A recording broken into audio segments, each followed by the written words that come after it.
Hello. Turn down the music a little bit. Hello, everyone. Hello, Darkleaf. Hello, Yuna. Hey, Lemon. Hey, Lague. Hey, Neon. Hey, nobody. Thank you. We are doing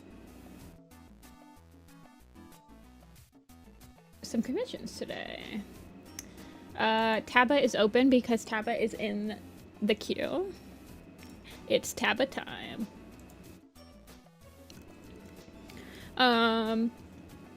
There are technically four people, well, three people in the queue. Yellow, we're just gonna probably end up doing the sketch today. Yellow Leaf has like a bigger commission. And so, hey, Apocalyptic. Apocalyptic, we found out that Taba is from a TV show. And then we went down this whole rabbit hole.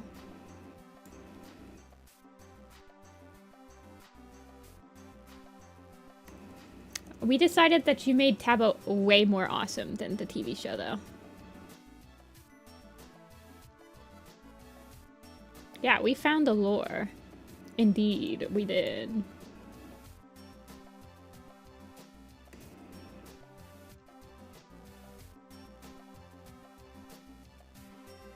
Let's see.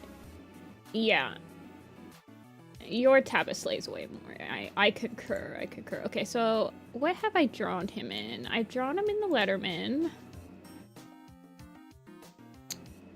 But there are a couple different Letterman jackets. I would kind of like to draw the Letterman jacket again, I think. I haven't drawn him in the leather jacket.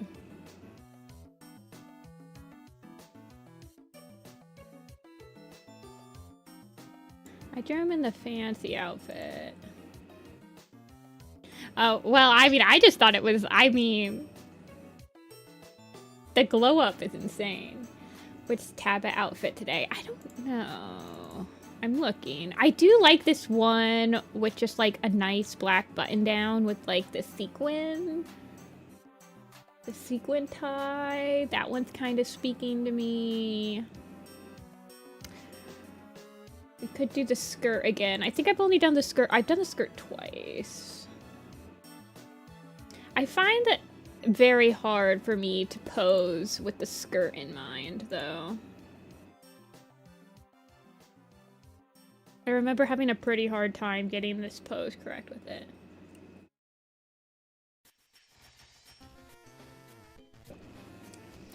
Aw, thank you, Brooklyn. He's originally from music albums. They're way better from the show. Oh, I feel like we need to go. I need like a down the rabbit hole on the show that he's from. What was the show called again?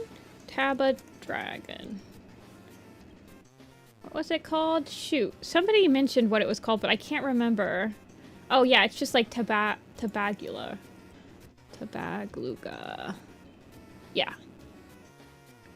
German media franchise featuring a fictional green German rock music. Okay, okay. Yeah, it's just the full name. I just always call Taba Taba and not his full legal name. Tabaluga. Oh my gosh. There's an animated movie too, like a 3D animated movie.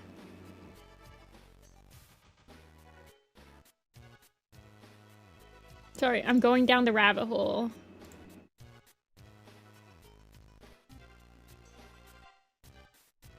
Why does this look like is this like Elsa?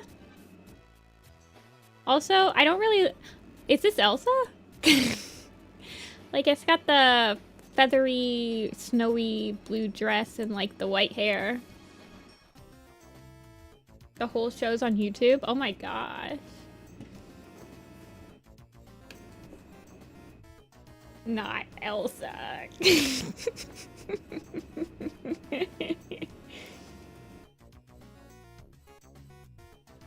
Bootleg Elsa. Man, look at this. You're gonna tell me that this wasn't directly inspired by Frozen? Look at this screenshot, dude. German people. I respect. I like this guy way better than the comic relief snowman though, and I've only seen him in one screenshot.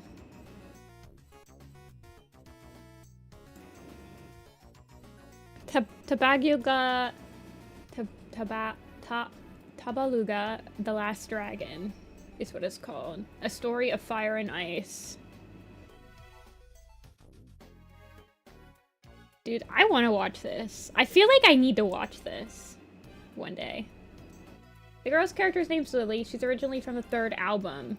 She's created by Taba's enemy Arctos to make him fall in love and to trap him. Oh my gosh. Dude, I was like, okay. That's really cool. Okay. I'm gonna start sketching.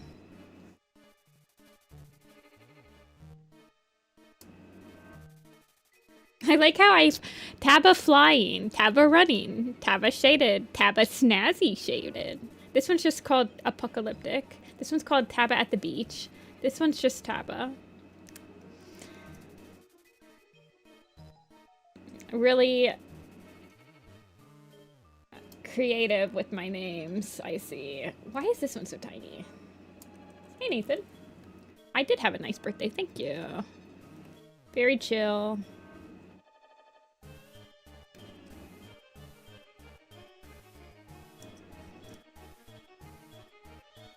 I took a nap with Apple. I had steak.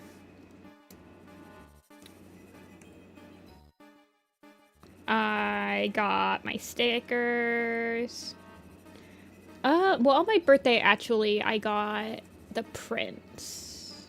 Some of my prints I was waiting on. But the day after, I got my stickers.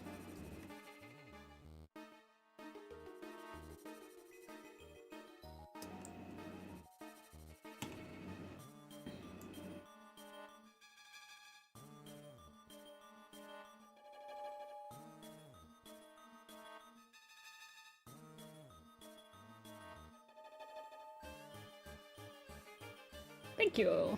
Thank you. Not a very exciting birthday. You know, I'm doing pretty good.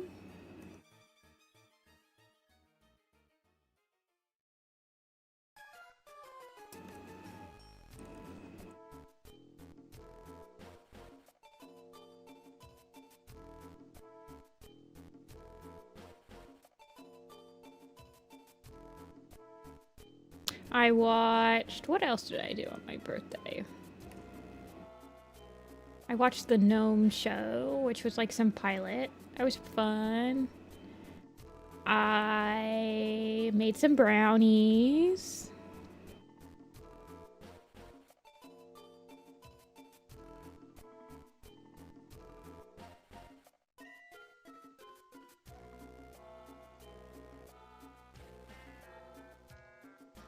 Gnome Show was epic.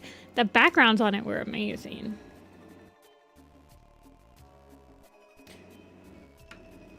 Very awesome.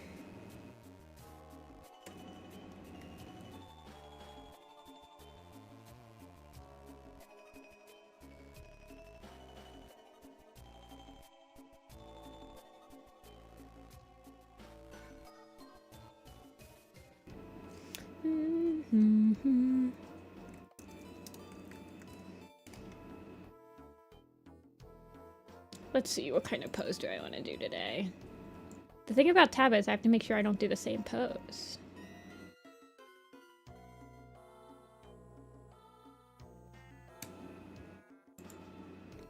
Did I get some Oreos, Dr. Pepper, or Goldfish? I got ribeye. But yes, I did end up getting a Dr. Pepper. I got one of the Dr. Pepper cream sodas. Yeah, I got the ribeye. I actually had some of the leftovers for lunch today. I made a sandwich with some of it. I do like the cherry Dr. Pepper. Who's my favorite Warrior Cat character today?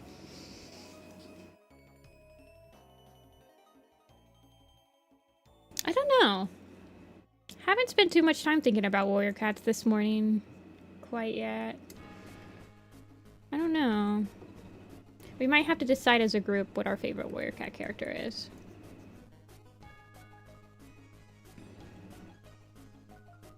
Let's see.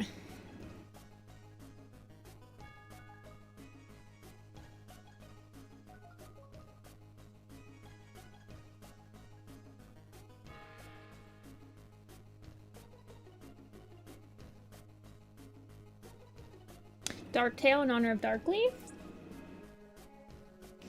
Hey, puppy.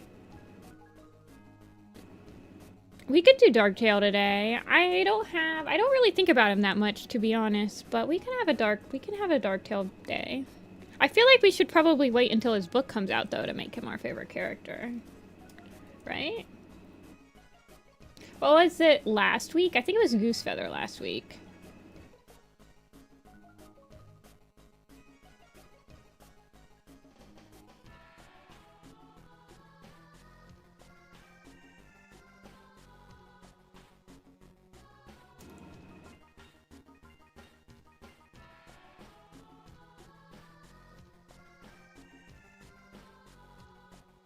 Goosefeather week? I don't think we really talked about him that much. I think we were just, like, kind of talking about how his book was really interesting and, like, he was the first time that some really cool ideas were introduced into Warriors. I find that, like, the first time ideas are introduced, that character, if the ideas are cool, that character, like, kind of gets some rep.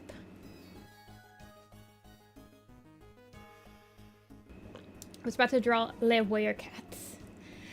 Drawing Les Warriors.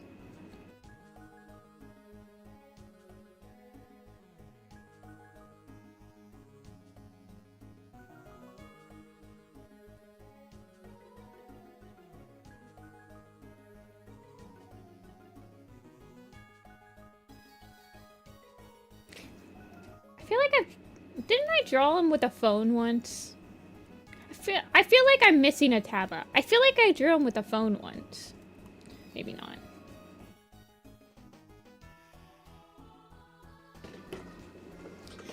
Let's see. I feel like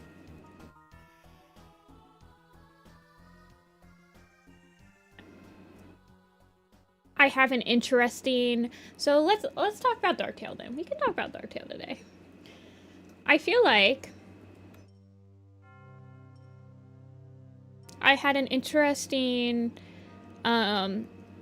introduction into Darktail, which I don't know how many people actually can say this, but the first time that I read Darktail was actually, I had read Hawkwing's Journey before I read Apprentice Quest. So my first introduction into his character was actually Hawkwing's Journey.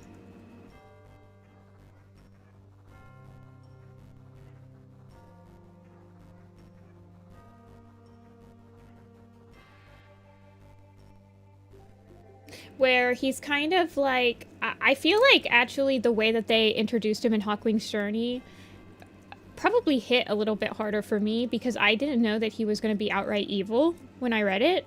So I was kind of with Hawkwing the whole time. Because in Hawkwing's Journey, he starts out as kind of just like some random rogue that's trying to help. He gets like... He grows suspicious of Darktail very quickly, but...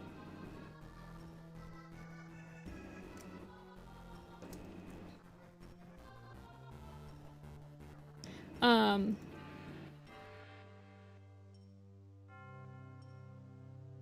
don't know. I feel like I could draw this skirt again.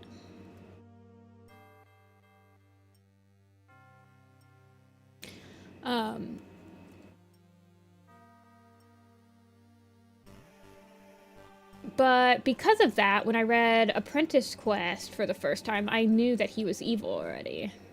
So... it was kind of a double-edged sword, right? Maybe that's why I don't like Apprentice Quest as much. Maybe it didn't like hit as hard.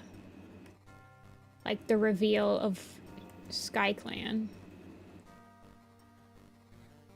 Why is the same in some lives you draw the same OC? Well, they paid money to draw the same OC.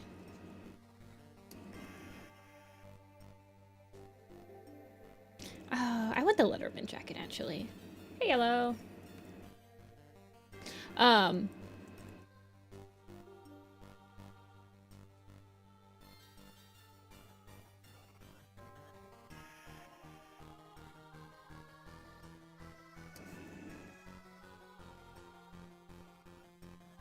Sorry, I'm thinking.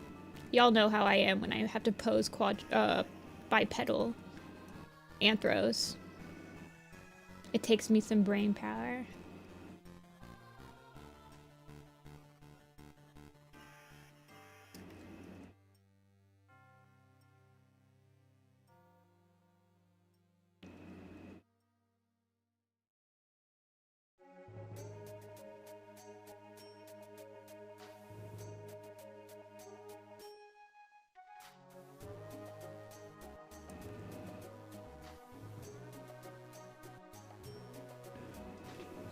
If they pay 2 times, you draw it twice. Yeah, so each of these were like separate commissions. But Apocalyptic, I don't know. I don't think Apocalyptic has ever gotten 2 commissions in one stream before. They might have, but not like 2 Tabas at once.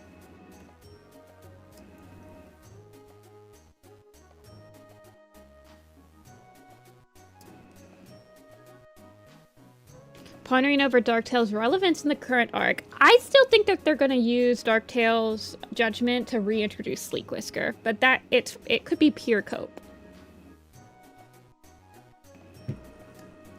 Could be pure cope from me, just hoping that they like reintroduce Sleek Whisker. I feel like the fandom would probably be completely like, would very much like that though. I think Sleek Whisker's a pretty well liked villain-ish character from the newer arcs.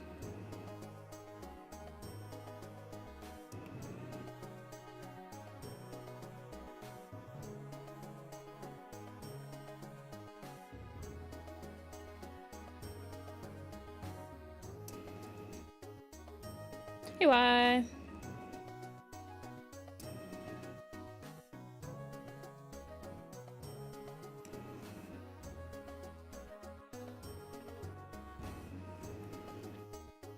I'm doodling more cat cannon character headshots for this huge channel tree, aiming to include every book character, and I'm remembering how boring Thunderstar is while drawing him. He is definitely one of the least popular point of views. I don't think that he is... I don't think that he does too much new ideas in his point of view. He's kind of got like that Brambleclaw daddy issues. And then he's got like the... He definitely kind of mirrors Brambleclaw in a lot of aspects. So, I could see why. He doesn't really bring too much new to the table.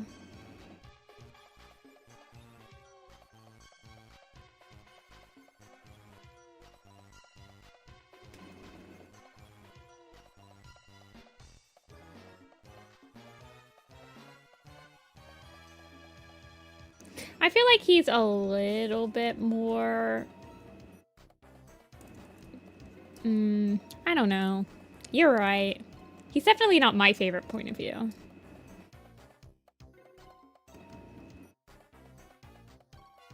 Jagged Peak or Tall Shadow? We were supposed to have a Tall Shadow in a Forest Divided, I think. I think it would have been cool if they had included all of the leaders at some point in like a point of view in the actual books. In the actual Dawn of the Clans arc.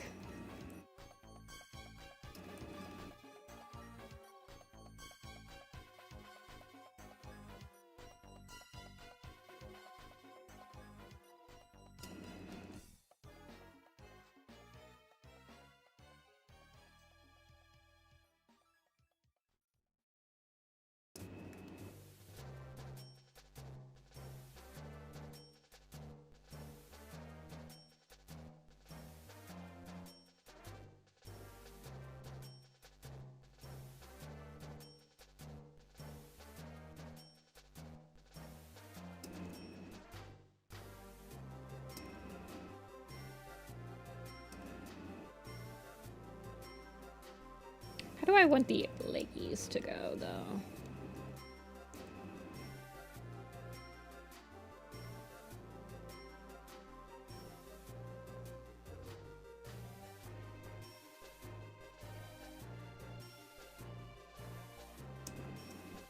I think I need to get better at drawing skirts, definitely.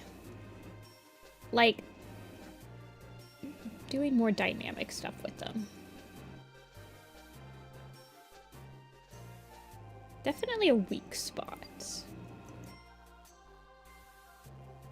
I need to do, like, Anthro August or something like that, where I just draw, like, a bunch of Anthros.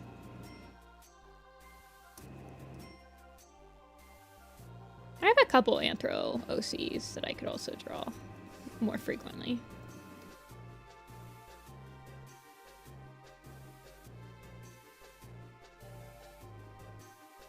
I guess I could have done Anthro April A. It's a little late for that, though.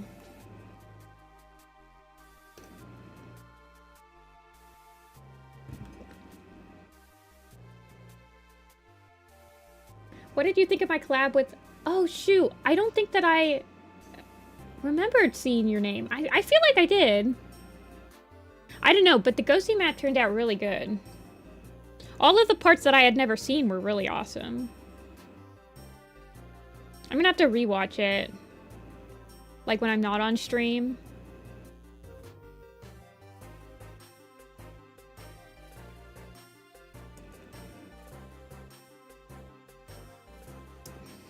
I kind of was blitzkrieging a lot of maps, though.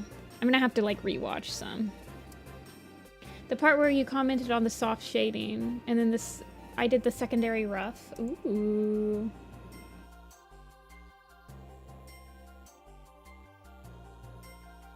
Well, I really liked all the parts, so...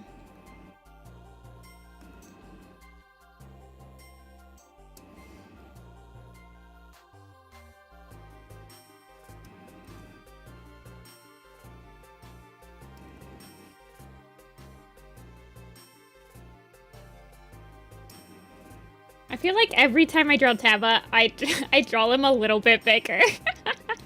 Okay, he's about the same size as the last time I drew him.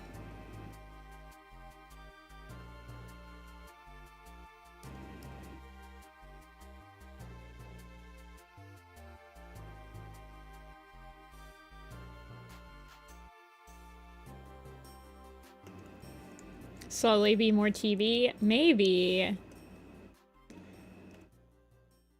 I feel like I already kind of TB-fy my Anthros.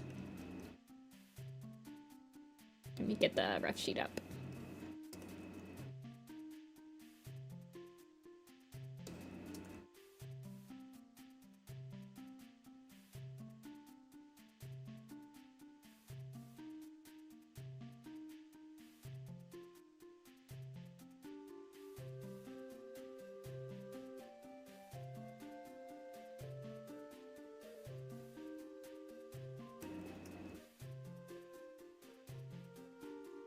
Hey, Tweaks. Hey, Sassy.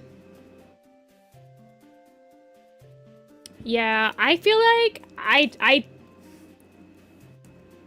need another day of the year where we just watch map parts again. Because we only get through like 40 videos. And it was a 6-hour stream. I kind of pause a lot, though. Working on an AMP of your own? Ooh. Good luck. It's always very satisfying when you finish an AMV.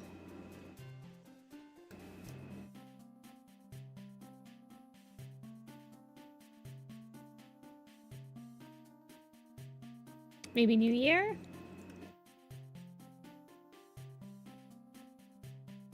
Maybe.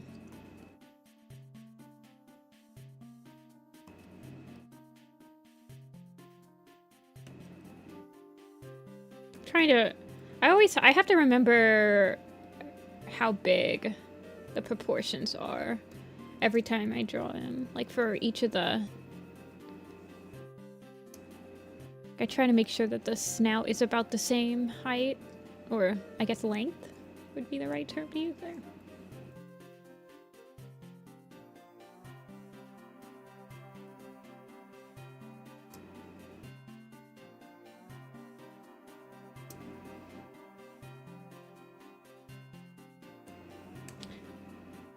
I wish you a happy birthday on Tumblr. Oh no. Did I not respond to you? Shoot, I'm sorry. No, I thought it was really sweet. Oh, I didn't respond to you. I'm so sorry.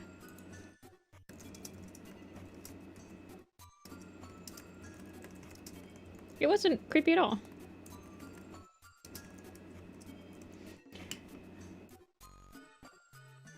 I'm very bad at responding to Tumblr messages. I had lots of... Oh, am I lagging?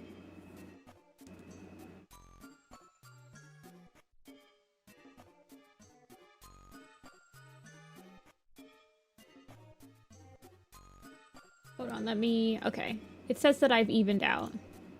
Hold on.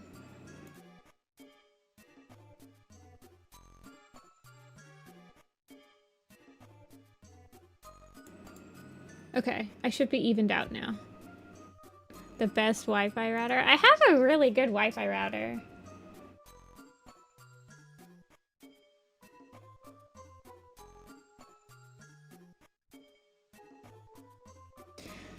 I need to... What I need is... I wish I could connect to my Ethernet.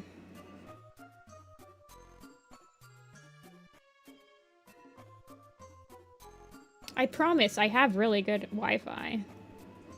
I should technically have 10 upload speed. I don't know why. What Wi-Fi am I on right now? No, I'm on my extender. No, it's all chill. I had lots of people wish me happy birthday. I think that, like, Twitter tells people publicly that it's your birthday, so... I tried to respond to everyone, but... I wasn't on the entire day, so at some point I feel like I didn't keep, I might have gotten lost.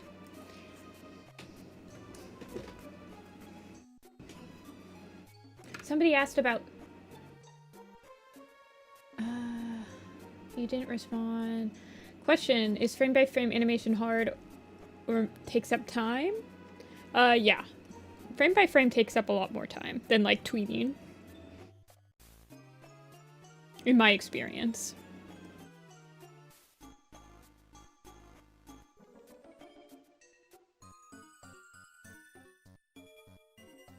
Okay, I was like, isn't there a little...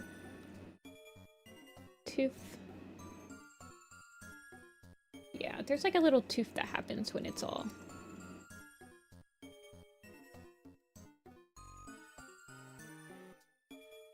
Or maybe that was just because he's nervous in that one, actually. That might just be a nervous. No, because I haven't drawn in all of them.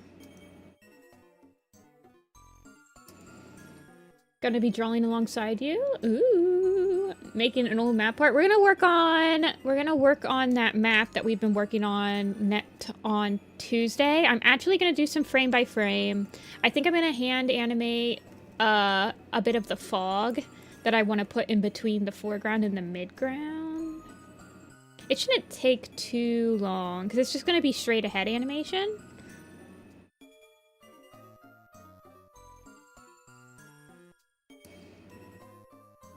So we'll work on that, and then I want to work on getting Root Springs colors good. We might do some more comping. I need to talk to my comp friend about the water effects.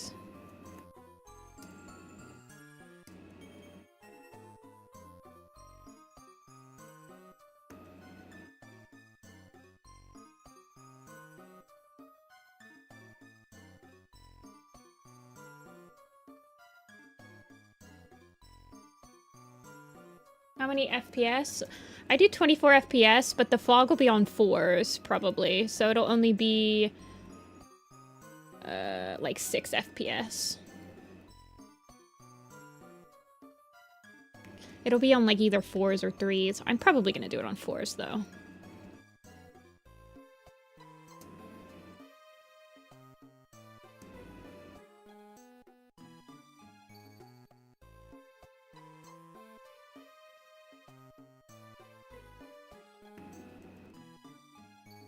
But we'll work in Adobe Animate. I need to fix some, I need to make some adjustments and stuff.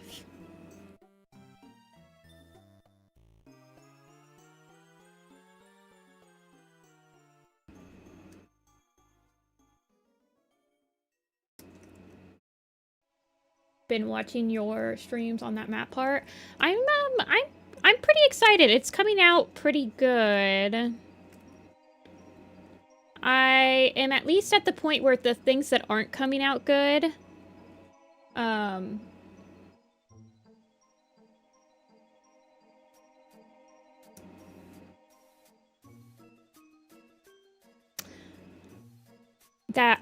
the things that aren't coming out good, I can kind of like talk myself into like what isn't, like how to fix it. So I'm not super frustrated. Like the things that I wasn't satisfied with, I was able to kind of put into words what my game plan would be to fix it, so...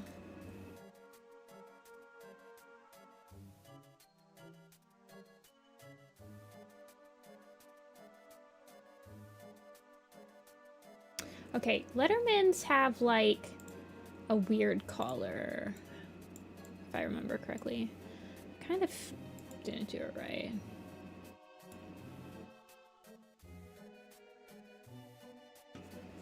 It's always nice when there's parts you struggle with, but eventually it gets to a good point. Yeah. It just means that, I feel like it just means you're learning, and, like,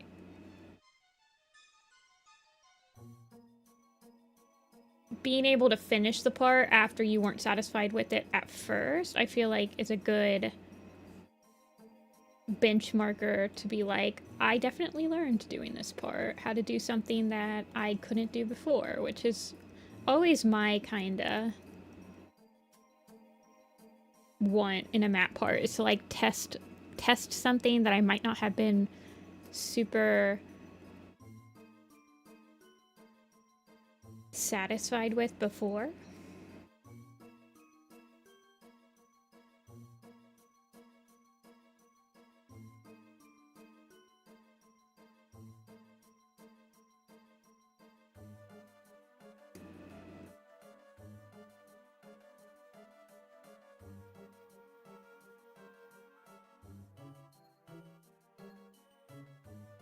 So in the sailor map part, I'm trying to do all of my post editing in After Effects just to see how to do it. That's why I was doing all the shading in After Effects, and then I'm trying to get I'm trying to find a water effect that I'm like a little bit more satisfied with, I suppose.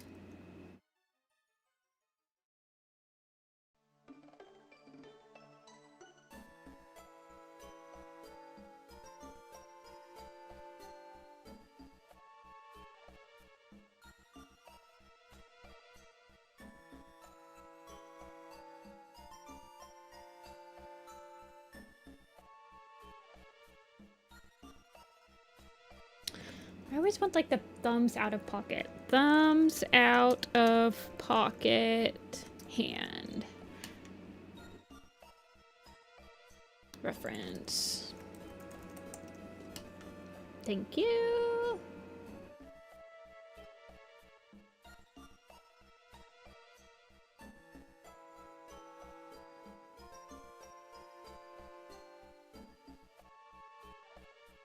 Yeah, I'll work on the leaf pool part. I want to finish this one first though, because I've had it for a while.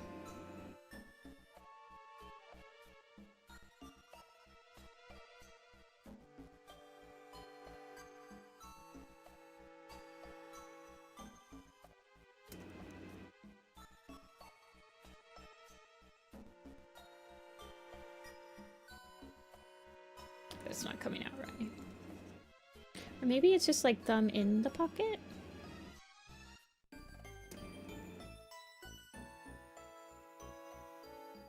Let's see if I can find any other ones. I want like, I don't want it in the pants pocket. I want it in a jacket pocket.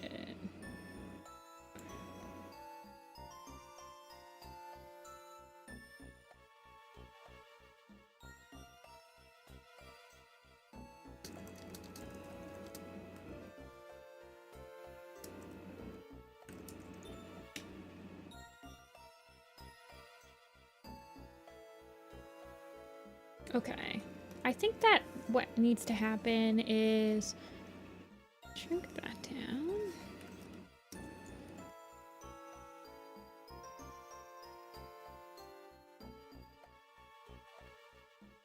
Hey, Philly.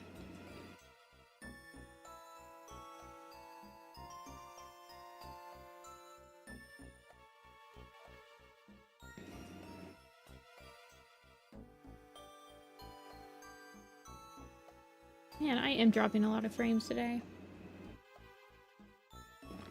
I swear, if I don't reset my internet before I stream, my internet decides that it's not going to work that well. I have no idea why.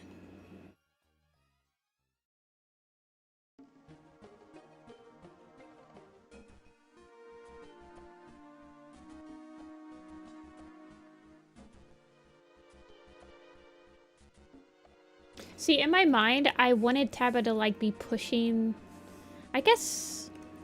Like, I wanted the Letterman's jacket pockets to... Which... Letterman's have, like, pretty high pockets, right? Like, their pockets are, like, all the way up to here. I feel.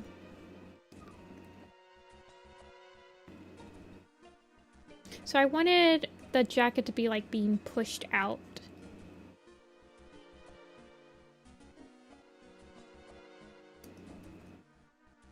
By the hands.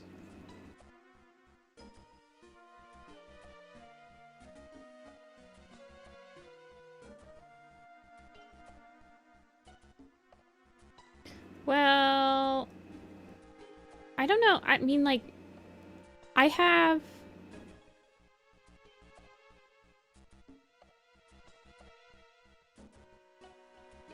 It's only uploads. I really don't want to pay for somebody to come out and look at my stupid internet and be like, oh yeah, everything's fine. Just restart the router when it happens. Okay, thanks. Here's 120 bucks.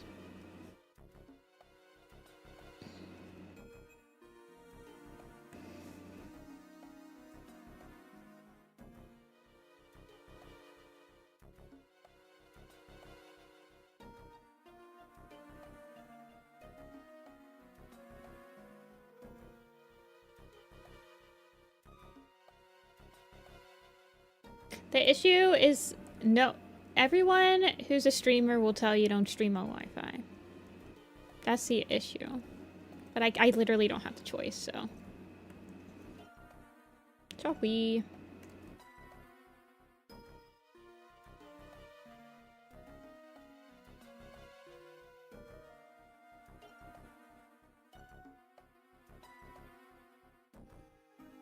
I mean, otherwise I'd well, I technically do. I could stream, I could move my entire setup down into the basement. But then you guys would just complain about me getting cold all the time.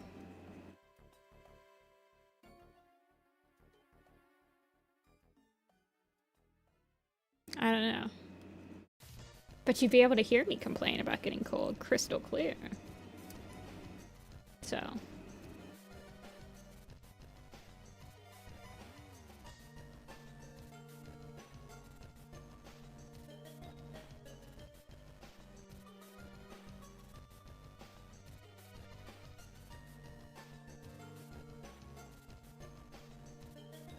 I don't know, maybe I should just put the whole hand in the pocket.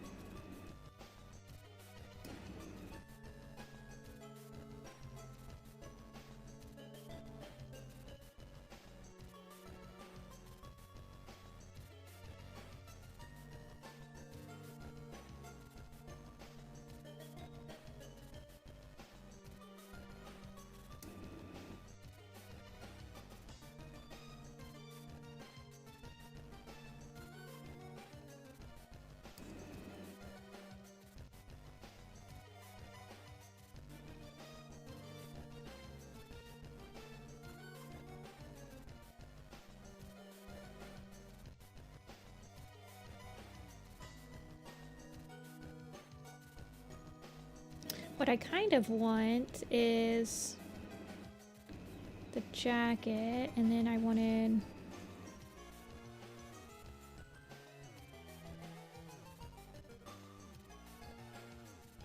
the button up.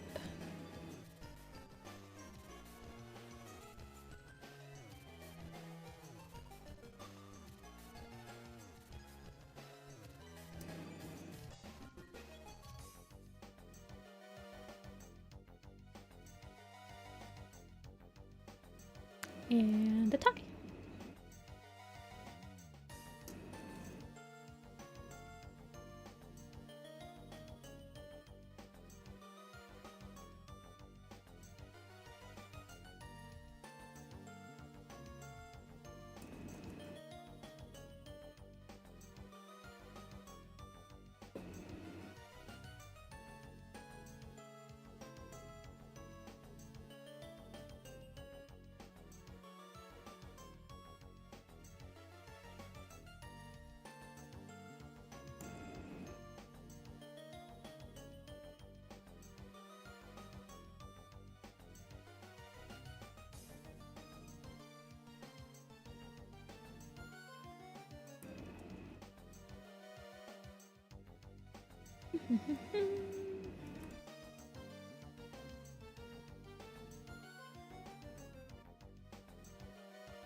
I think I've drawn Taba more than I've drawn Apple this year already.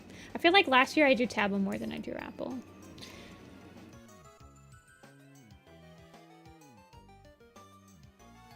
I think I only drew Apple like twice last year.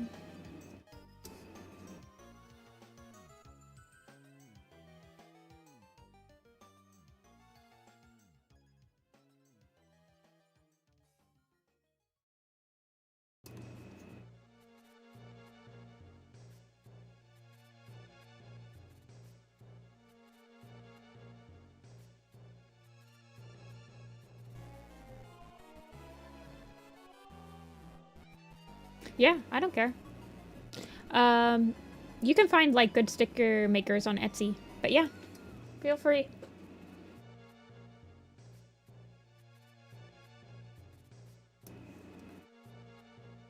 I was honestly thinking that these would make good stickers. You could probably find like a whole sticker sheet too.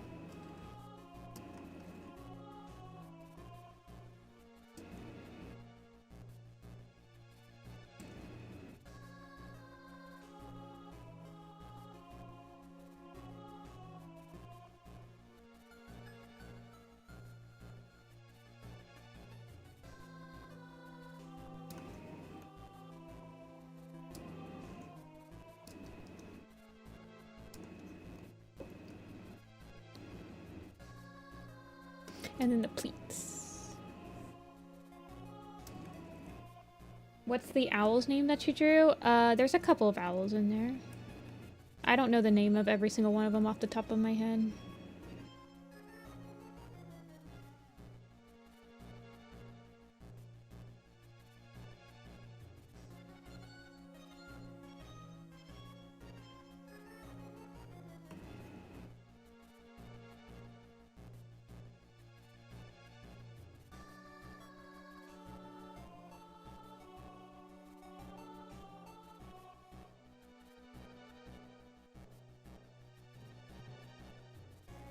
Switch up the stickers. My friends are giving out stickers this year too.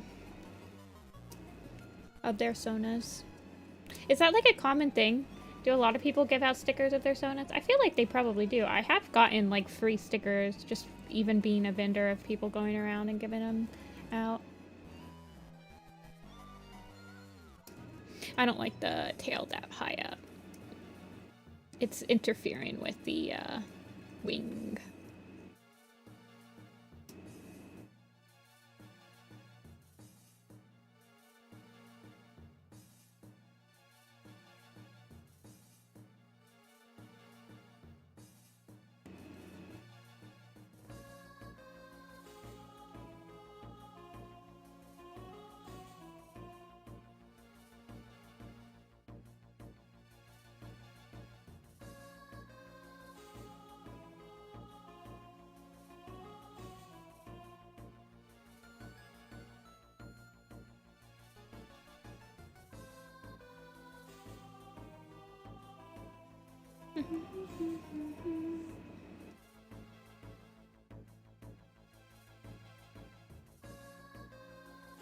I got some stickers I'm going to give out for FWA, sort of. They're just for promoting the enamel pin Kickstarter, which I'm hoping the launch page will be public this week, I think. Hopefully it'll be public by Tuesday, and then I can promote it to you guys. Hey, Luna.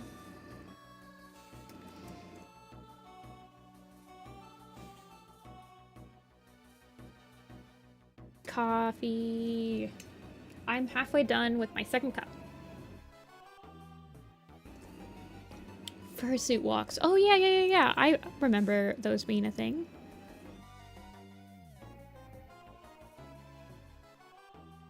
I've never been to one. When you vend, you don't really get the full experience of doing a con, I feel like. And I've never been to a furry con as just like an attendee. I've only just vended, so you don't get to like experience the photo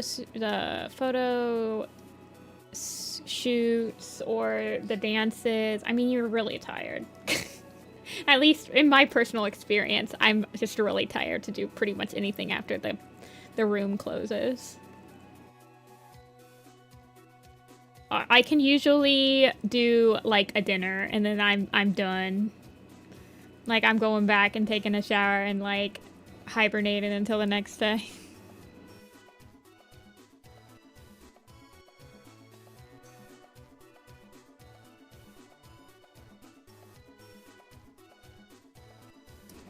Seventh cup.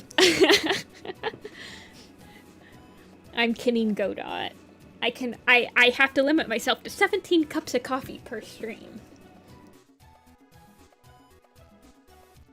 Mainly save them to give out to kids.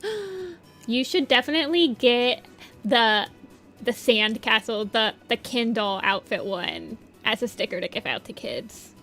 They would love that one. I love that one.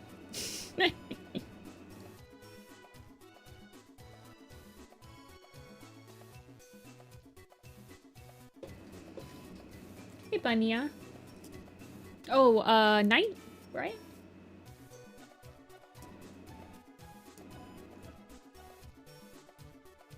Godot, they don't get you like me and Nifty did. Is he like the least popular prosecutor? I feel like he probably is. I honestly just appreciate that his entire vibe is just coffee. I'm like, yeah, I get it, dude. I get it.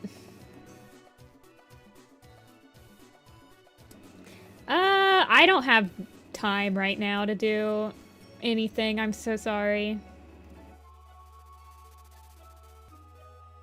I wouldn't be able to do any collaborations right now.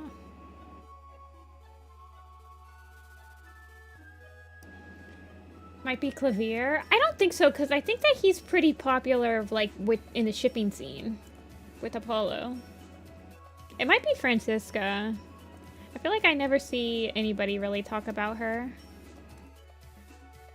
Or it might be one of the newer guys. I don't remember the other two. There's Black Quill, and then there's the guy in the Spirit of Justice or whatever.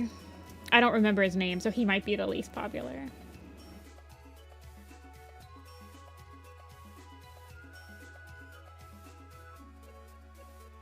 Yeah, I'm feeling pretty overwhelmed already with all of the ways I'm getting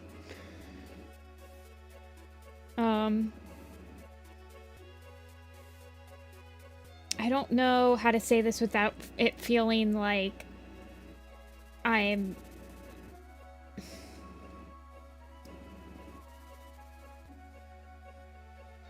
have negative feelings towards it, but like I'm getting pulled in a lot of different directions right now, and I can't add another direction right now until I've like I'm very overwhelmed. a lot all the time right now. It's everything everywhere all at once in my life. Apollo, this time I might really do it. I don't think it's Clavier. I think it's probably either Godot or like Francisco or the new guy. The fact that I don't even remember the new guy's name though is probably also a an indicator.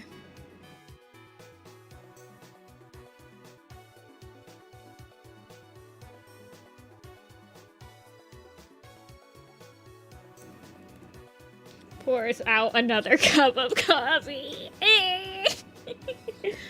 I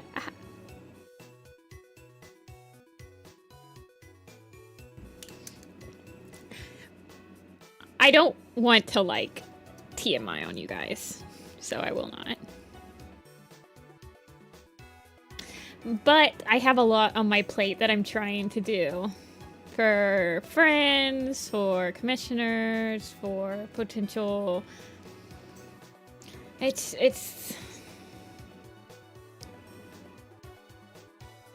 a balance. And it's slowly becoming a little bit out of control.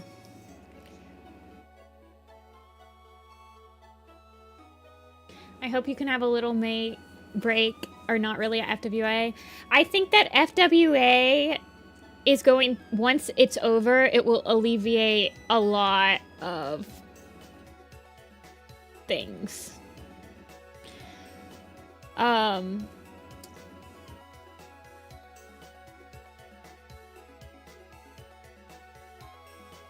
Once it's over, and then I can... I mean...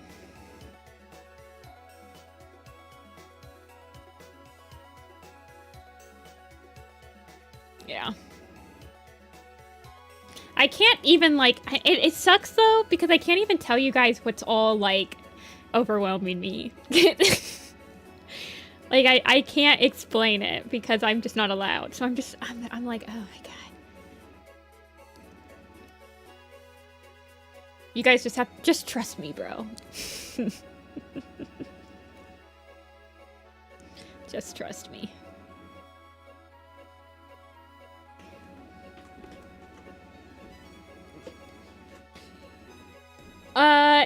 It's a lot, but let me check a Twitter and see if it's been publicized or not yet. If it's been publicized, then I can talk about it.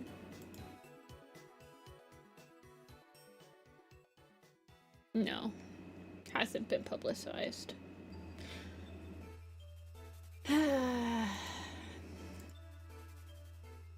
Saw your stream and was like, dang, I need to rewatch Warrior maps. It's a fun time to rewatch them.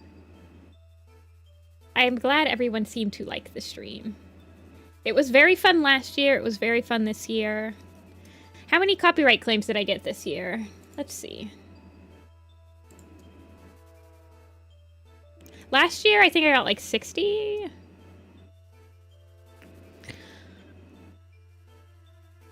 Let's see.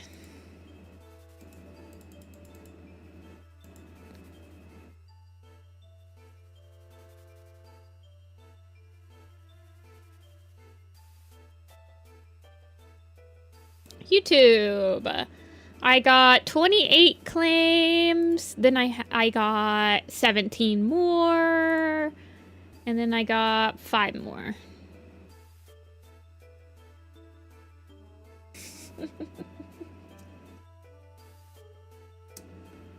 See all the Halloween maps. We watched a lot of the Halloween maps. I feel like I can't do the map watch streams too often, otherwise they won't feel special, you know?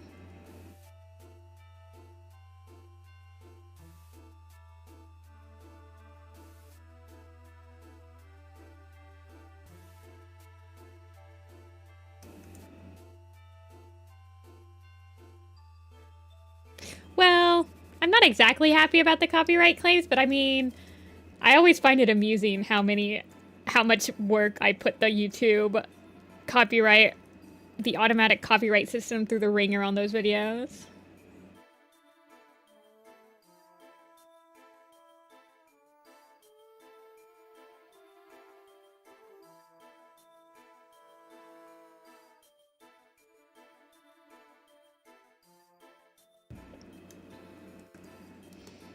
But I'm glad everyone liked it. I very much enjoyed it. I wish I could have made it longer.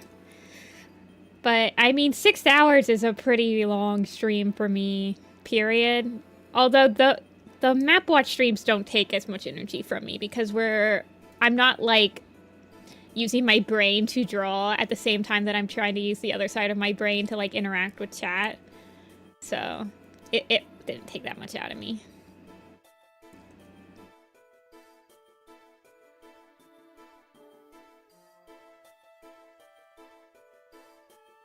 I want the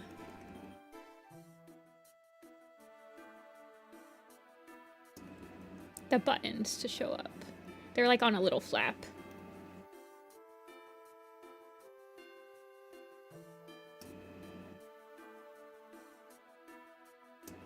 Yeah, it was the same length as last year's. Hey, Toad. Toad, I saw your whip for the leaf pool map. Insane. I'm saying.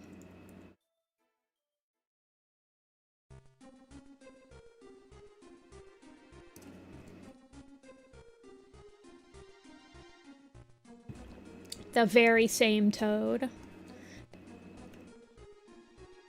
I like the map streams because you guys... So, I feel like it's a good balance, like the watch streams, because I can bring the classic content that no one has ever seen and hasn't been watched in the more than a handful of times in, like, the last 10 years that I just, like, happen to pull out of the ether from my brain. And then you guys bring me the new stuff that I'm not as familiar with.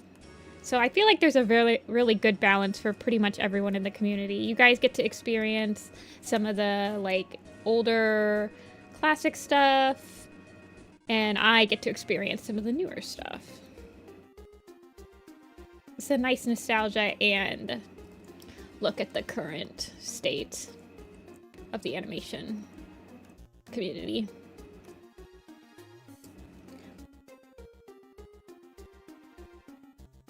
At the times when I was doing streams, I was so scared to talk with voice. You get used to it. I mean, streaming is definitely something that is a lot more nerve-wracking the first couple months you do it, and then you kind of just get used to it. You understand that you're not going to get everything. I get mushmouth a lot. You get over it. There are things that people say that I say during stream that I genuinely don't remember saying, and I'm like, okay. Like, some of my friends have, like, they quote this one time that I said something like snaps his neck cutely or something like that. I genuinely don't even remember that. They don't even give me the context. Apparently I just said it. I don't even remember what I was talking about. But my friends quote it to me all the time, and I'm like, I guess I said that.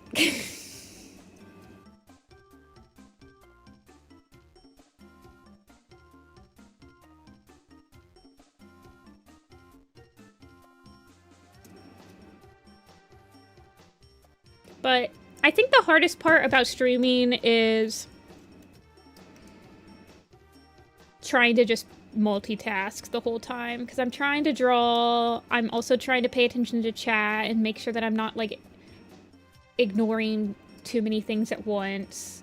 I mean, a lot of people a lot of people watch streams to interact with the person that's streaming, so I want to hopefully provide that.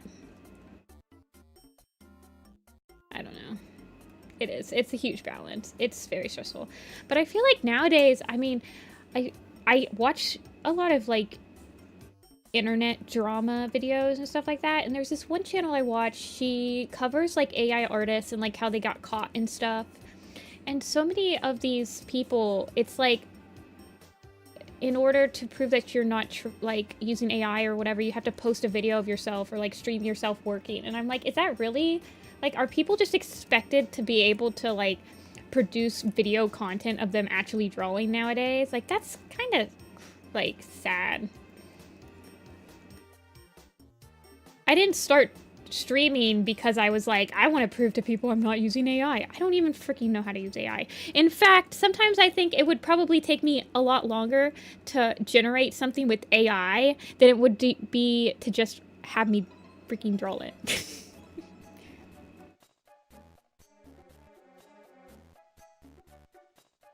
But I'm like, I see all these people that are like post videos of yourself drawing to prove you're not using AI, and I'm just like, oh my gosh, that's crazy.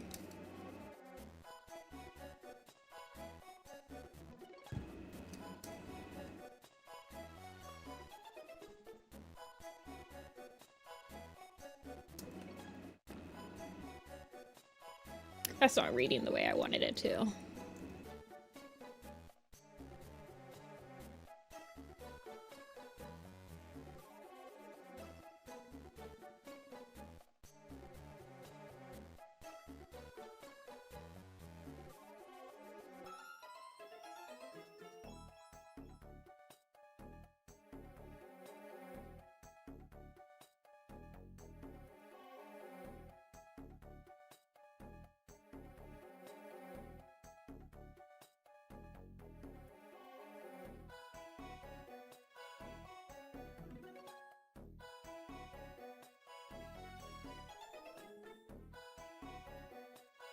Okay, and then this side, since the other side has buttons.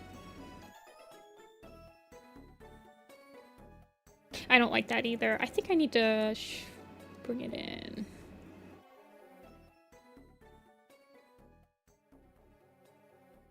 This one person at my university. I mean, I'm sure that a lot of people do. It seems like, from what I've gathered, is that it's kind of replaced tracing in a way.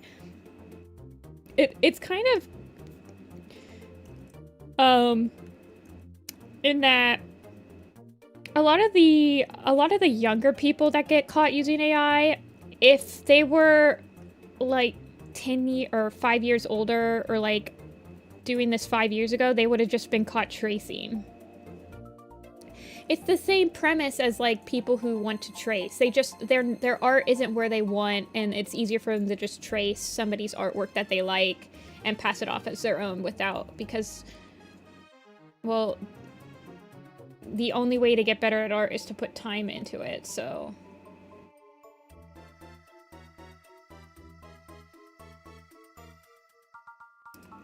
Well, yeah, I mean, that's the thing, is that people trace it too, so but it's the same premise, right? People just don't want to put in the time to get good at it.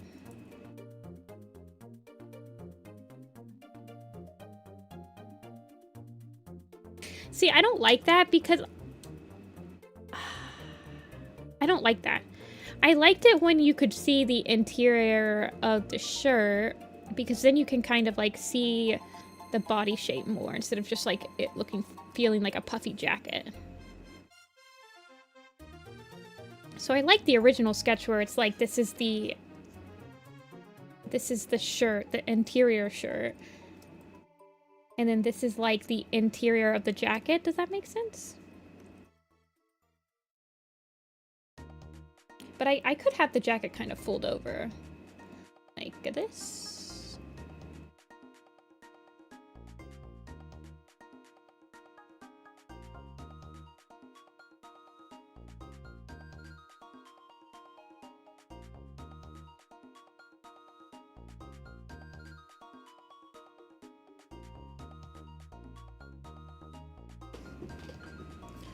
Okay, see ya, yellow.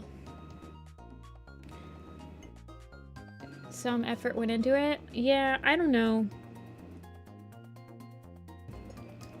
I've been watching a lot of videos on it lately. I don't really understand how AI art works, so I've been trying to like... I don't know. Watch videos on how people can tell that it's AI art and stuff. Hey, Jazz.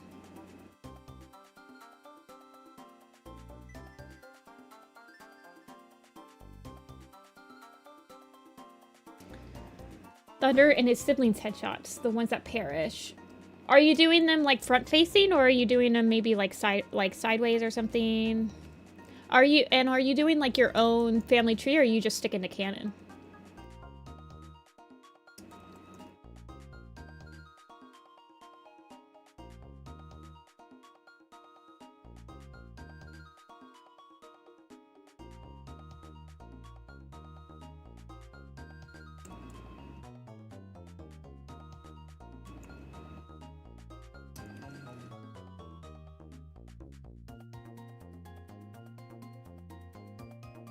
I feel like it's... Hold on.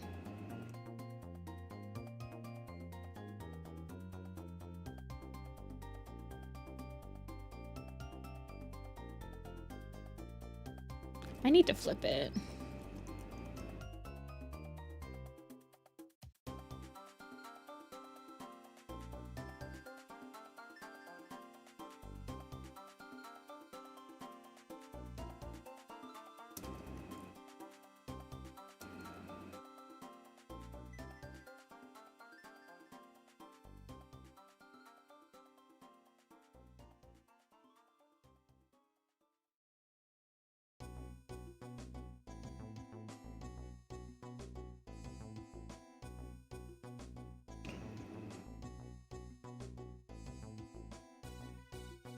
I've been following the drama with this one furry artist that got caught tracing AI to make commissions and still continues going.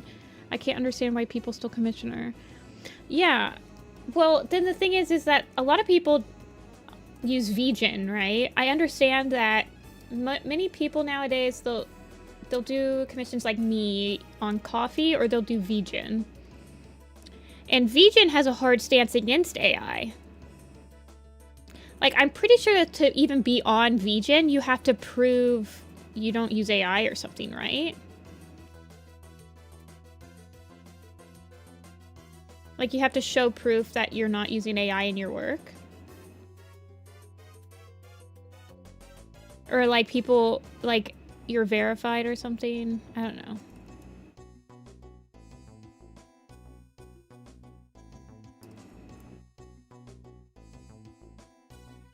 How people can tell when the more experienced people would paint it over it to make it more... You don't need to do that? I thought that vegan made you verify that you don't use AI, but I guess not.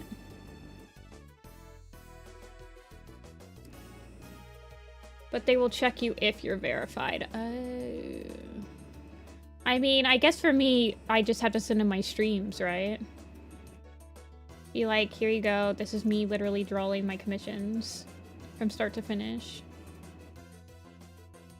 I'm like, I feel like people that are using AI, if they're like me and they've been drawing for 10 years and they were already like kind of satisfied with their style before AI became like a huge thing, then I feel like it's less likely that I'm going to be using AI though. I mean, I don't even like switching my freaking programs. I'm still using stupid Photoshop.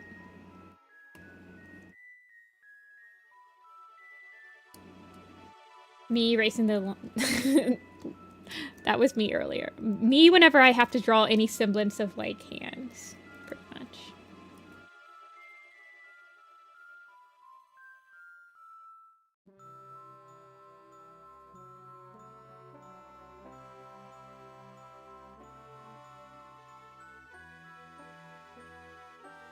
But then it's like, sometimes people will claim things like prove that you were using AI, and it'd be like, oh, this messy line right here, it's not completely like filled in. This makes no sense. And I'm like sitting here like, I've done stuff like that.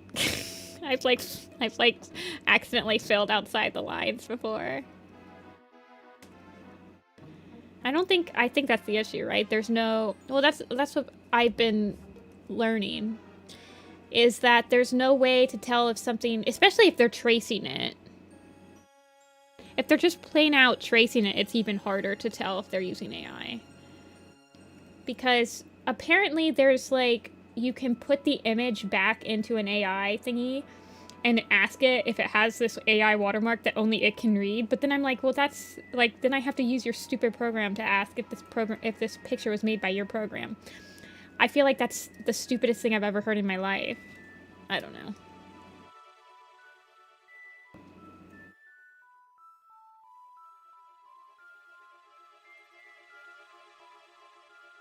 Holding my munched on pencil. Fair enough, fair enough.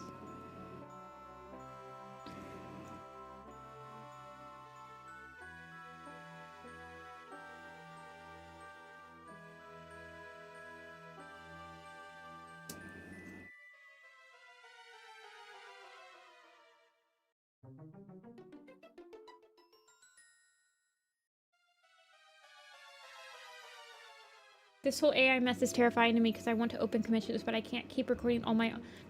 I don't feel like... Like, that's the thing, right? It's not everybody that wants to draw art has the ability to, like, save every single freaking picture on their iPad. Not everyone that like, I have an entire, like... I spent $2,400 on this computer so that it could stream and, like, do After Effects and stuff, and... no one, like, not everyone has that kind of money. So there's, like, a sort of a monetary barrier to prove that you're not even using AI. Like, I don't know. I hate, like, suspecting people, too. Like, I hate that it's created, like, a sense of I need to question every single picture that comes across my dashboard and if it has AI or not. I hate that.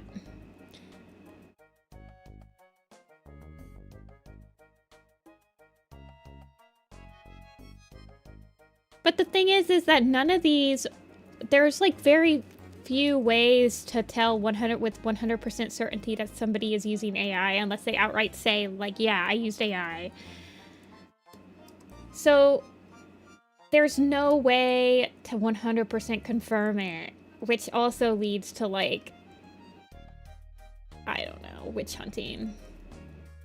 It's sad.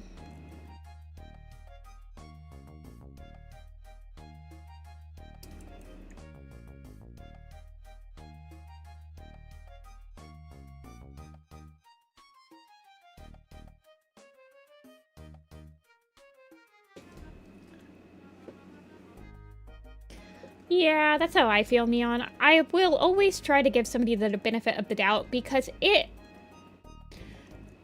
don't think I've ever had anyone... Well, okay. I have had my grandpa be like, wow, did you use AI for the...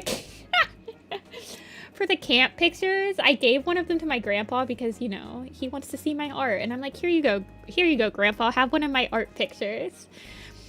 And he goes, oh, this is so detailed. Is this AI? Did you use AI? And I'm like, no, Grandpa, why would you even say that? And he's like, well, because it's really detailed. And I'm like, so you're saying that I can't draw this detailed if I'm not using AI? Grandpa, why would you say that? That's the only person that's ever ever accused me of using AI is my own grandpa.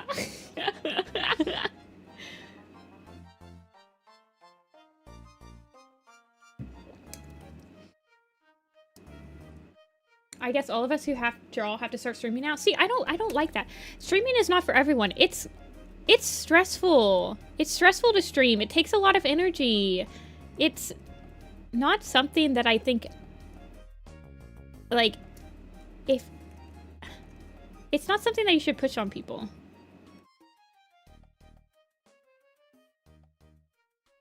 It sucks that artists are the ones that have to have the burden of proof now.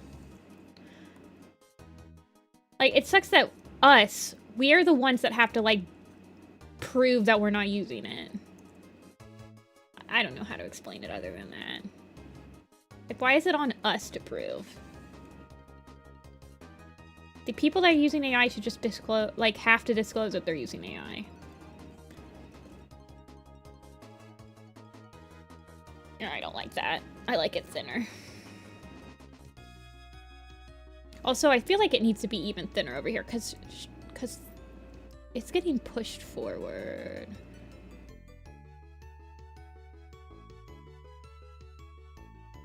Grandpa, don't do that. Yeah, he didn't know. It's okay. I didn't take it personally. I was just like, why would you say that, Grandpa? You know how it is.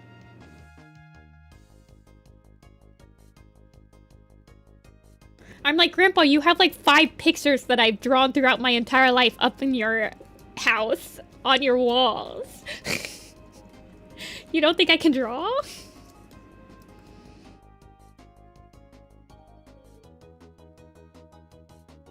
Bunny. Okay, that's the tie. Getting lost in the sauce here.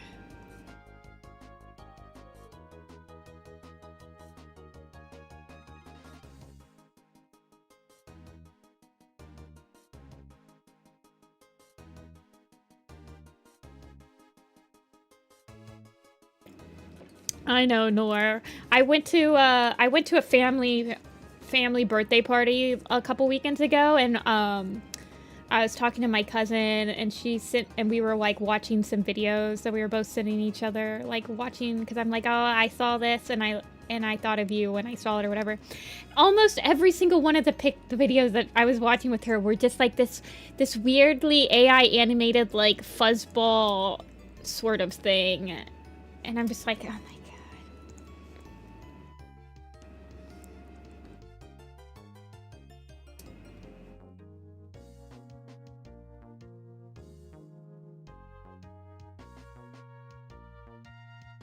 I know, your grandparents always asking if you use AI as if they haven't seen you be drawing your entire life. I'm like, what? Why would I start now?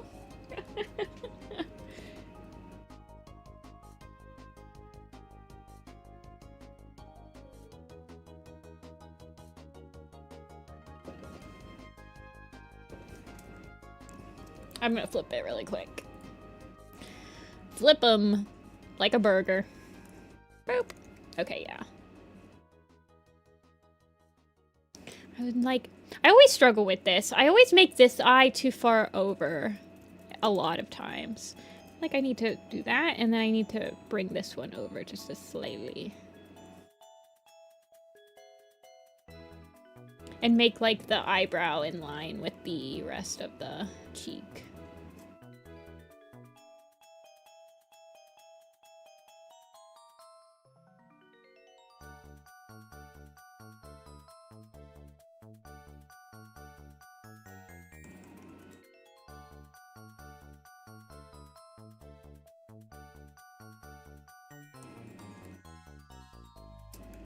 And then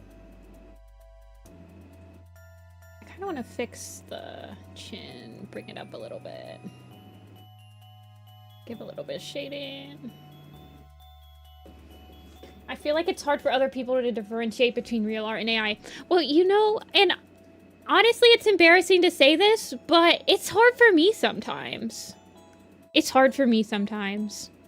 I think that's the issue, is that even for people... If you happen to be one of the unlucky ones that used to draw in that very, like, soft, squishy concept style that AI has, like,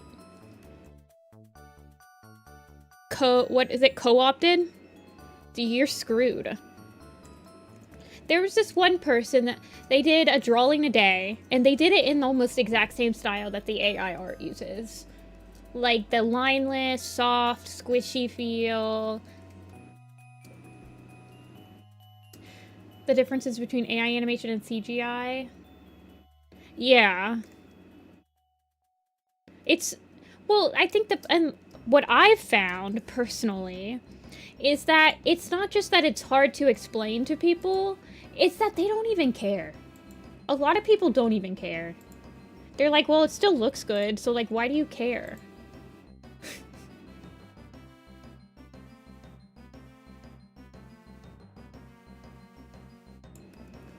But for me... Yeah. So, and I hate to say that, but I've been fooled by AI art quite a few times, where I was like, I've been fooled by AI music. I was just fooled by AI music. And it sucks. It makes you feel like for me, it makes me feel like an idiot. But...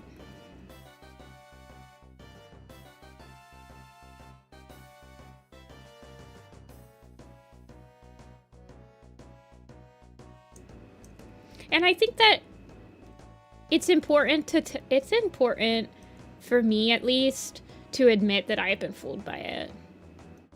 Because in my life, I'm like, obviously I want to be like, oh, I can definitely tell that this was AI. Like, obviously I want to be able to say that, but unfortunately I can't say that 100% of the time. That's why I try to watch these videos of, like, people getting called out for using AI art, and it's like 100% confirmed, and like, what was the key points of people figuring it out and trying to like, but in a lot of those cases, it's just circumstantial stuff until the person comes out and says, yeah, I use generative content. AI music is hard because it's not on my radar to look out for. Yeah, and unfortunately for me, I don't have really... I feel like for AI music, it's like trying to explain to your friends what the clear signs of an AI art is. So explaining to somebody who doesn't do art what the signs are when you can't even really... I have no experience creating music, so you can't be like, well, this specific bass chords, these obviously don't go together, the rhythm's all off. I'm like... It's like I lack the knowledge to know... I don't know.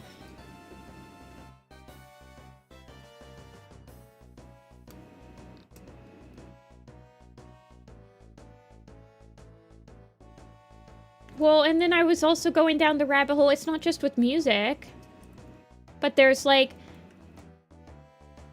What the heck? What is happening? Oh, it's because I'm doing an 11 by 11. Okay.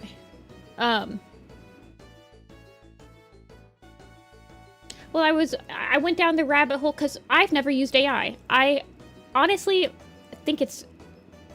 Like, I guess I have used AI because there's a little AI thing that pops up when you Google search anything nowadays. With, like, a summary of what it thinks you're looking for. But, there's, like, keys in everything. There's stuff to look out for when it's written by AI. And it's just like, oh my gosh, I didn't even know this until I started trying to, like... I started watching videos on how to tell AI in every single thing. And it sucks because every single one of the every other ad on every single platform is just promoting some AI crap. AI assistant, AI writer, AI scheduler, AI website hosting, AI business manager, AI accountant. I'm just like, oh my god, bro.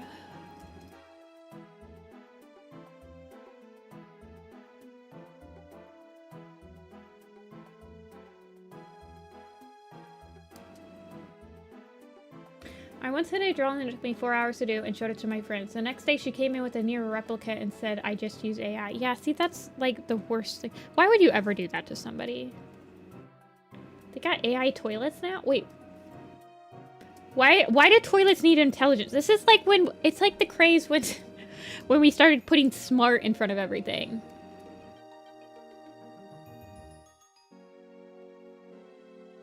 Okay, I want a Letterman tea for Taba. Letterman tea. Thank you.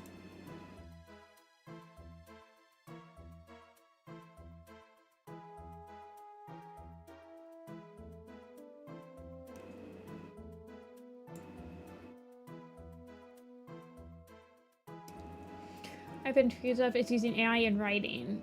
I think, well, then that's the other thing, right? Is that there's not really any particular way, but there's like apparently there's certain phrases that AI likes to use, which sucks because one of them is it's not X, it's Y. That one's the common one. It's not X, it's Y. So it's not just a movie. It's a masterpiece or whatever. But the other one is apparently it likes to use the M dash. And I hate that because I like using that. So now I'm like, well, how many people think I've been using AI because I've been using the M dash in my sentences? Like, what? I didn't realize that it likes using those. Okay, I'm going to maybe make the skirt a little more gray.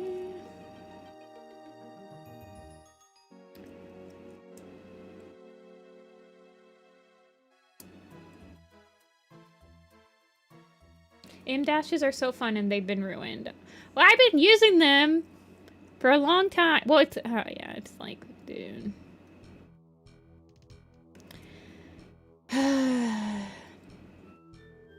Everything has been ruined. Just kidding. I'll try to find. I'll try to keep the good in the hunt for the good in me. John Bellion. Well, AI for NPCs has been around for a while.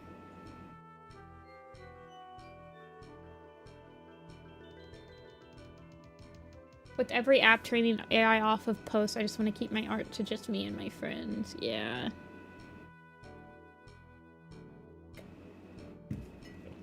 I understand.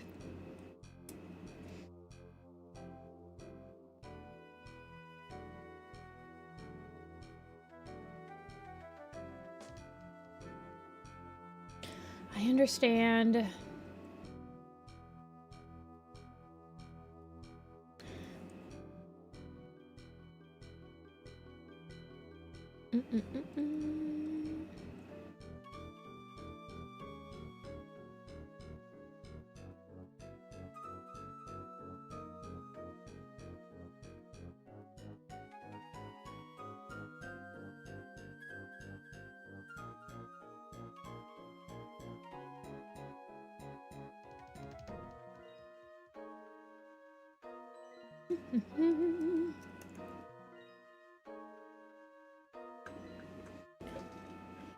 My partner once put my master's thesis into an AI checker and said it was 90% AI, but I wrote it in 2021 when generative AI wasn't widely available.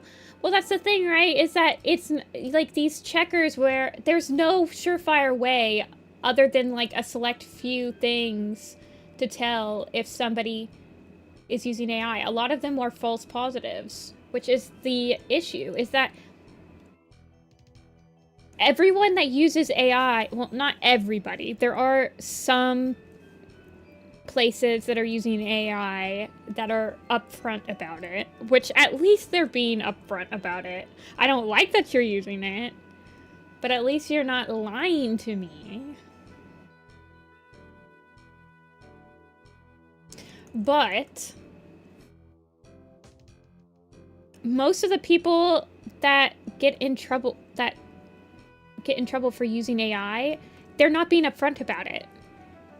And then there's no, like, surefire way to catch them on it.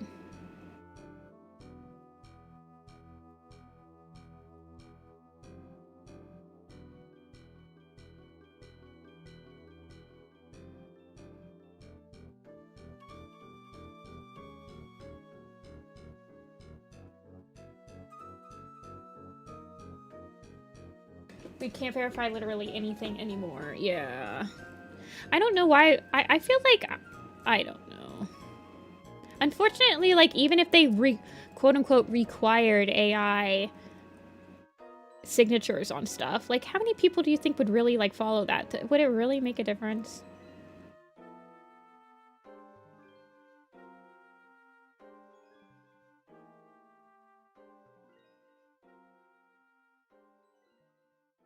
Yeah, I am also tired. And it's only been around, like, this prevalent for, like, maybe a year or two. And it's already everywhere. Is this how people felt when the internet started? Is this how boomers felt when, like, the internet was shoved in everyone's face?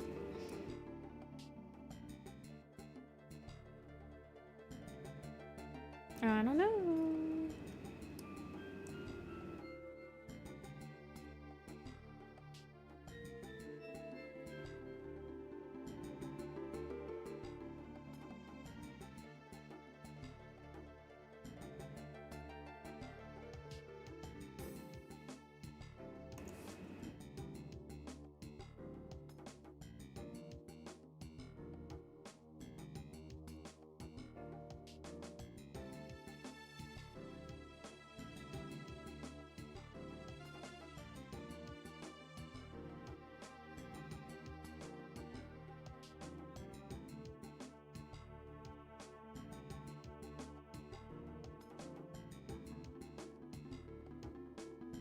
Get more stupid. Well, that's the other thing, right? Is that people, it's actively making people not have critical thinking skills. At a time where, at least in America, our, like, reading comprehension and our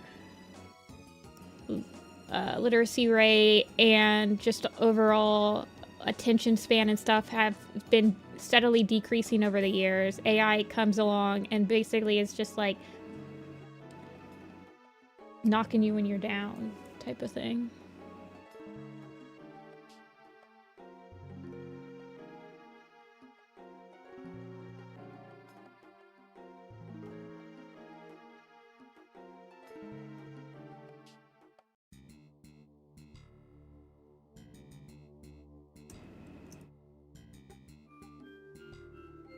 School, movie, school, works. Schools moving school work to Chromebooks was the biggest mistake ever. I'm gonna call my age out, but I do remember, I think it was the last year of my high school was when our school had a roaming,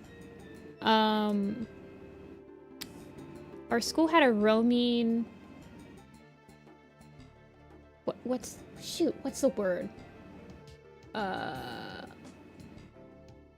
It was like a filing cabinet, but it had a bunch of iPads in it. And there was like 20 iPads in this cabinet. And it was on rollers, and it got donated to us. And a teacher could request to rent out the iPads for the day for their students if we wanted to do like something on a website or something in class. That was my last year of high school. And now it's like, that's just how school is taught. It's crazy.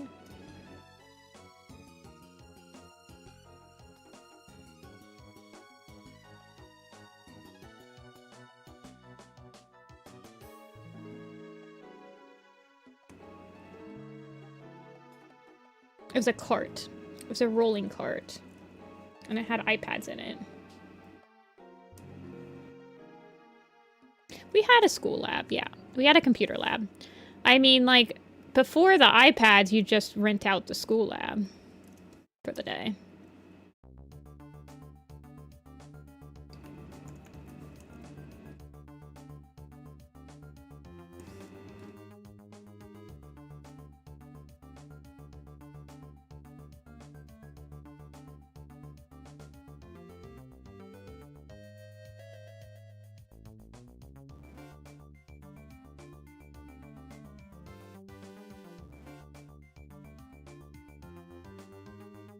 Well, yeah. I mean, at the same...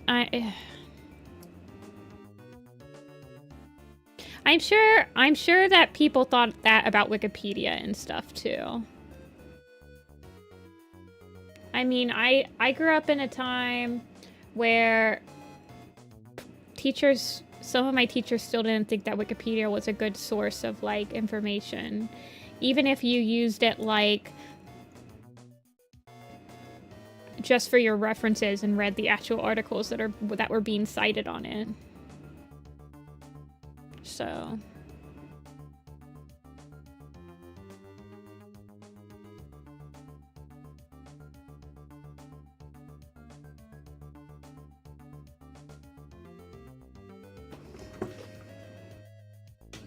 Well, I find that Wikipedia is okay to use as long as you're using it to gather citations of actual papers.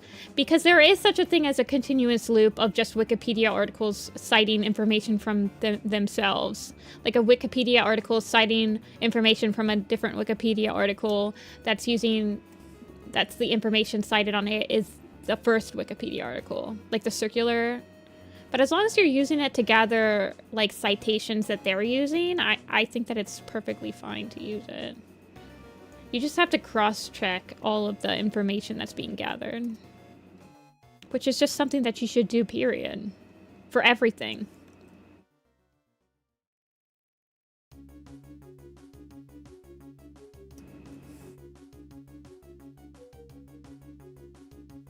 Hold on, let me outline that.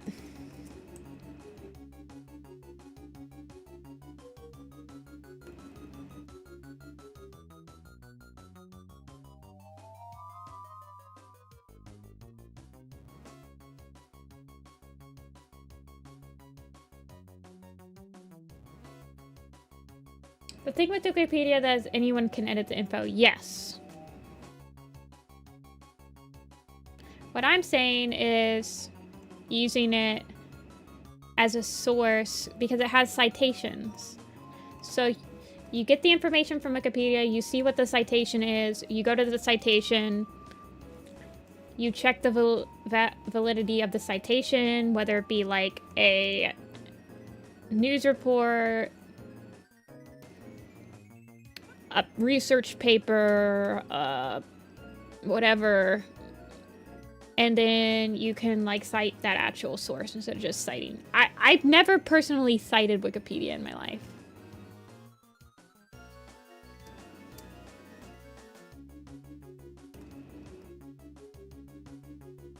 But I have used it to find papers to cite.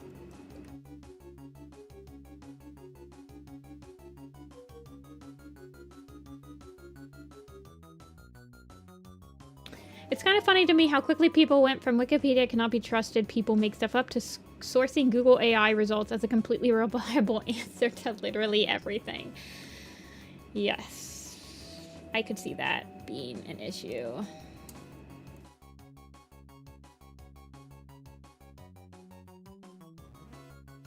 Is it buffering? I haven't dropped any frames.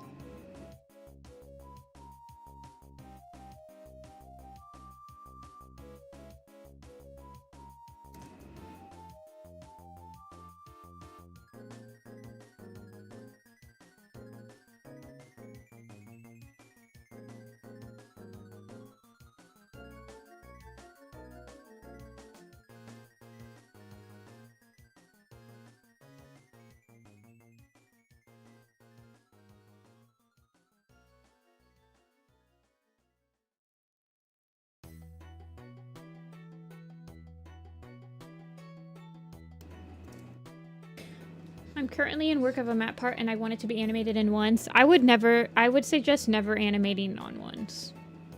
Ever. That's my suggestion.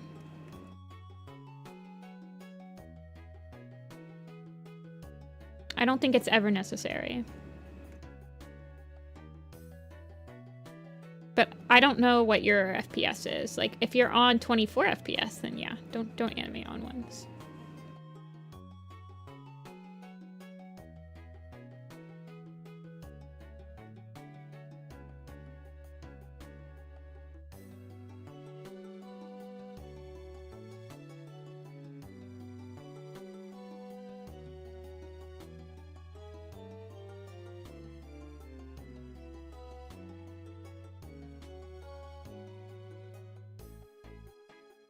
Oh, you're on 10? That's a weird FPS. That's a really weird FPS.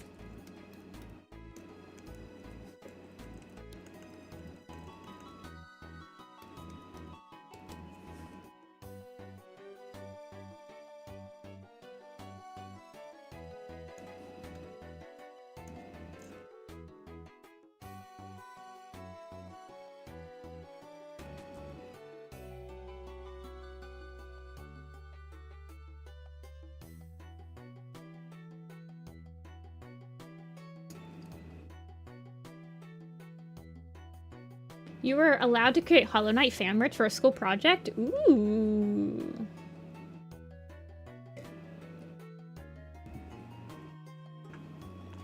I use she, her.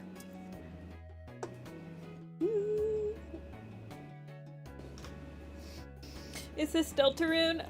We're listening to Pokemon Mystery Dungeon today. A classic for the stream.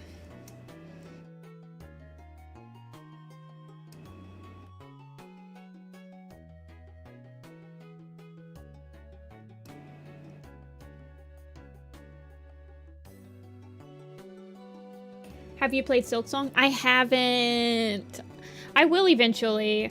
For my birthday, I bought Persona 3 Reload. It actually went on sale for 60% off on my birthday, and I was like, oh. Atlas, you know me so well. My birthday happens to be around Golden Week, so a lot of my JRPGs go on sale around my birthday, actually. So it was kind of just lucky.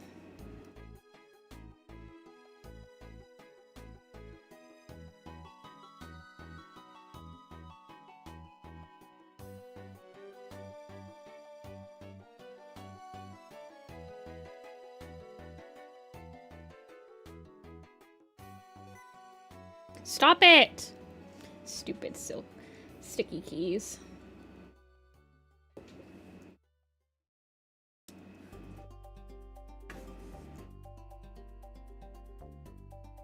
I didn't know that. Yeah. Golden Week is like the last week of April, so a lot of Japanese developers will do a Golden Week sale on their games. So like all of Atlus's games are on sale this week.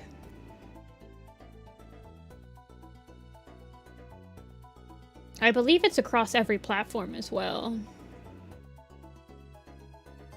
I am not playing Tomodachi Life. I probably will not play it, although I have been enjoying a couple of my friends have been playing it, and I've been enjoying, like, watching them play it. Have you heard of Tomodachi Life? I bought the complete saga of Kingdom Hearts for Steam. I'm finally free of Epic Store. I should do that. But I won't right now. I just bought a game. I can't. I'm limit myself to buying one game a month. Although, I don't think I ended up buying any games last March, but I also haven't played the games that I've bought in February or January yet.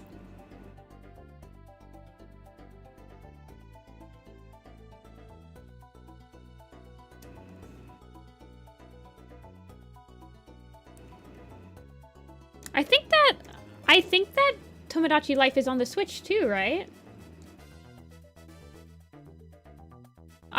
Sorry, that didn't come out correctly. I believe that Tomodachi Life also released on the Switch.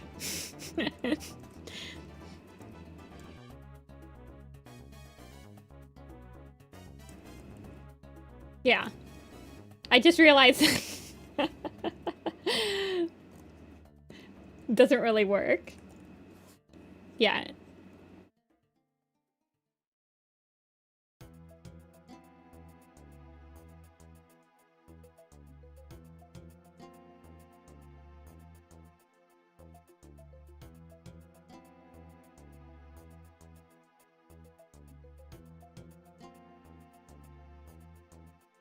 The buffering is too much.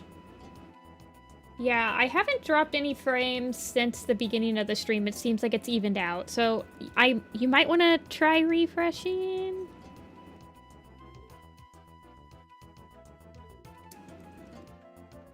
It's addicting. I have heard that you tend to unlock things very quickly, and then after you've unlocked everything, it gets a little bit less exciting. That's like the only thing I've heard about the Tomodachi Life game that was like a little bit negative.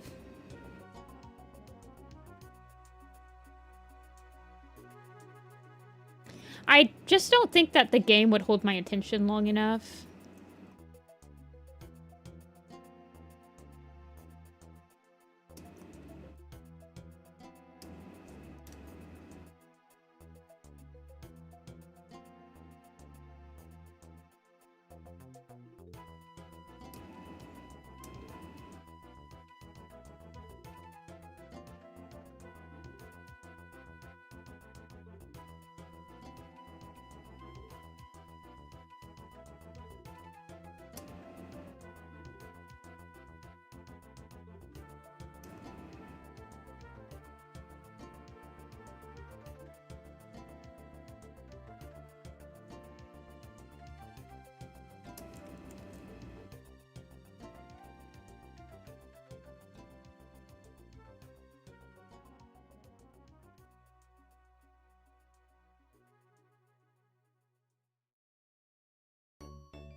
Random anime characters. I've seen some people will do like a mix of like their IRL friends, and then they'll add some of their favorite characters into it.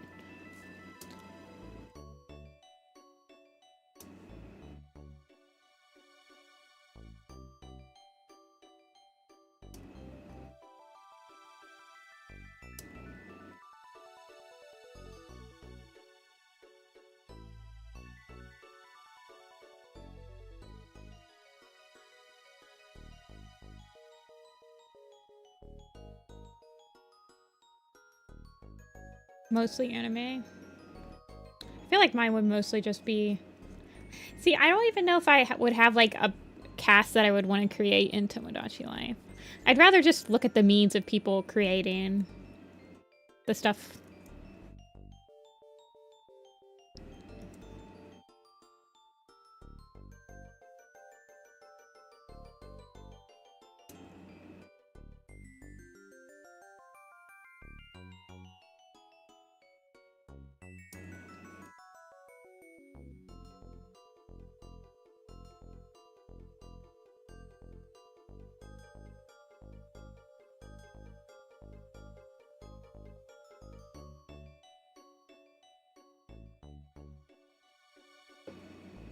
Okay.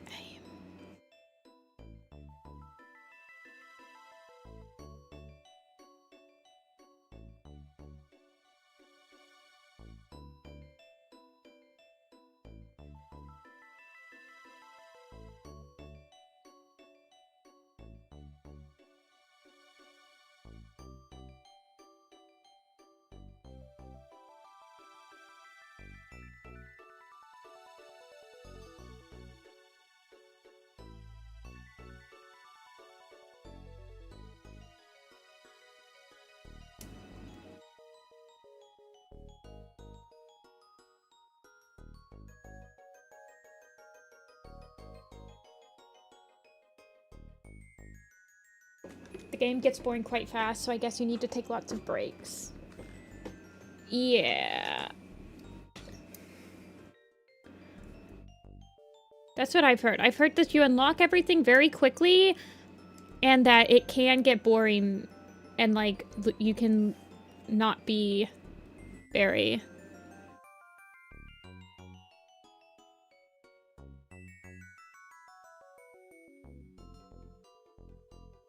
Like, some people just wish it took more time to unlock everything, I suppose.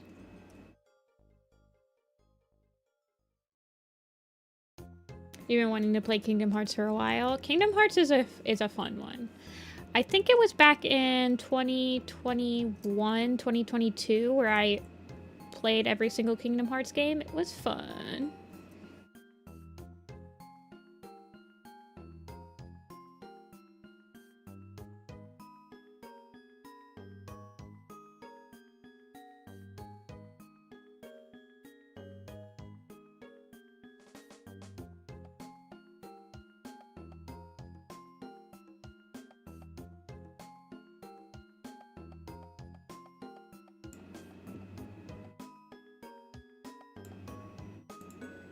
Also, Fernflowers, you're in Work Cuts Animated.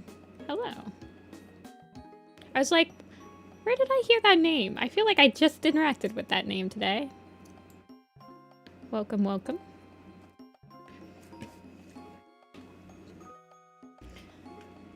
It isn't worth the $60. It's $60?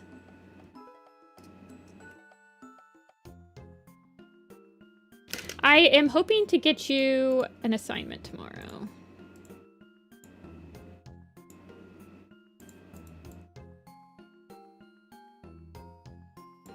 I have been struggle busing.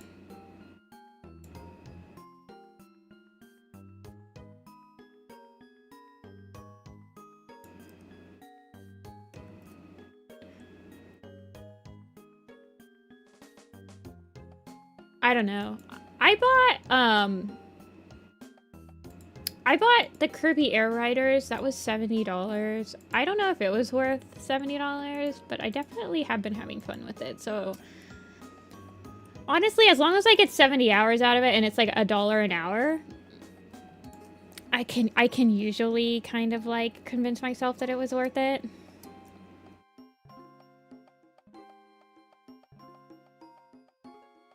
Games are getting too expensive, especially when, I mean, like, I just bought Persona 3 Reload for 25 bucks, and I know I'm gonna get at least 100 hours out of that game when I play it.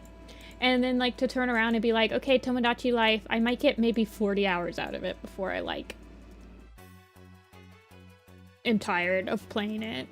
But it's gonna be, like, twice, 3 times as much. I feel like Nintendo... The thing about Nintendo is that they have the same exact price as these AAA game studios.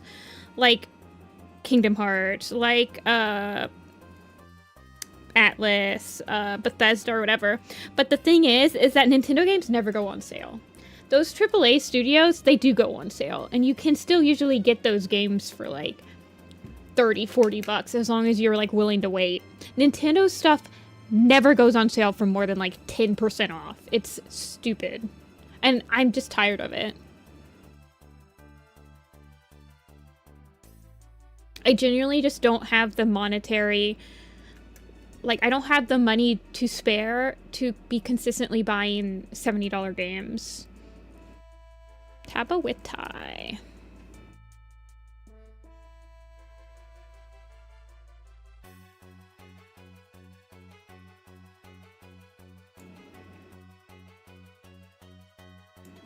I've heard of Rain World. Rain World's the one with the little, like, jelly cats or something, right?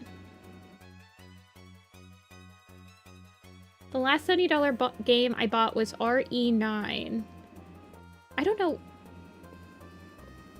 what that game is. What does that stand for?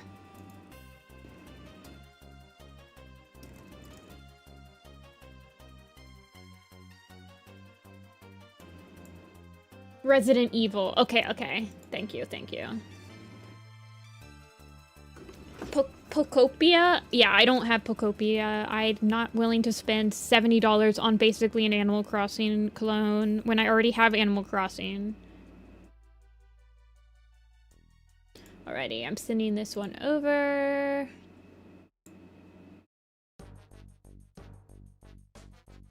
Oh yeah, I forgot that the last one I did for you, Apocalyptic, was Warrior Cat OC.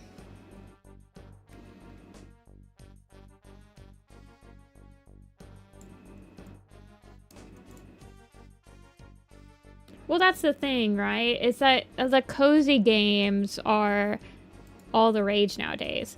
The thing about Animal Crossing is that I actually do have over 100 hours in Animal Crossing, and I know that there's certain game series from Nintendo that I'm willing to shell out $70 for because I've consistently had over 100 hours in their games. So like Legend of Zelda and Fire Emblem, I am willing to spend $70 on both of those because both of those games for the last 4 or 5 iterations, I have spent hours and hours and hundreds of hours on them.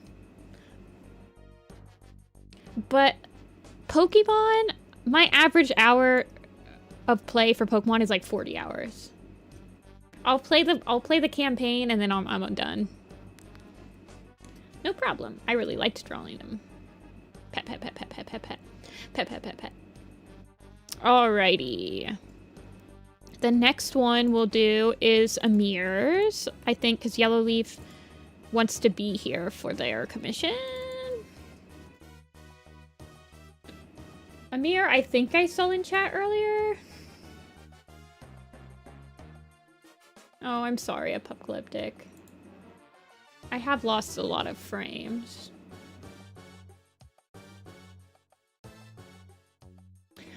I feel like I'm at the point where I have to restart my hard reset my internet every time I stream, unfortunately.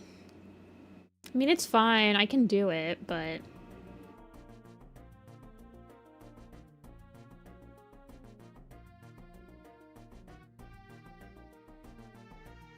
Any sort of cute, playful pose. Okay.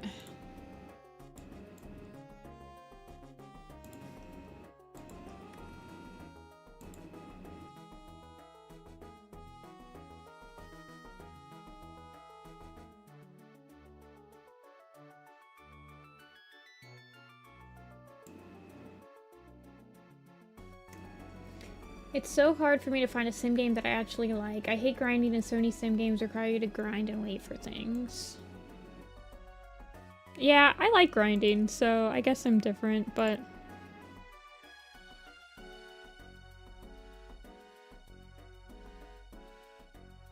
I'm not streaming next Sunday. I am. Next Sunday, there will be a stream. The Sunday afterward, there will be no stream. The 10th, there will be no stream. The 10th is FWA weekend. But next weekend, there will be a stream.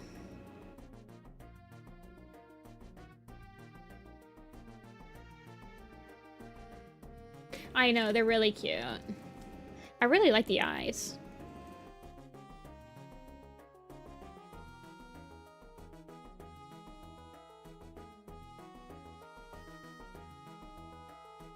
A playful pose.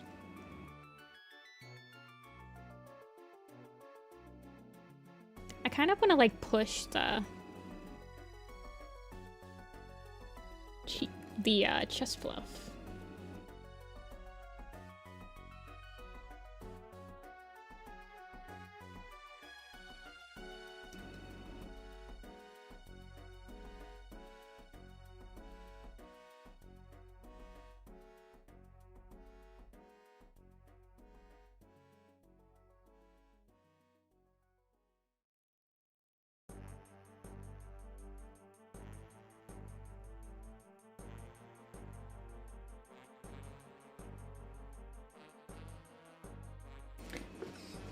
Pokemon is always worth it. Yeah, and a lot of people do get a lot of hours out of Pokemon. I unfortunately just don't, so it's just not really worth it for me.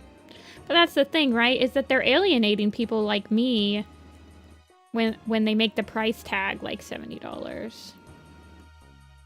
I mean, I can't imagine like how hard it is as a kid nowadays to convince your parents to buy you not only a Switch 2, but then also shell out another $70 for a game.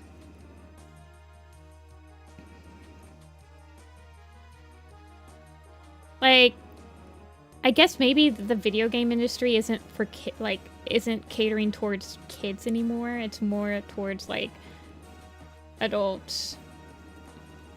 But like Nintendo games, I don't know. Yeah, I mean, I remember saving up my allowance money just to buy video games when I was a kid.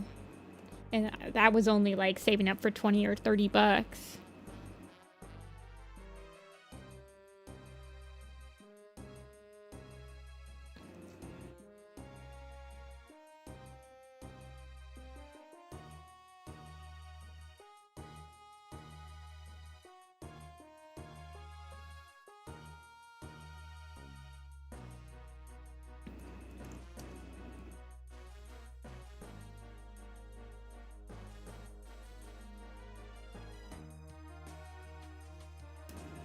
How do you prepare for big cons? Have I ever sold out of anything?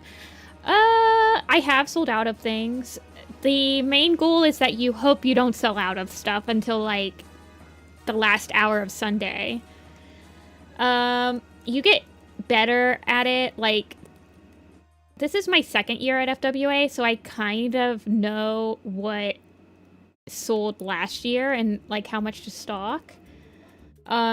As you keep doing it, especially when, like, you just know what your big sellers are and you make sure you carry enough of those. I personally make sure that I have at least 40 of every print with me, but for example, my new ThunderClan Quarry Camp, I bought 200 of, mainly because I didn't want to sell out of them. But I also knew they were going to be... a lot of people are probably going to want it because it has a lot of popular characters in it. But I also want to make sure that I have enough to put online, which I should be updating my shop tomorrow. So you guys can get the ThunderClan Quarry Camp. But I try to make sure I have at least 40 of everything.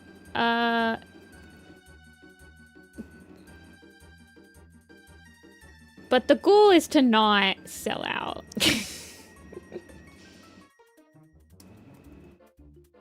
I thought I can afford it due to minimum wage and stuff. I know. It's like, I don't know. But preparing, so FWA is a little different because I'm also preparing for other things for the con, but as a seller, the main things I want to prepare for is I take inventory. So if I'm running low of anything, I try to make sure that I have enough of it. And then I need to prepare my table setup. And then I have to make sure legally I have all my ducks in a row. So like, for example, for Georgia, you don't have to have, you just have to fill out like a tax form to collect sales tax. You don't need like a license number or anything for the state of Georgia as a traveling vendor. So just make sure that you legally are not breaking any laws by selling there.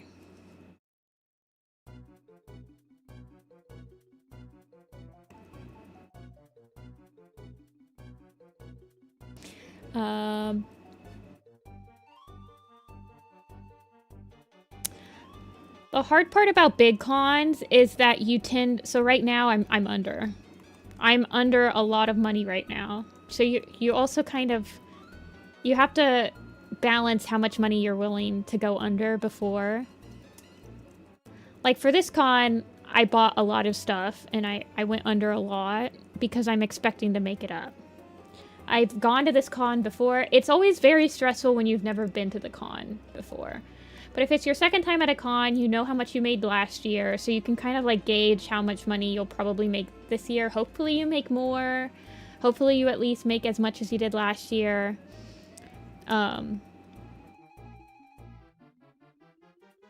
you can kind of like decide how much money you're willing to put into it.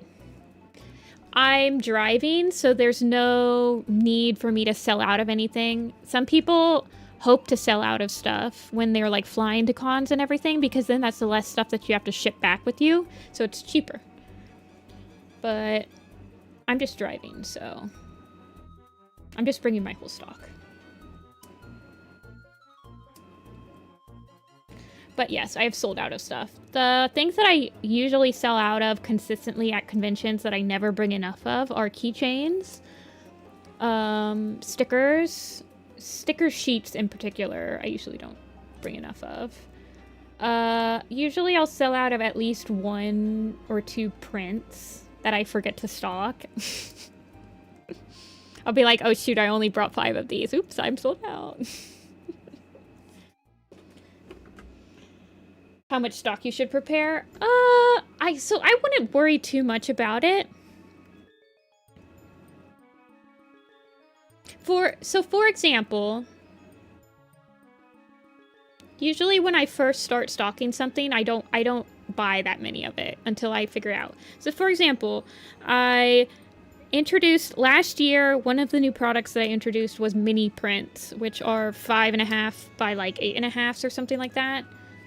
Like 5 by 8-ish prints. And I ordered 12, I think I ordered 12 designs. And I only ordered 10 of each because I had no idea which designs would sell and which ones didn't. So I ordered 10 of each of 14 designs. I debuted them at a couple of cons, big ones and small ones. I found out which of the prints actually sold, and then when I restocked with 30 for this con. You have to figure out how many people are going to come to the con as well. Like, try to figure out what the average attendance is at whatever con you're vending at. Because the more people that show up, the more stock you potentially need. But it's not a bad thing to sell out. But you do, like, want to not sell out until Sunday. Because when you sell out, there's people, usually you keep, like, one of the product as, like, an example, and then people will come and be like, oh my god, it's sold out, I wish it wasn't sold out, and then they walk away, and you're like, man, if it wasn't sold out, I would have made another. But I wouldn't worry too much about it your first couple times. It's just something you get better at, I think. And also, you might not be willing to put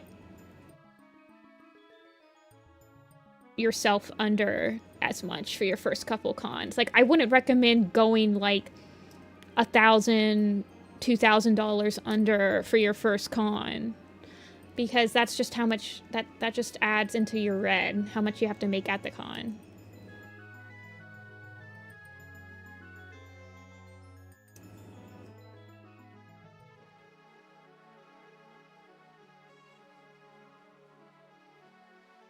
I'm breaking this other leg. I'm trying to figure it out. I feel like... I like it like that, though. Yeah. My first con... So, let me give you an example. My first con...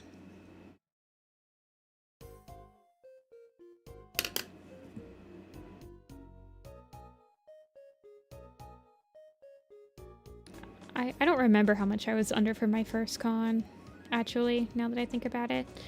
It's harder for me because in my under, sometimes I don't include, like, the amount I'm spending on products because I'm also selling those online, so I'm technically not including that in the price of what I have to make up at the con, because I know I'm probably going to make it up online. So usually my under price for cons include, like, if I buy anything for my table... If I buy anything, like the price of the table, the price of the hotel, the price of the gas, all that crap, you know? How much money am I spending on food?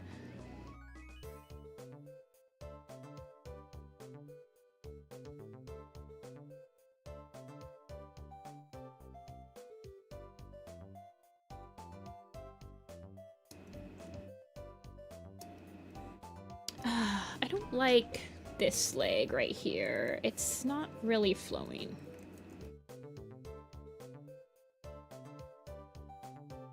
I feel like it can be pushed this way a little bit.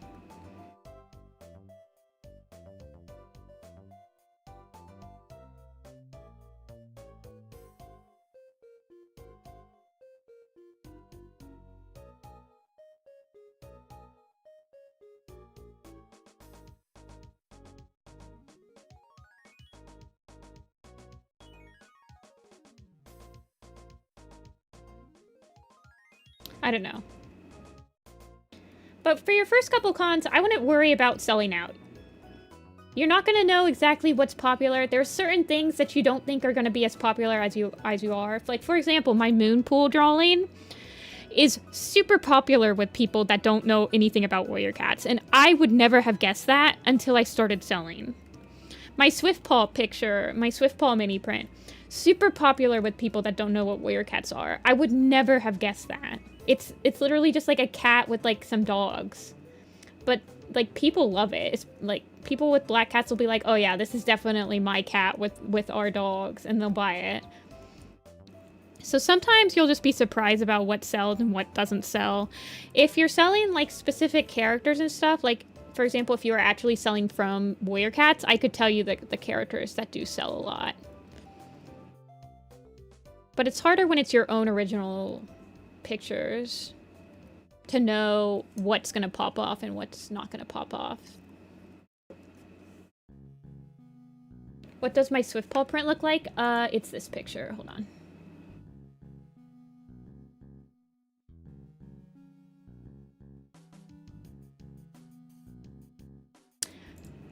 Let me grab it. It's on my design. It's on my Twitter or my Tumblr.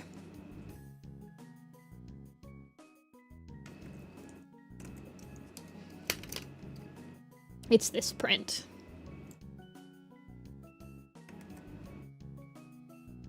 This one is like super popular with normies. I'm not even gonna lie. Normies love this picture. They're like, oh yeah, that cat's like totally gonna show them what's up.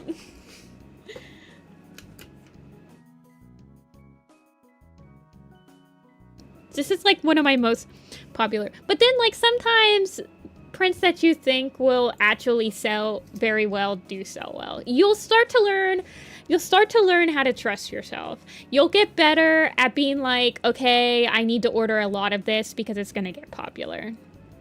Like, that's why the first couple times I did the camp prints, I think I only ordered like maybe 20 or 30 of each. But I've gotten used to it. When I ordered the ThunderClan Quarry Camp, I ordered 200 of them because I'm like, this one, the ThunderClan Forest Camp, I've had to restock many times. I had to restock it a lot more than any of the other prints. This one also has like really popular characters on it. It's gonna pop off. Well, you know, you kind of manifest it too. Manifesting it popping off.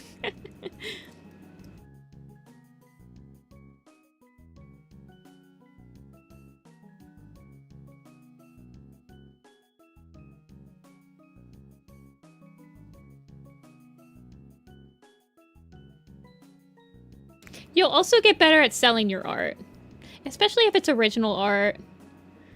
Like, you'll get better at kind of reading your customer and like communicating with them. It's a lot easier to be behind the booth selling your own stuff than it is to be like just customer service selling. What are your most popular prints amongst the Warrior fans? Without a doubt, hands down, my 2 prints I restock for almost every con right now is the ThunderClan Forest Camp picture and the Prophecies Begins headshot poster. Those are my 2 most popular. I am expecting the Quarry Camp to join that list, though.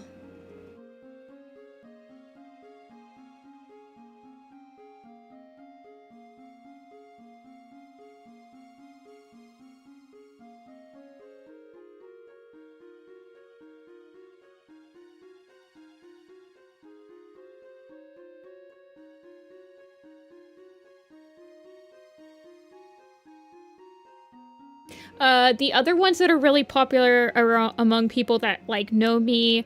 So there are certain people that will show up to my booth where they'll be like, oh my gosh, I haven't thought about Warrior Cats in so long, but I used to love your stuff, blah, blah, blah, blah.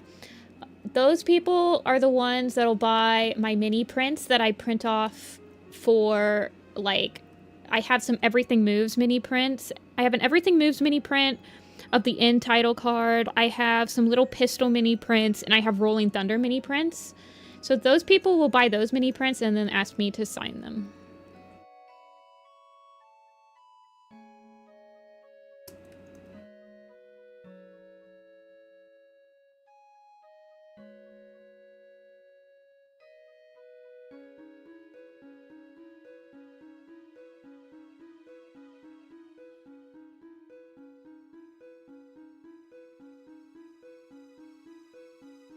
But yeah, it just depends.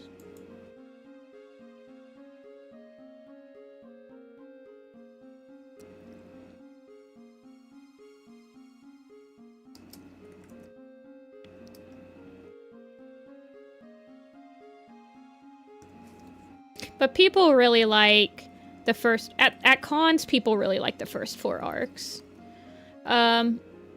Any of my stuff from like the last few arcs, my Dawn of the Clan stuff does okay, but it still doesn't do anything. It doesn't do as good as like anything from the Prophecies Begin to the Omen of the Stars. Online, the newer arcs do better.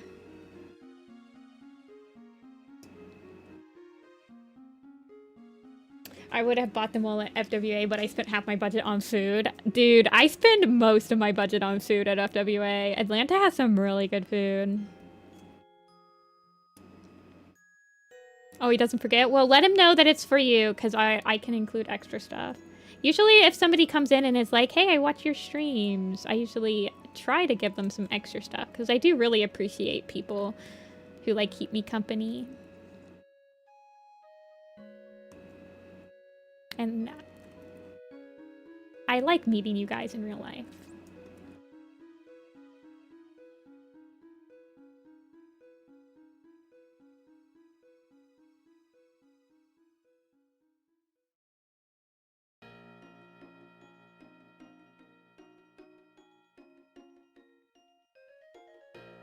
I get some...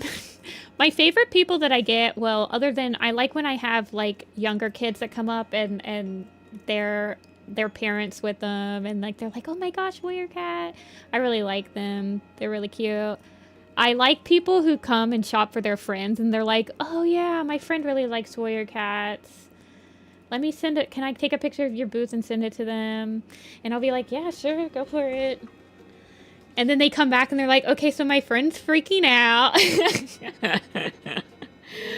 And then they have like this list of like buttons that they want. It's without fail. Their friend always asks for like the randomest buttons. They'll be like, I don't know if you have any of these characters. But the majority of time I have most of the characters that they want. But it's so funny. They'll always have like a bundle of buttons that they want. We're like, okay, I need Fallen Leaves. I need Sasha. I need Golden Flower. I need, do you have Running Nose? It's like the weirdest combination. And I'm like, I have committed to trying to have the majority of like semi-popular characters with me.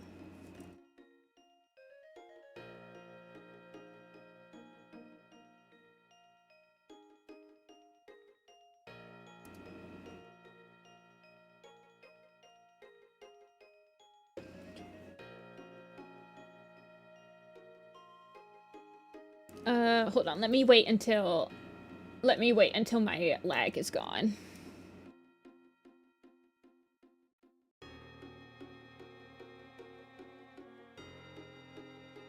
Before I answer the question about AnthroCon.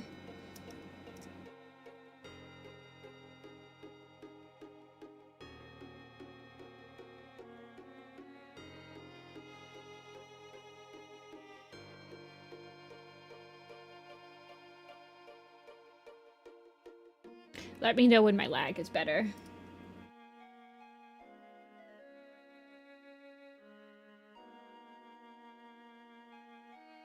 I'm still dropping frames.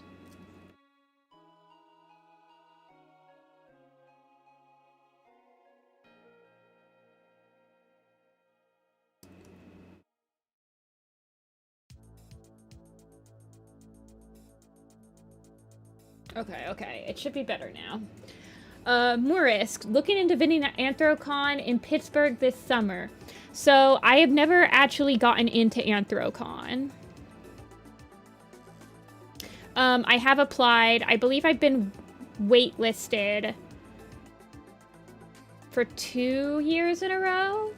I don't apply for the Artist Alley at AnthroCon because it's commission only, which means that you can only sell... You can't sell any pre-made stuff. And,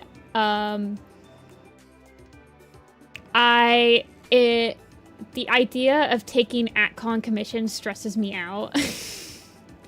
So I'm not super interested in it. But it is the biggest con, and I have tried to get into it because it's very close to my house. It's like a 3-hour drive away, which in Midwest terms is like very close.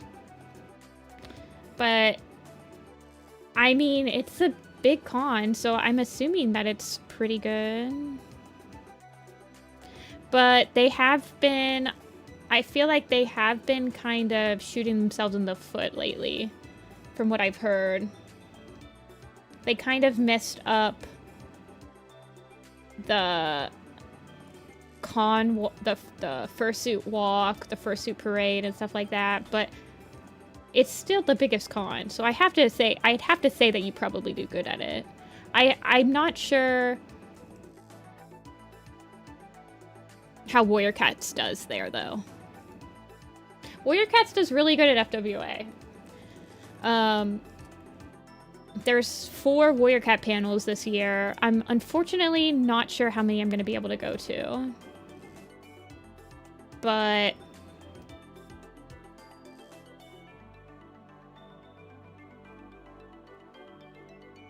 it is a thing.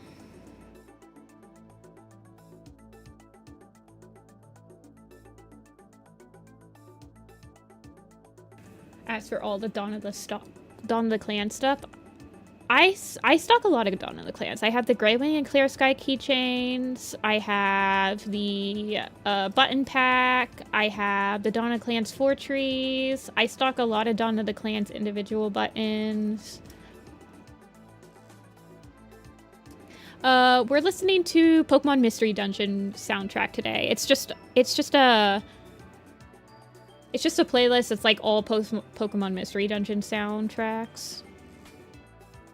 It's a classic. We listen to it a lot on stream.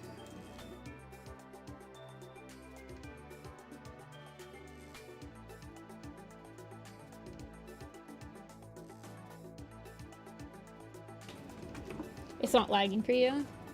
Fair enough, fair enough.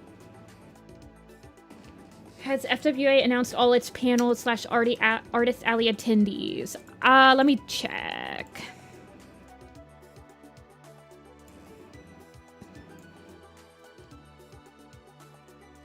Schedule. Okay, the schedule is up. So I actually can tell you guys that there will be a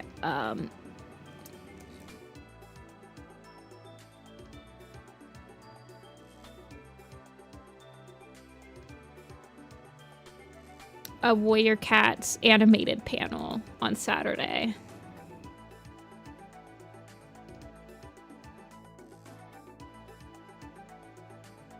FWA Warrior Cat stuff does really good at.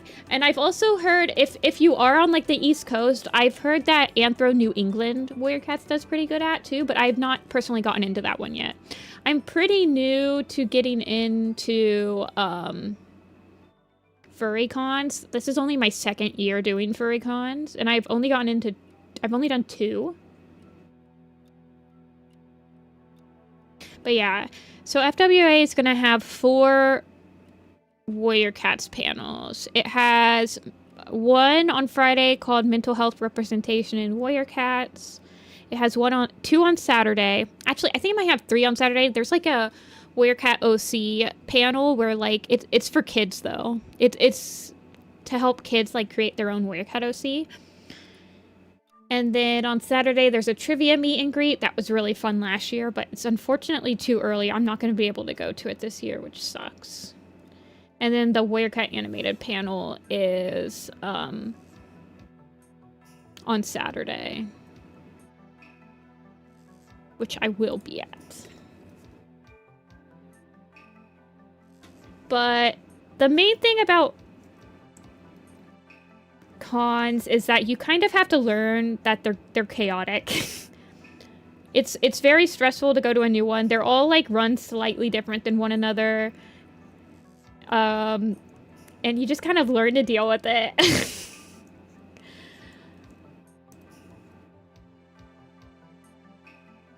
You just kind of have to learn to be flexible.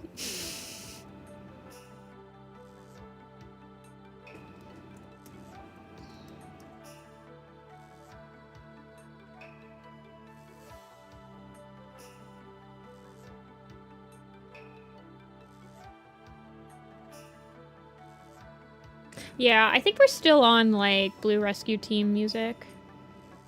Hey, Annabelle.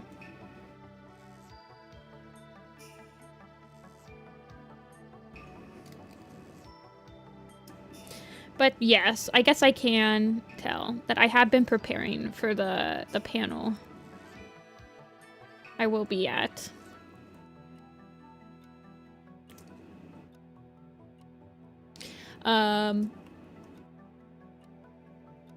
I love doing cons, though. You meet so many great people doing conventions.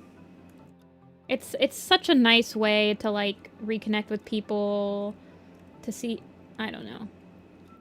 Selling at cons is very rewarding, too. I love talking to people and seeing people, like, look at my art up face to face. Very rewarding.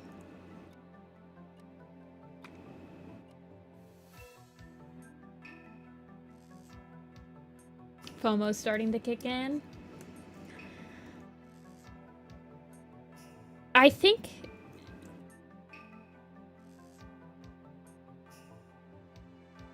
it's... I don't know. It'll be fun. We might try to record it.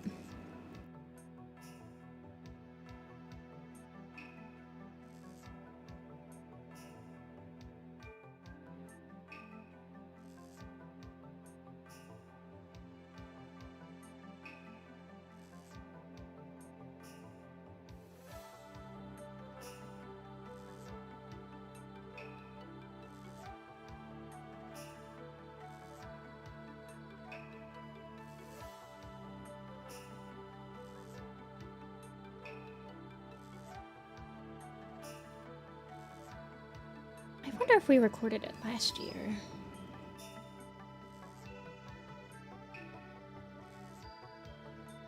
I think that...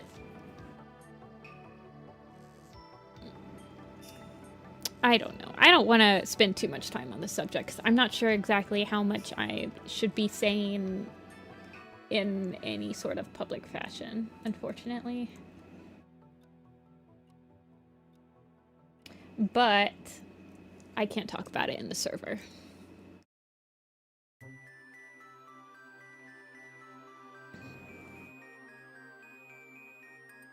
I mean, I can definitely tell you that the Warrior Cats animated panel is happening because the schedule is public. But I don't think I can say anything else. Here, I can read the description of it. What's the description say? Warrior Cats fandom has been at the forefront of independent animation, with fan-made animations garnering over 500 million views in the series' 23-year history. From this community of animators and Battle Cat enthusiasts, Warrior Cats Animated was born. Warrior Cats Animated is a by fans, for fans project creating an animated web series inspired by the Warriors book. Join the team behind Warrior Cat Animated as we share our journey of reimagining the world of Warrior Cats for animation. This panel will include a detailed look at our production, tips on creating and sustaining your own animation project, and even a sneak peek at our first episode. This panel will conclude with a Q&A segment. You like the idea of going to cons, but I'm also bad at interacting with other people and finding stuff. I just walk around the artist alley. Hey, that's pretty much what I do. Honestly, that's pretty much how I go to cons. I'm pretty much perpetually in the dealer's room or the artist alley. Which is why I like being in the artist alley 100%, because then I feel like my wallet doesn't spend as much money because I'm forced to be behind my table and I can't go look for things to buy. It's like I'm shackling myself.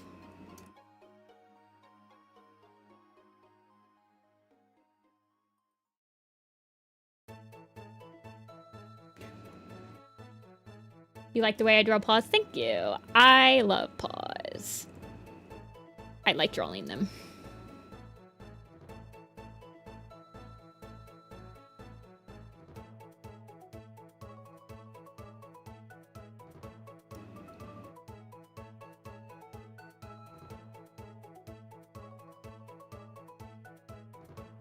Haven't vended or done anything very involved yet. I've only attended, but walking around and just looking at people's cosplays and stuff, I think it's worth it. Yeah. I actually don't usually go to that many panels. Usually. I'm almost... Honestly, a lot of the times when I was a kid, I used cons as an excuse to meet up with, like, internet buddies.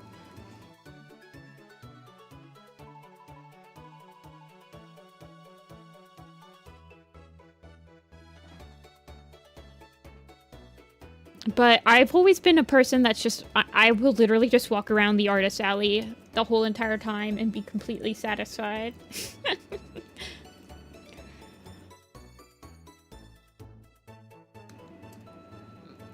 But it is a good excuse to get together with friends and stuff, like, especially, so this is the other thing, right? And I don't mean, I'm sure that a lot of people who have been around for a while understand that it's very nerve-wracking. It can be a very nerve-wracking experience to meet up with a internet buddy for the first time. Even if you vibe really well with the person in, like, calls or via text message, like sometimes you have no idea if it's going to take a lot of energy to hang out with somebody in person.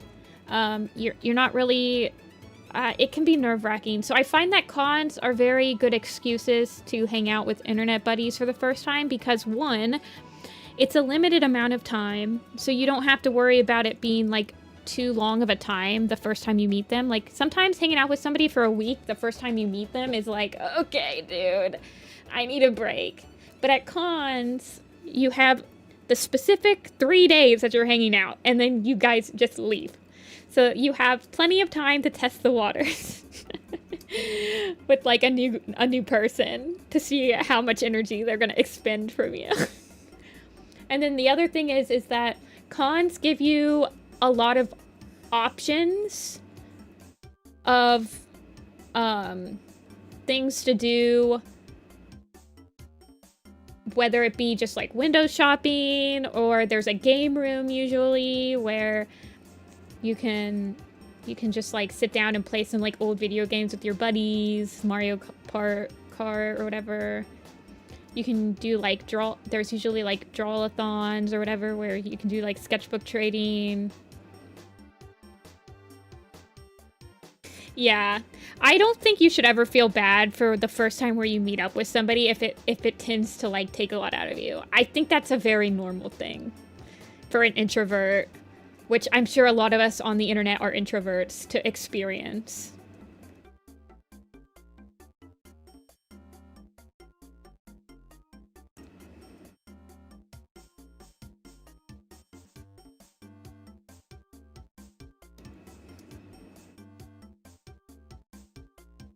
I walk around the artist alley for 1 hour tops, and I'm like, okay, let's go, and leave. You have shown yourself on stream a bit ago when you talked about real life event places, and I still only picture you as your little apple, Sona. Yeah.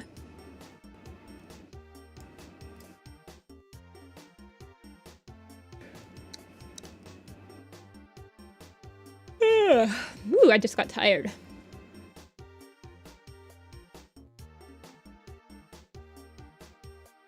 We ended up on some pedal boat.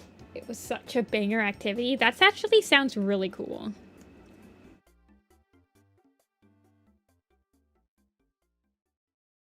Yep, I've met people.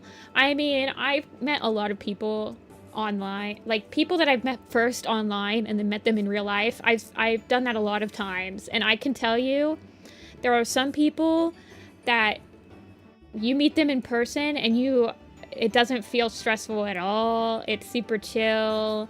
You're like, I could do this. I could hang out with you for a whole entire week and not feel like stress. And then there's some people that just, they're a lot. I'm like, let's do this again once a year. And then I need like a week of break.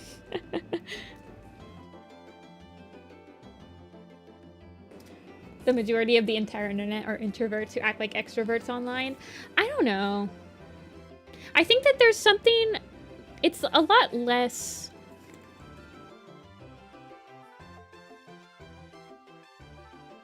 I don't know. There are a lot of extroverts online, I feel like. But yes, a lot of us are introverts, for sure. Once a decade, please. I've never met somebody like that before, but there are certainly people that I'm like, okay, well, we can do another con, but I'm not going to be able to do any week-long backpacking trip with you.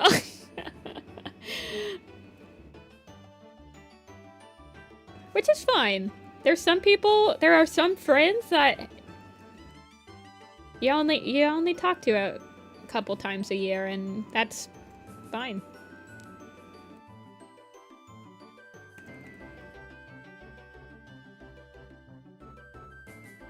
I value all my friends.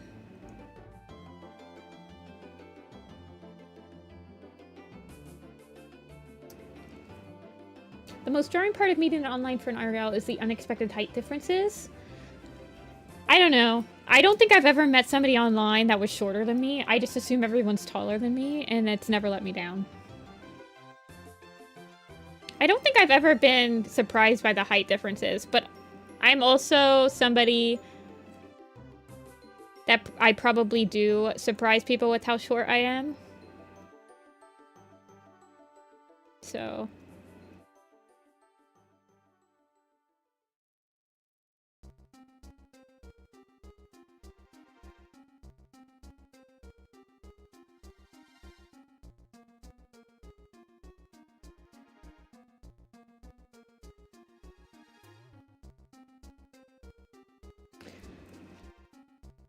yeah, the internet, I mean, for somebody like me, I struggle with eye contact and, like, maintaining... I've gotten better at it, but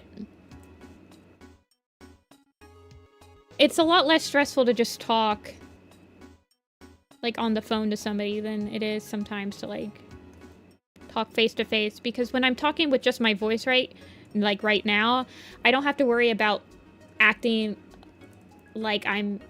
oh, shoot, my facial expression isn't, like, it's too neutral, even though I'm listening very intently. I don't know. I kind of gotten over it in the years. And especially, like, I feel like online friends kind of understand.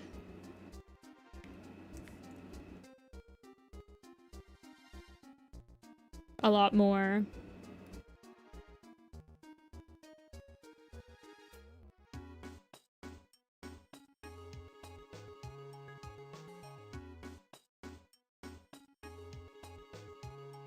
My younger internet pals, the taller they were, us older people were the shortest. Oh, yeah. 100%.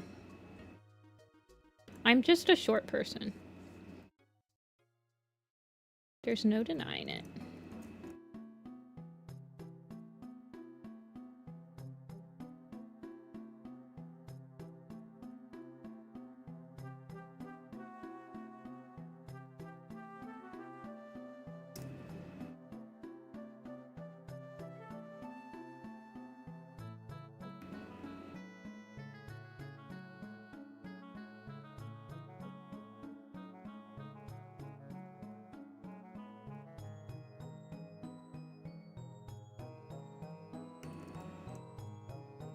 Hey, happy birthday tomorrow, Wave Paw.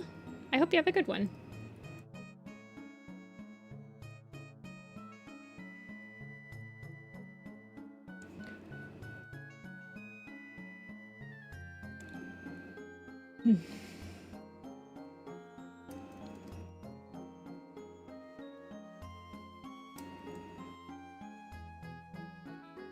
Looks like a little circle.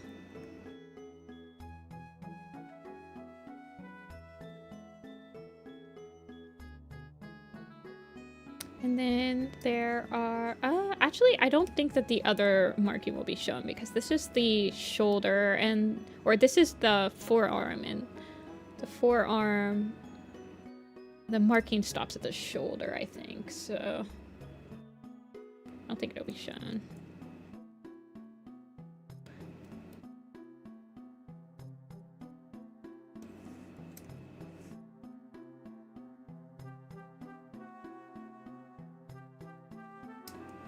And then the nose is this color. Okay. Color in the beautiful eyes. I've never been able to get, like... I guess I did it with the rock, but I've never been able to get pupil... I guess there are pupils, they're just white, eh? Okay. Never mind. Lying.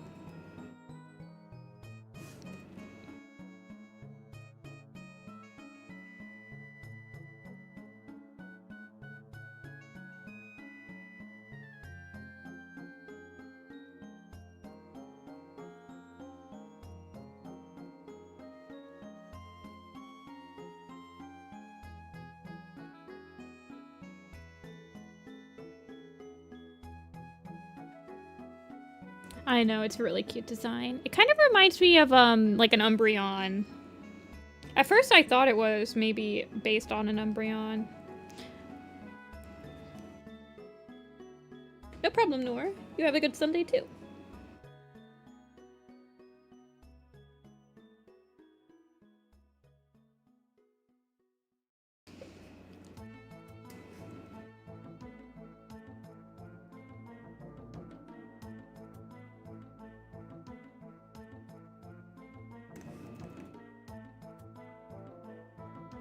Umbreon and Espeon. Oh, true, true. Espeon does have the, like, eyes like this. At first I thought it might have been an Eevee or something.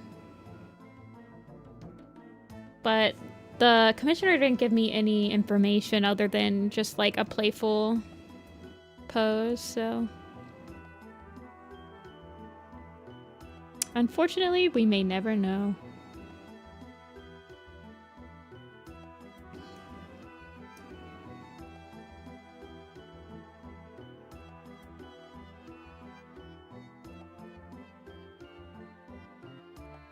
In the purple, yeah.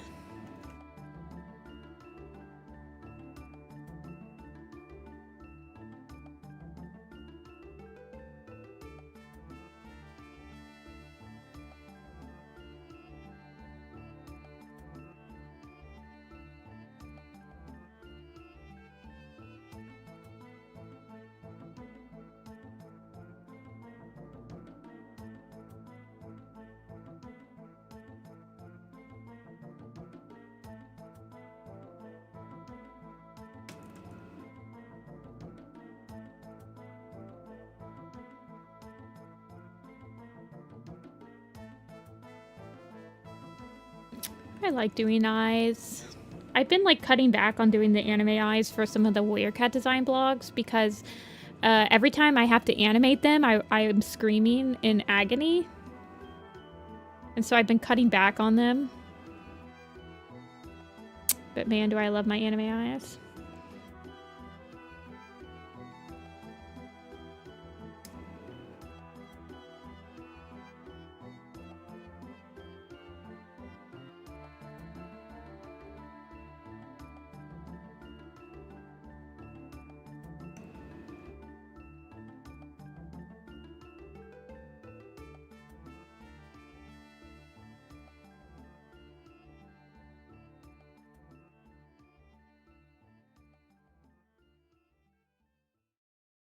I know, they're so pretty.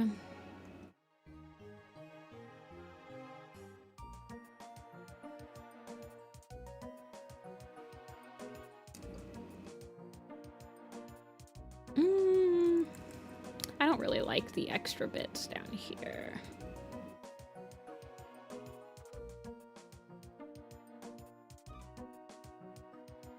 Maybe as a shine?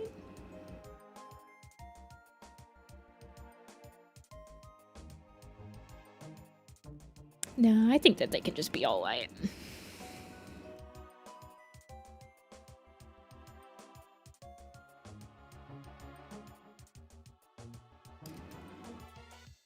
Oh shoot. Oh, okay. I was like, oh shoot, I don't know what the color of the paw pads are. Thank you. Whenever somebody adds the paw pad color into the rest sheet, you are a saint, and I love you.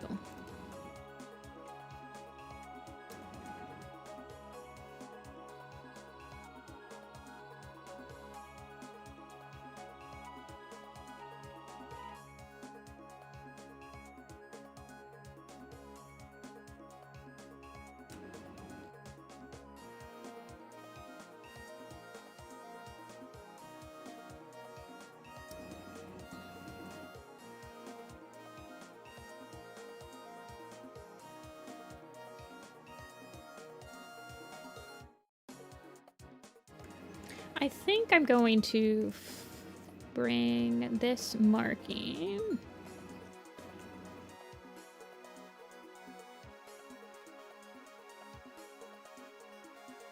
this way.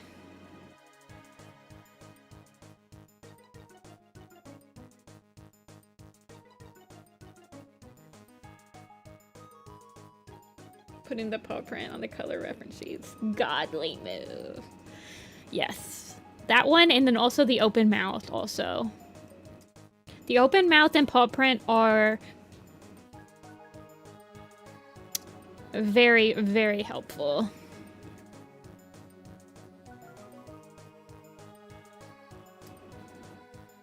I need to add the little, okay, the little ink spots.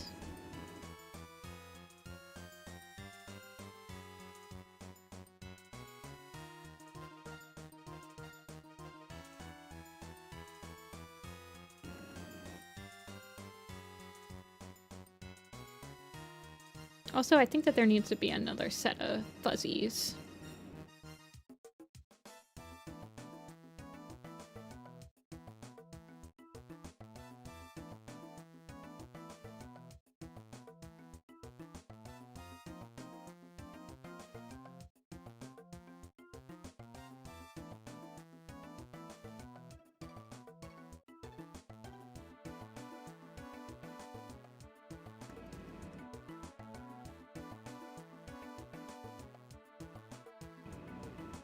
There's shading on this, so I gotta keep that in mind too.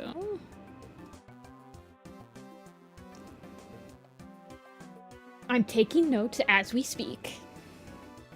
Yes. It is very helpful. I feel like those are the two things that I always end up having to ask if they're not on the reference sheet.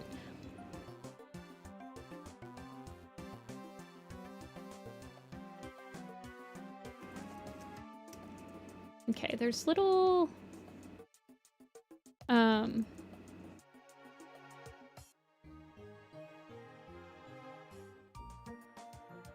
little fuzzies.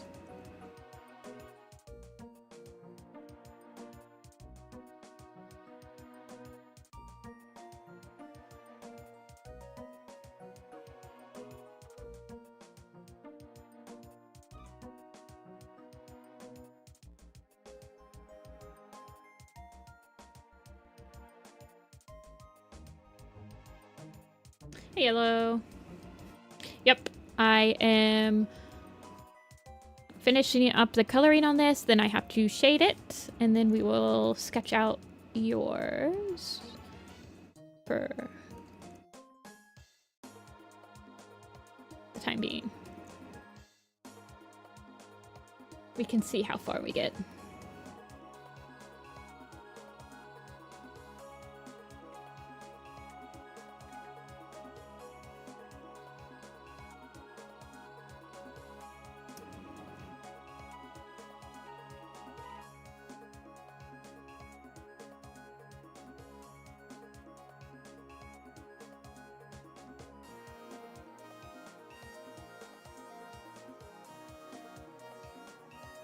I'm liking this design. Thank you.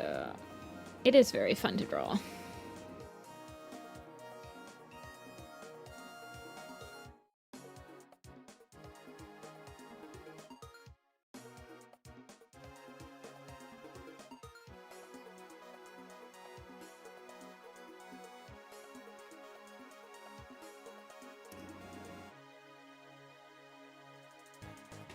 You apologize in advance? I don't remember yours being that complicated. Let me look. I remember them looking really nice. Hold on. Yeah. I like this fall spirit, the Oriel. I love Orioles. And then Debes, which is really pretty too. They're gonna look so good together. The blue and the orange. Get right for spacing.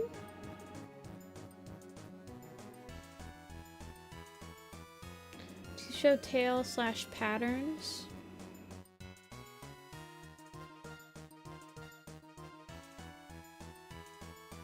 I think we'll be able to get it to work.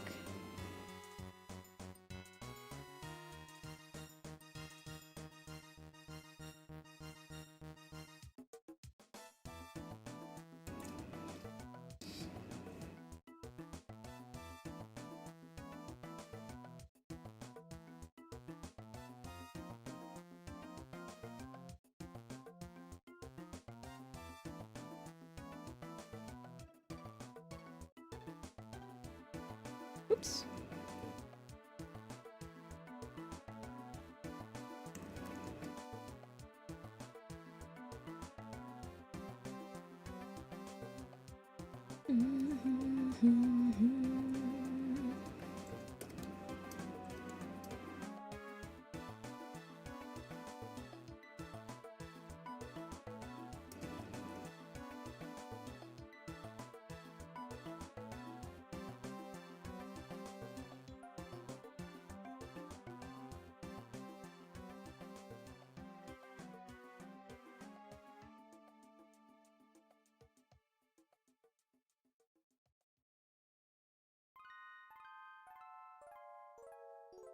Guys, I've been really wanting to work on Little Pistol again. The itch is happening. I feel like it happens once a year. I need to finish the map part tomorrow, though. Well, on Tuesday. I don't know if we'll finish it, but hopefully we'll get at least all of the, like, drawn assets out of the way.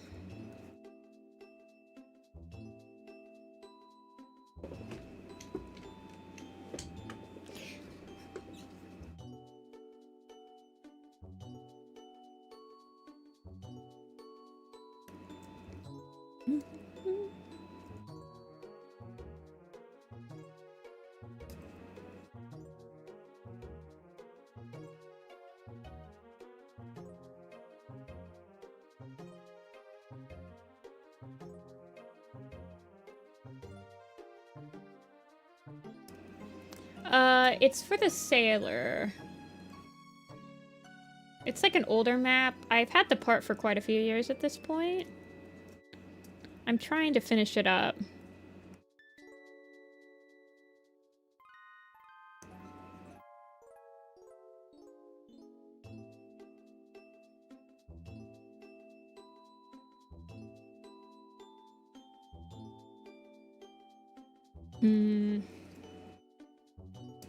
I think what I want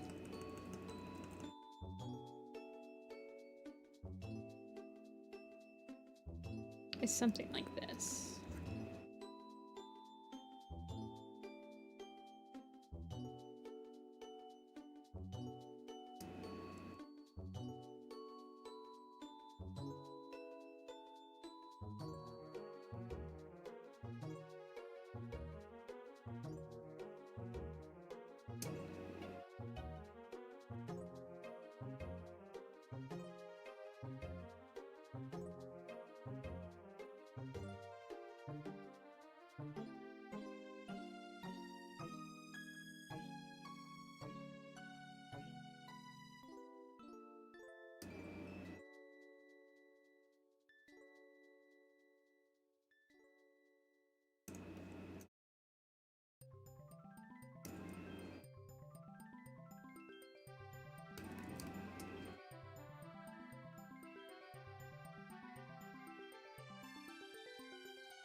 Do I want, I guess it is like in the background, but I kind of want this to be popped out.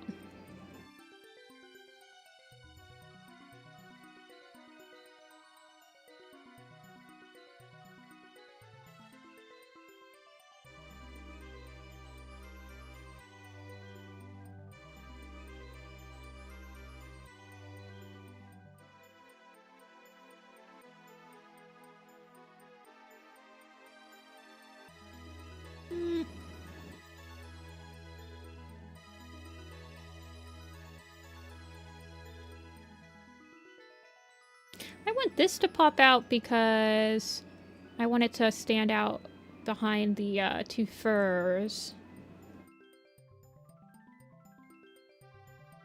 I guess that's okay.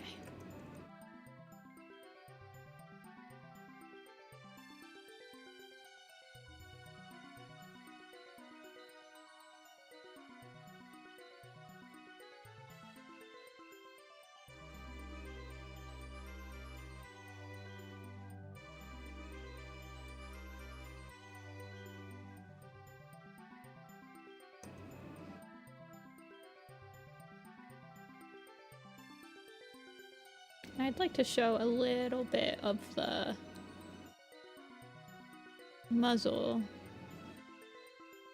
volume, if it would be possible. But I don't know if that's going to come across. Sometimes you can get away with like shading that back eye, and then sometimes it just not necessary.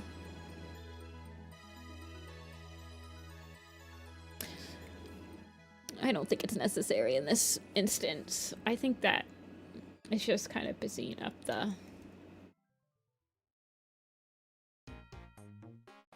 face a little bit too much.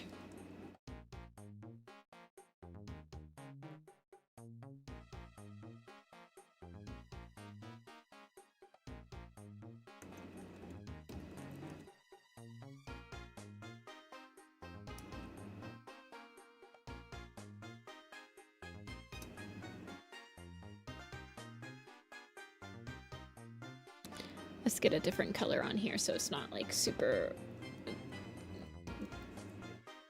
like more of a vividness.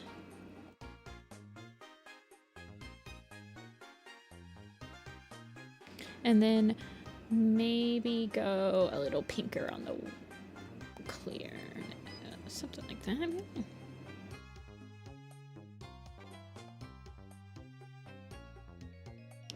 They wanted it to be kind of silly, so I feel like doing like a more of a pinkish shading will give it a little bit more of a whimsy.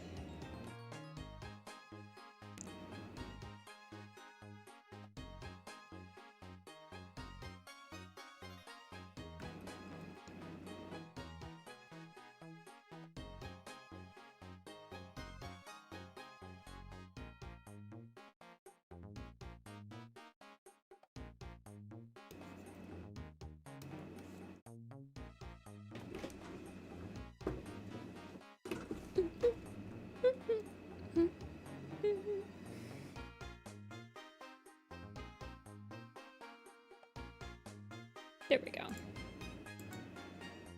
Oh, you're texting me. 4 p.m. Oh, yes.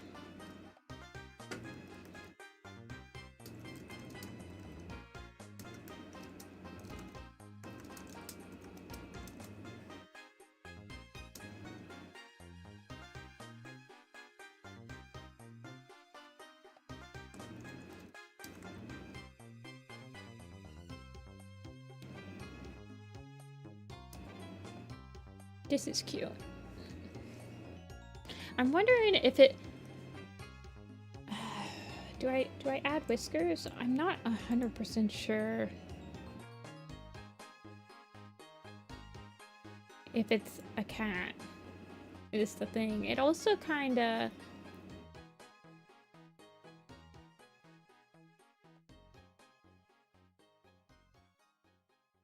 With and without. Yeah, well, the ref doesn't have whiskers, so I think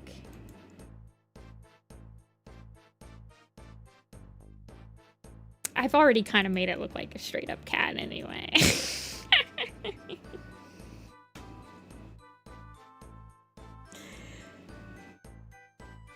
Another thing that you should put on your ref sheet is you should definitely probably put your species on your ref sheet. Even if it's obvious. Even if you think it's obvious, just put the species on it, man. Hey, I found out that half of you guys thought that Apple was a fox. Even though I think it's pretty obvious that she's just a cat.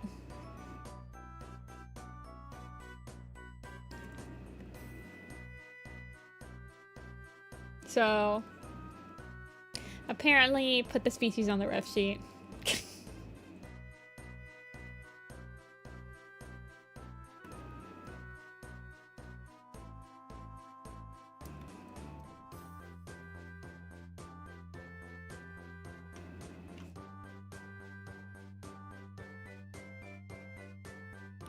It's also nice to have the name on the ref sheet, too. This ref sheet doesn't have the name. I thought Apple was a dinosaur?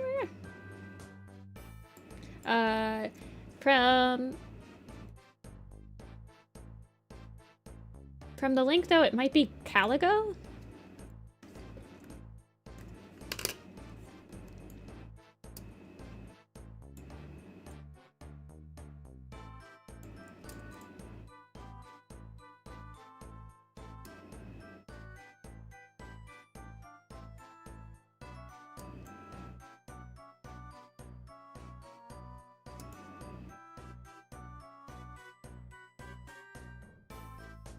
Okay.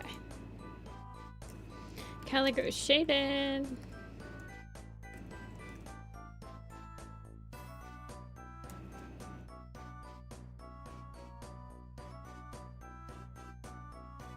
Caligo unshaded.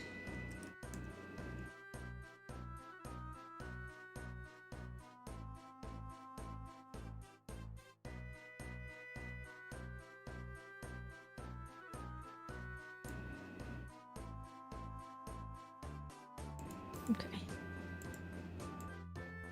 Messaging. Hello, Mint.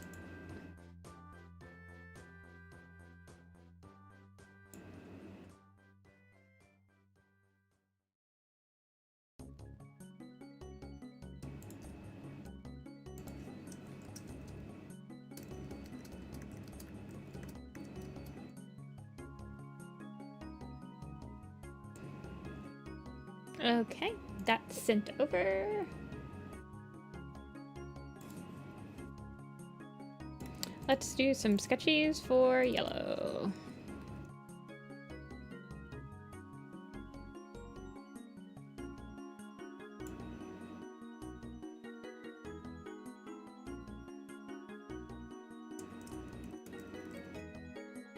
This is, what's it, 26.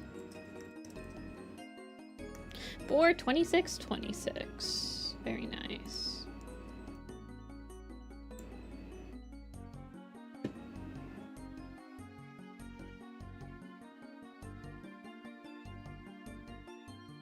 Okay, we're gonna start yellows.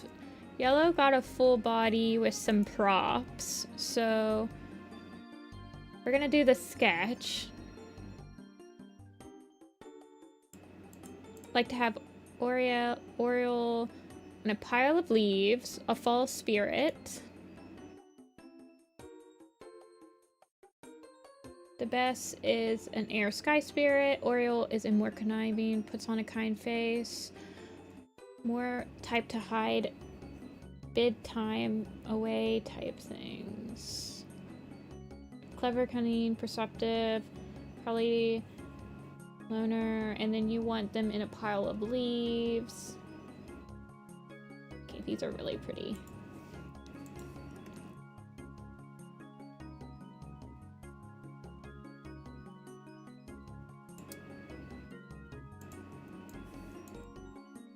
And you want them like together, you want them to go together but to be separated.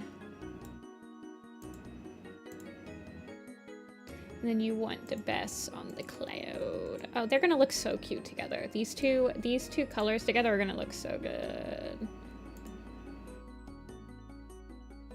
Natural sense pin, natural aversion, cross more. And they're both spirits. Even a little pushy. Look at them! Look at them! I like what you did to the design with like the little tuffies. And I like the placement. I like the placement of the markings a lot more on like the full body.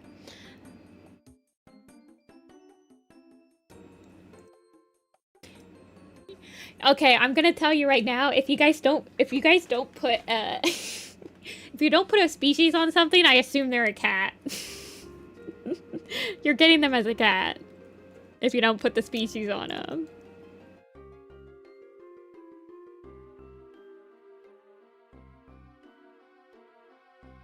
Okay, and then you want like maple leaves is what you're describing.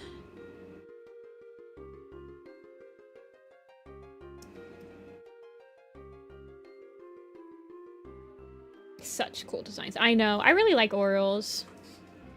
It's really cool to see a cat designed based on one of them.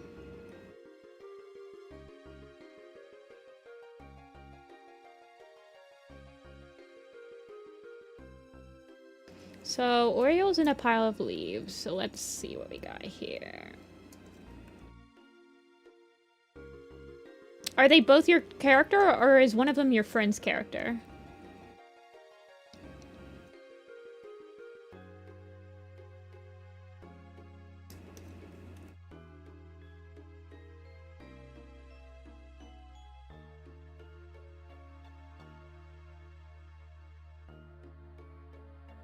The best by Mossy Sprout. I think I have a Mossy Sprout design of my own.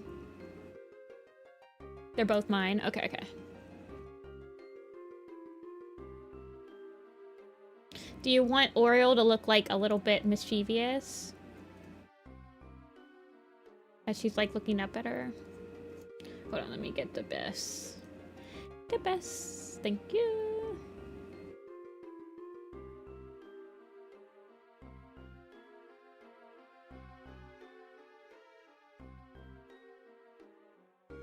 Mossy Sprouts, I think, does a lot of adoptables. Maybe brooding. Do you want her looking up at her? Hold on, let me look again. Mirroring each other, but individual. Okay. Okay, I see what you're talking about. You don't want them to, like... Okay. I'm beginning to understand.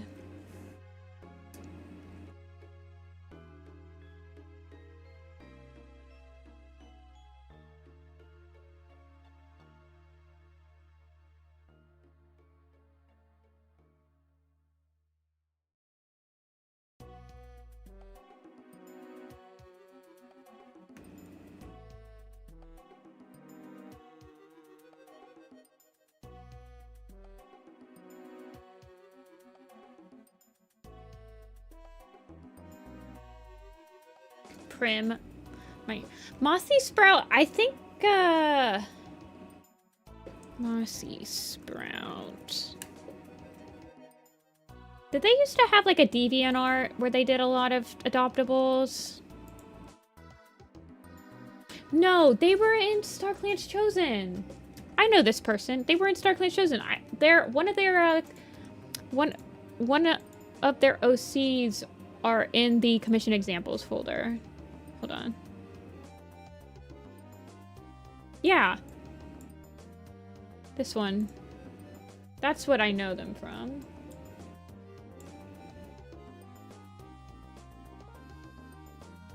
He does adoptables on Twitter. Okay, okay. I think I was thinking of something different. I don't think I have a Mossy Sprout adoptable. Although, he's kind of be banging with them.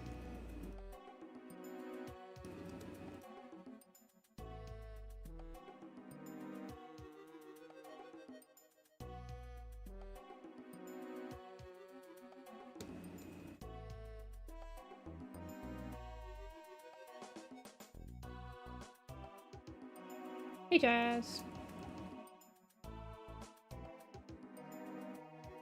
I was talking about... Let me see who I was talking about. Let me go in my toy house.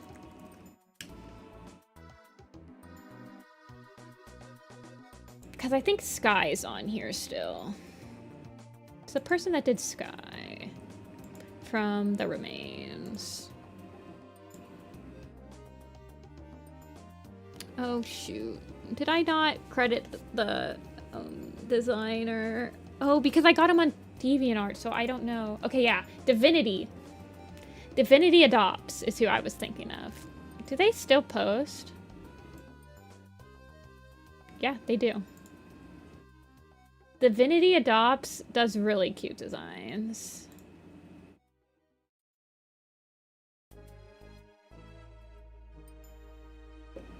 Oh, they have some open. $10 each. Dang. Doing adoptables. Wait, hold on. Which ones are open? Oh, that one's open? I kind of want that one. I don't know why.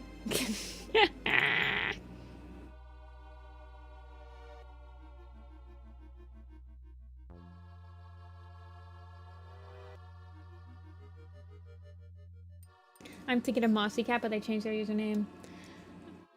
I like how DeviantArt is still, like, a lot of people go to DeviantArt for adoptables still. I feel like. Or probably Toy House. I don't know where people go to get adoptables, but DeviantArt was what I was using, like, even back in, like, 2020.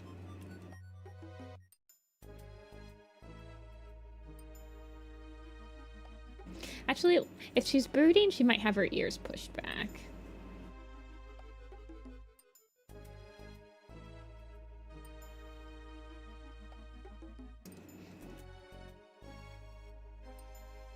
Do you want her, like, in a pile of leaves, like... Mostly Toy House? Fair enough. Do you want her to be, like, popping out of the pile of leaves? Or do you want her to be, like, on top? Okay.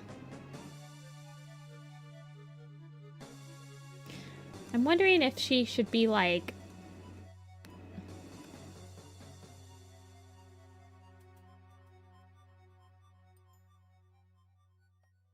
loafing a bit.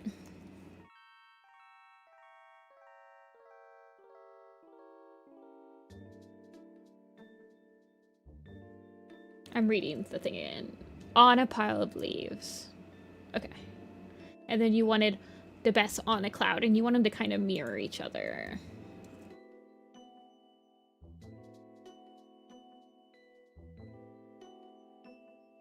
Post adoptables on Instagram.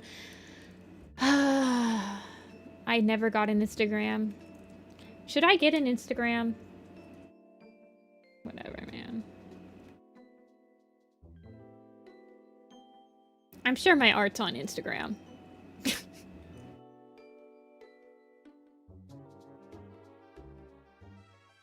I do have an Instagram. I do.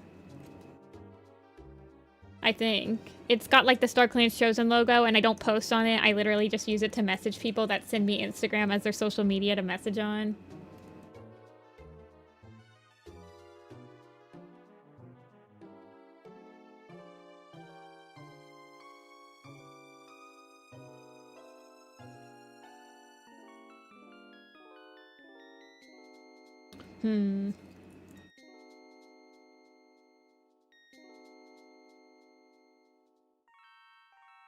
I'm like, what do people use to, like, advertise nowadays? Whatever.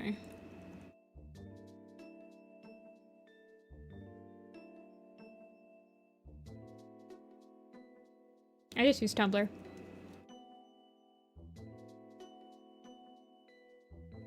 Discord? Really?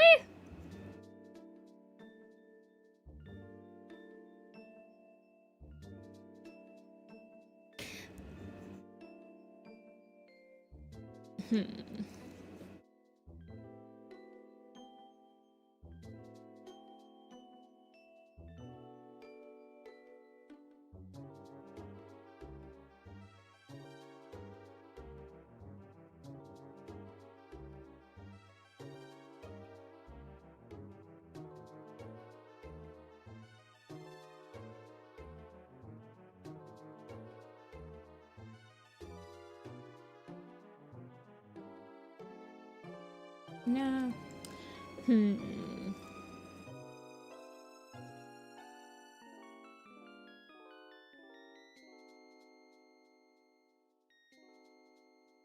Well, the only thing about Discord is I feel like I'm not really in that many public Discords where I'm posting stuff. Most of the time I'm using Discords, I'm in like private Discord, so that's why I find it hard to believe that it's. I mean, but I guess if you're in a public Discord, I'm just not in any. No, it's not going to be me trouble. I'm just trying to work through it. I'm trying to see what kind of vibe I want to get to, like, have her brood. I want her to kind of be interacting with the leaf pile and not just be on top of it. So I thought maybe like her picking up one of the leaves with like her claws.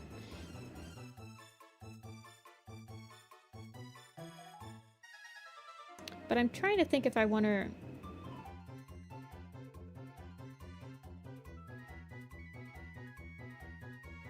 looking at the leaf?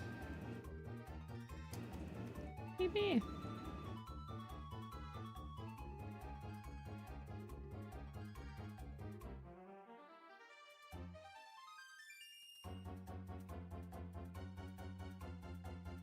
Or if I want her to just be like absent-mindedly, because I kind of felt like when she's brooding, maybe she's not really thinking about it.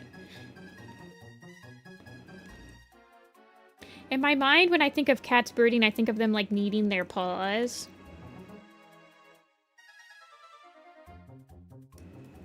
No, I'm not having trouble. I'm just trying to think of some poses.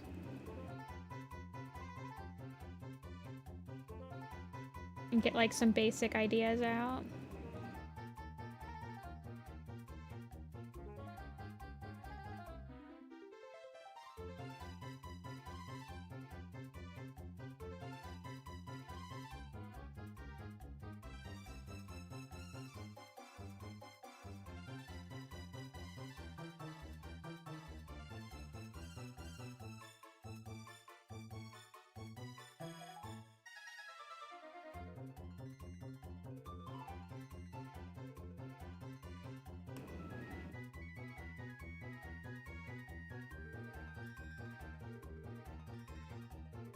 Because I'm also trying to think of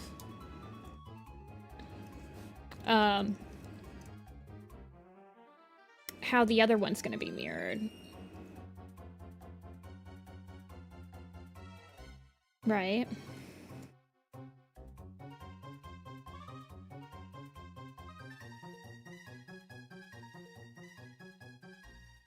And the canvas enlarges.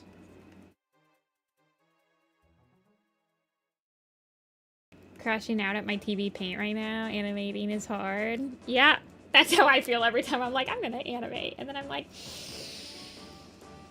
nah.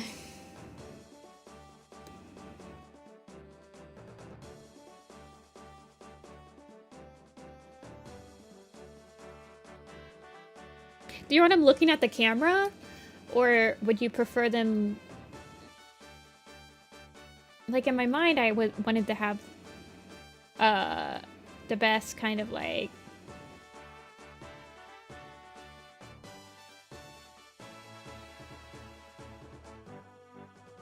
looking at her from up above.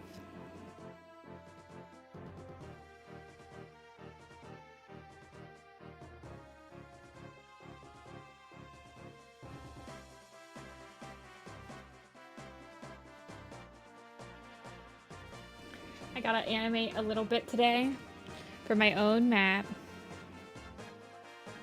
Looking above works well.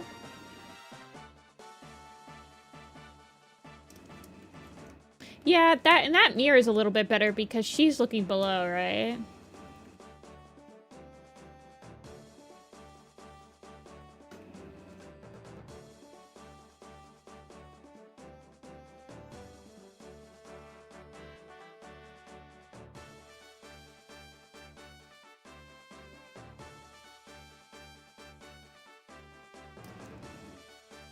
And then I could kind of have the tail swoosh down.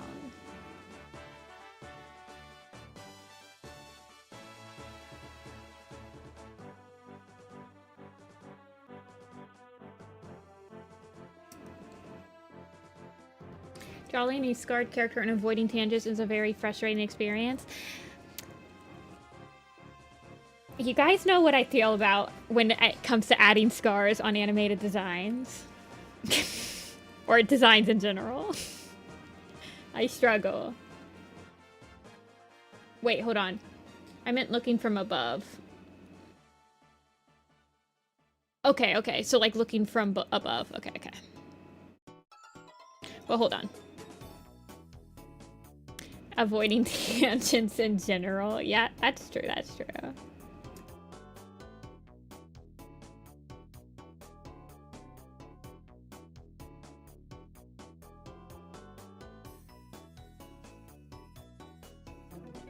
I kind of feel like it'd be really cute to have her like resting on the cloud.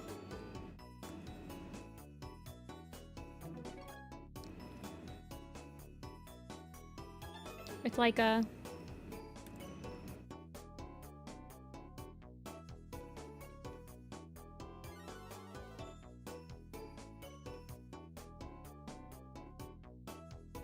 She has kind of a longer...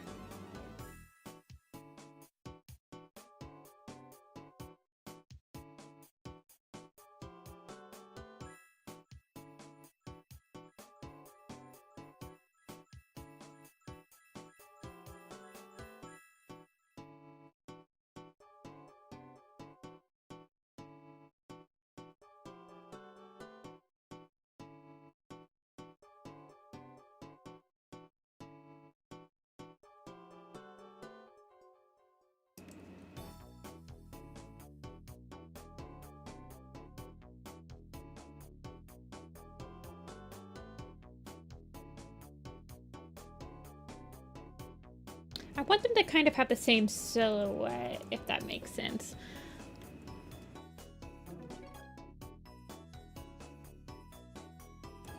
So that they're mirroring each other.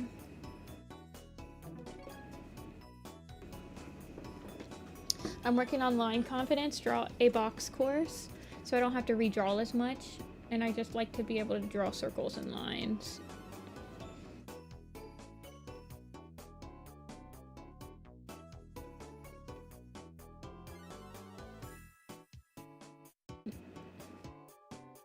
I don't know if I have much line confidence.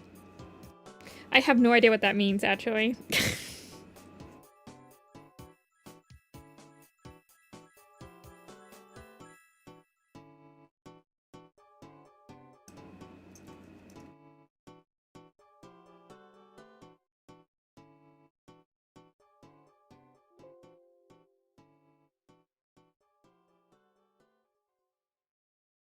Oh, yeah, I just wanted them to be in a similar pose.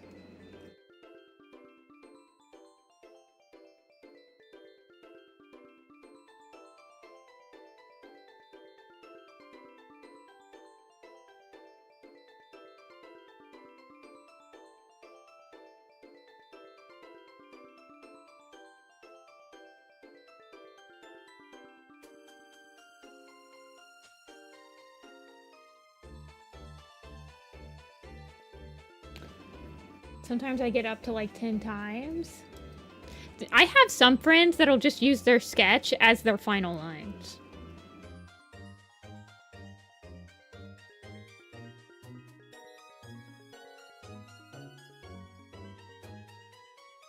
That's like insane for me.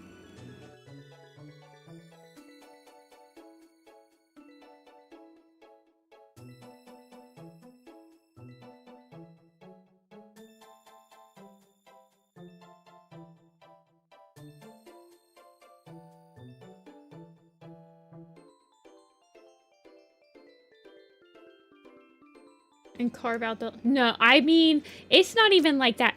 It's like... They'll just like... I don't know how they do it, but they'll whip out a picture.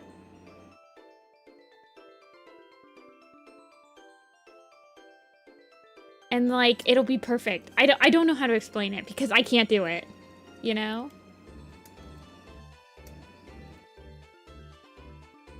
Like, it doesn't even look like sketching. It doesn't look like a sketch. I once decided the line without proper sketch and crashed out. Yeah, for sure, for sure. I don't...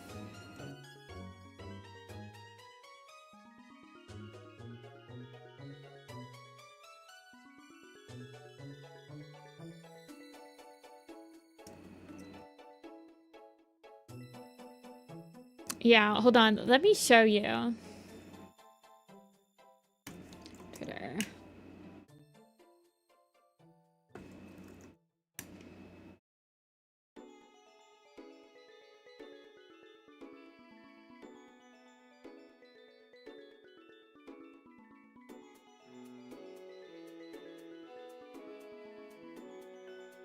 Hey, Thurins.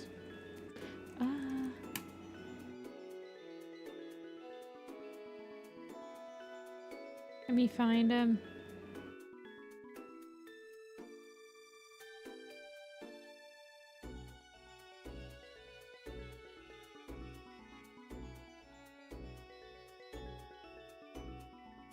Where are they?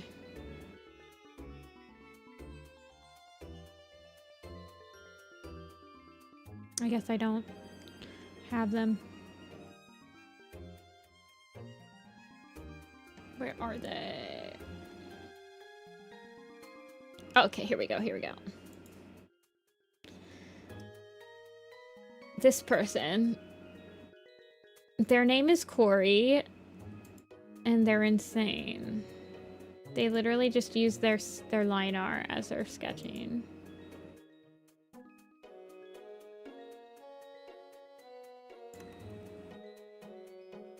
gonna send them.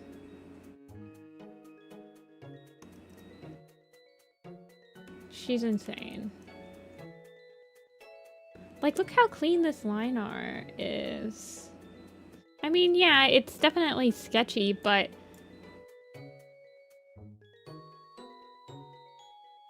Like... I mean, just, like, look at my lines! Crazy.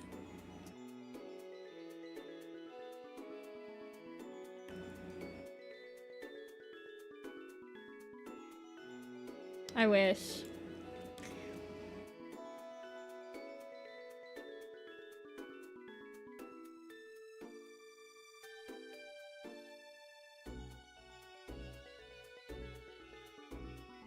Yeah, Corey's stuff is really good. Corey's on the Werecat animated style team.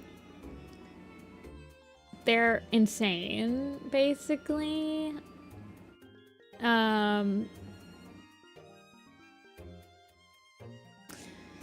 They're just insane. 100%.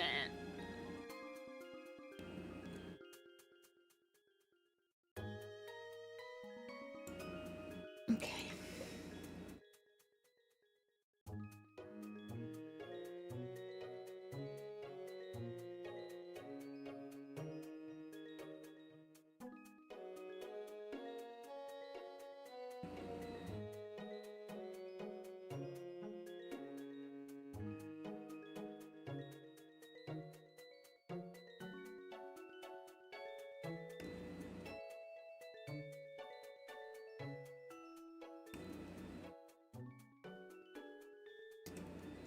We need to give Nifty fiber optic. I don't think they have that in my area.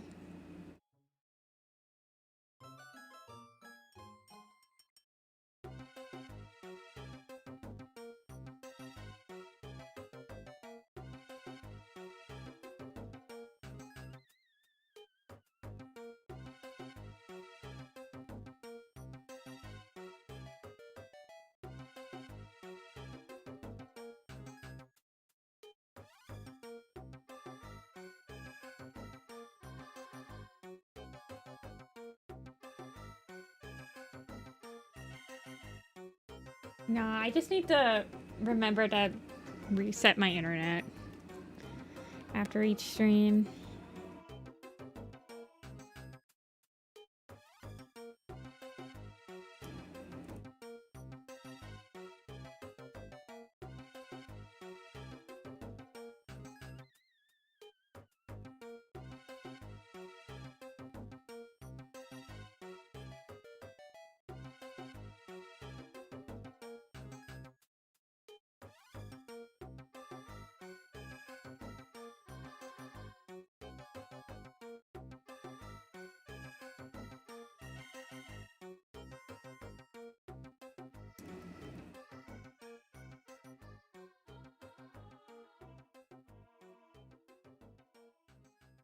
Okay, the face on this one is a little longer.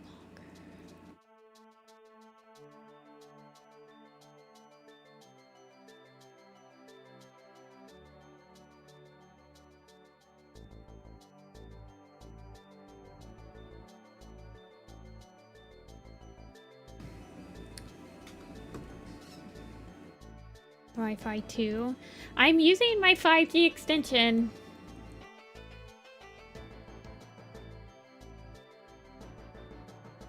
Oh, wow.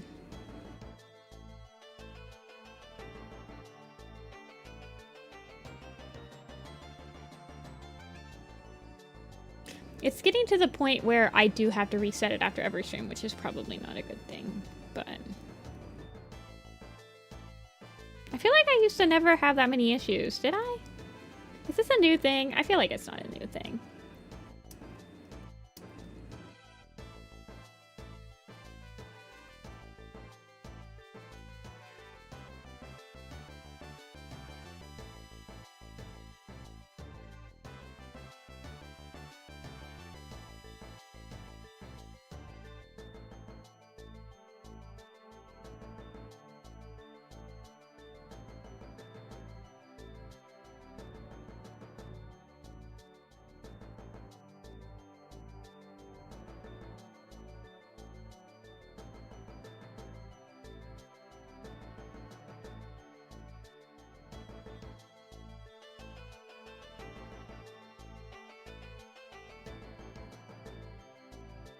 Wi-Fi cards on my computer?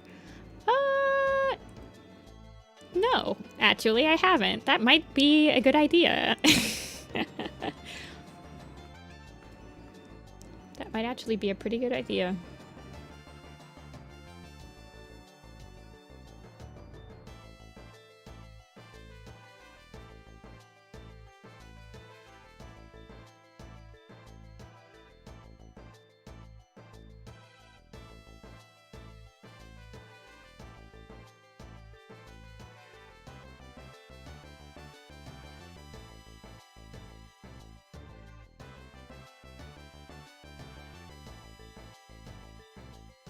What do we think of this pose that we're working on with her kind of like looking down? And the clouds are kind of like puffy around her. Do you have any sort of like, do you want me to just make them look like stylized in any way, or just do like nice, like semi-realistic clouds? I mean, I guess we can figure that out later.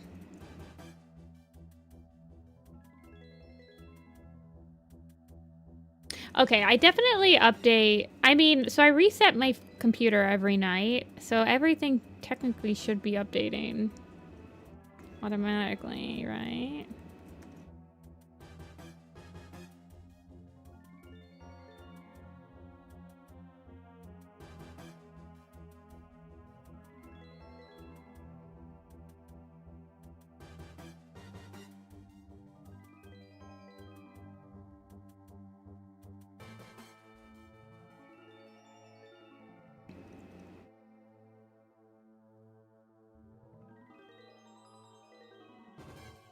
I wanted to have big, meaty paws. It should, but it doesn't. Okay, I'll make sure to update all my graphics and my Wi-Fi and stuff after stream.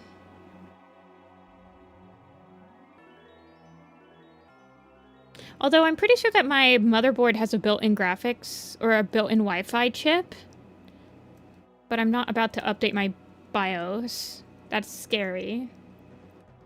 I mean, it's like the last case scenario. Yeah.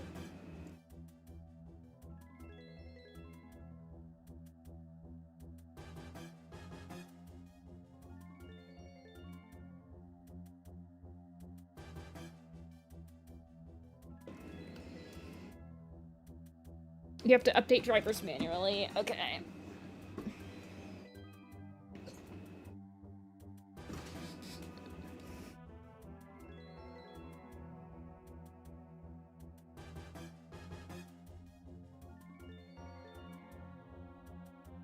I think I'm gonna elongate her body a little bit so we can get some of her markings in.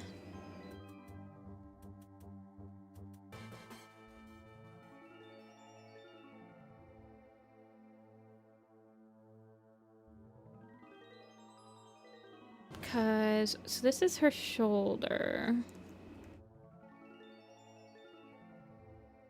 Here we have this one.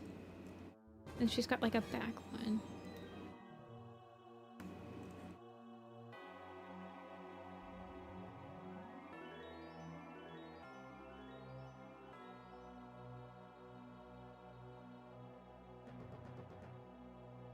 Just draw that. And then she's got a very...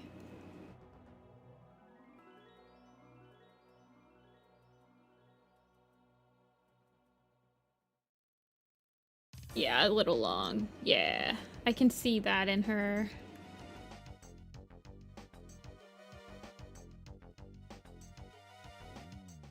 Breast sheet, long snoot.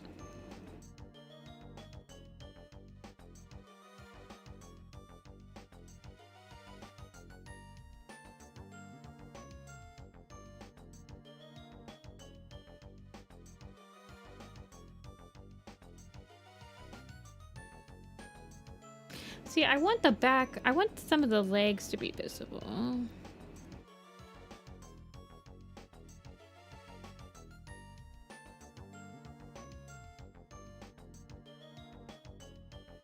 But this is the cloud.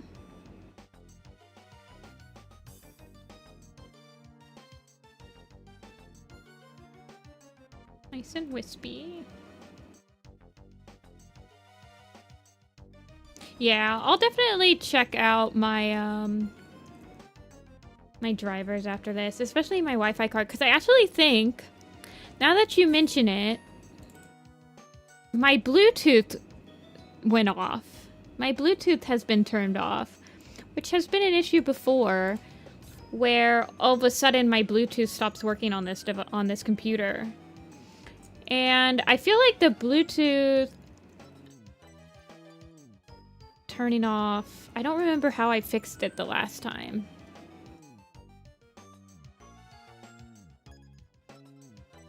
It's not always necessary, but yeah, my computer is only, it's gonna be turning 4 this year. I think I built it in 2022.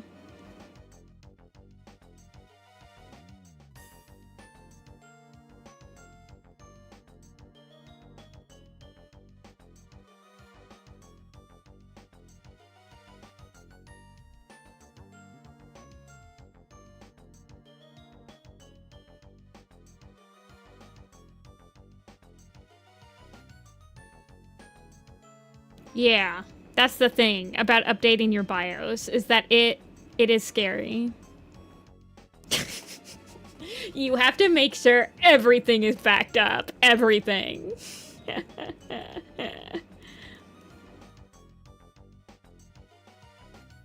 Now, I've run BIOS before because the other thing, I don't know why I've run into Bluetooth issues before, but like, for some reason, my Bluetooth chip, I don't know, I should probably pull it out from under, like, I think that the last time that it happened, I had to, because I have little antennas on the back of my computer, and I feel like the last time it happened, it might have just been like a literal hardware thing.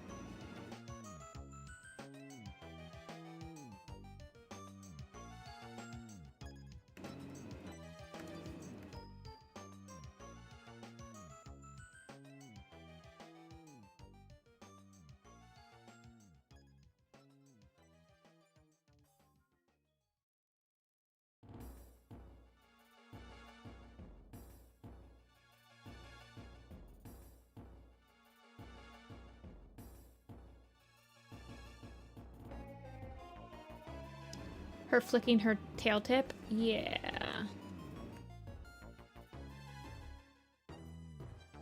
I was gonna have the tail tip hang, like, I could have the tail hanging down a little.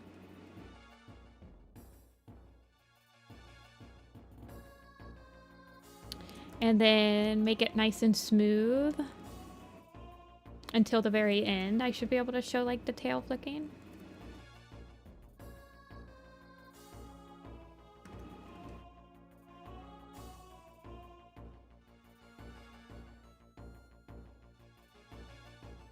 Maybe?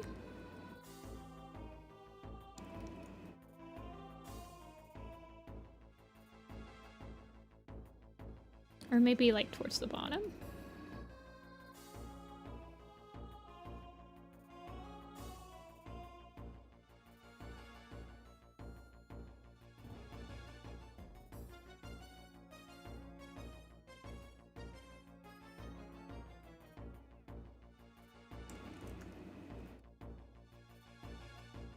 Could do swoosh lines. Oh yeah, true, true.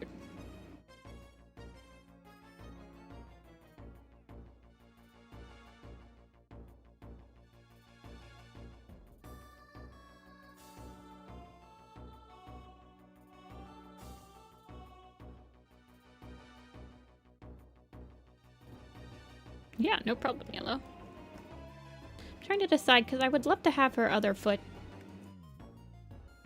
sort of being shown, but I don't want it to look too awkward.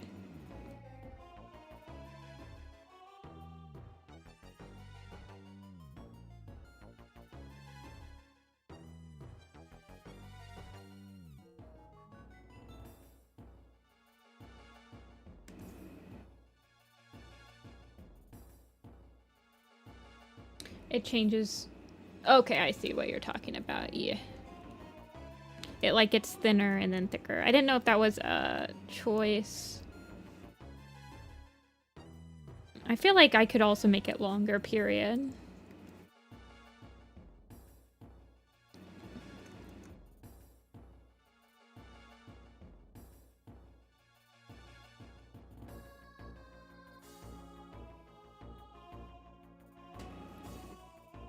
Oh, no problem. I really like the designs. I think they'll look really cute together.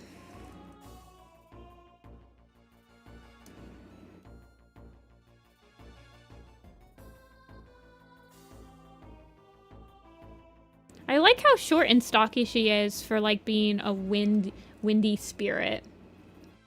Like I feel like a lot of people, like she still reads as like a very windy spirit, like an air spirit, but most of the time when people draw like air spirits and stuff, they're like, I guess, wispy. But she's got the wisps in her tail and her tufts, so it's still reading.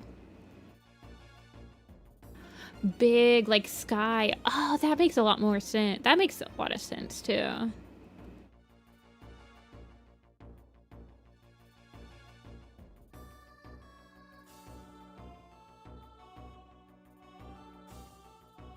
See, I don't want all of her body to be behind the cloud, but it's also kind of, like, feeling, I guess, more natural like that.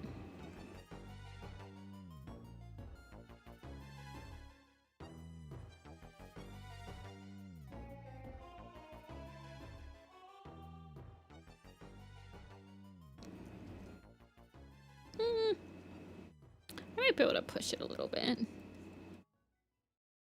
That does make a lot of sense, that it's also just like the sky in general. Hey, Willow.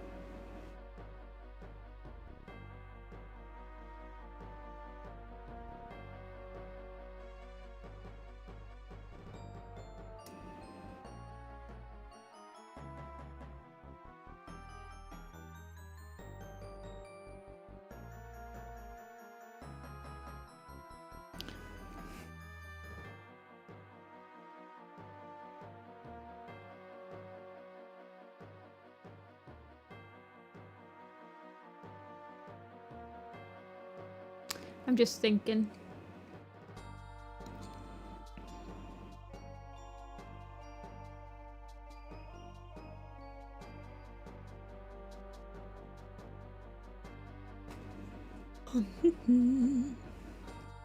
Hey, Lemon.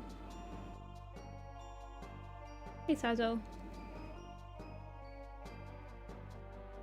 I think I said hi to Lemon already, though. But I feel like you haven't talked in a while, so I'll say hi again. Let me sit on this sketch. Pretty best. Let's try sketching the other one. The tangents one. Oh no. Okay, same color for beans, normal mouth, back, neck, poof. Okay, so she's long, skinny, tall, and lanky. And she's got the curly fur. No pupil.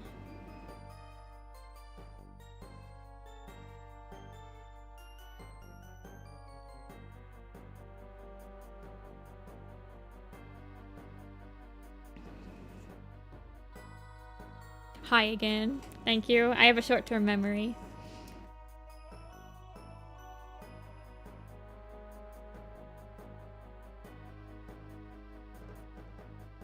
I need to be said hi to at least like once every hour. Otherwise I'll forget. Okay, make the ears a little longer. They're very round and long. One of my ode art that I've been procrastinating on, drawing a furless cat with lots of tattoos, is no joke. That does sound a little stressful.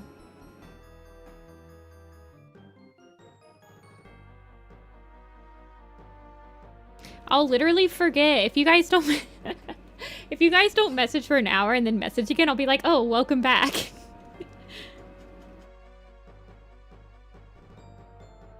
It was just a bust? Oh my god. I think I would be stressing. Because tattoos are like... I mean, they're not... Oh man. Yeah, I would probably be stressing a little bit.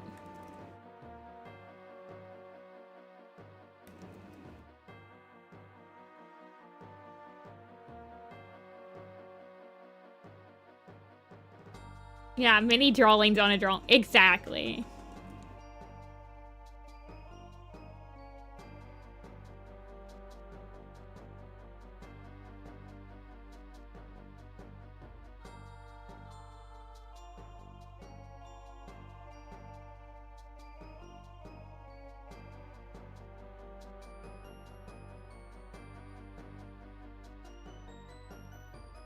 Bigger on the...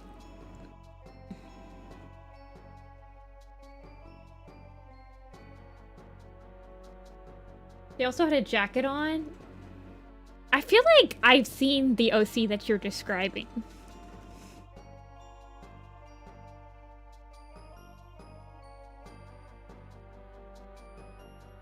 It reminds of how painters used to put paintings in paintings to flex. Ugh.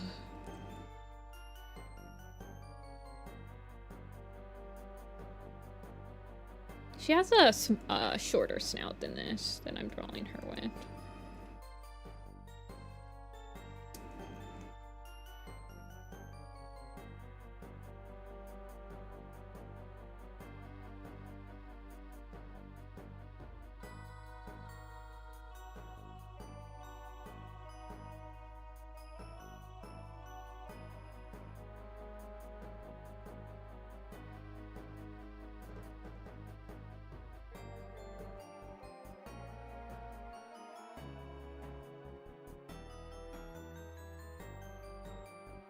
I feel like if any of you guys gave me a design that had tattoos on it and you didn't give me a clear reference of, I don't know, the tattoo, I would probably, like, cry forever. She looks like a, what are they called, La Perms? Oriole looks like a La Perm.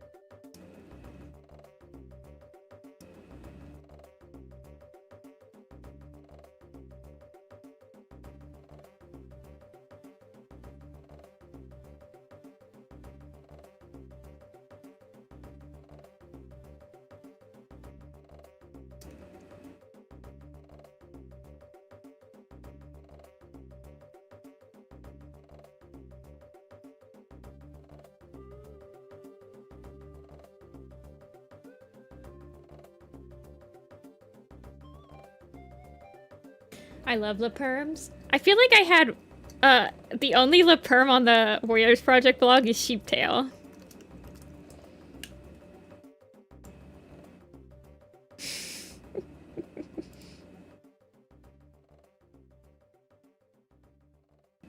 I love them. They're so cute. Look at them.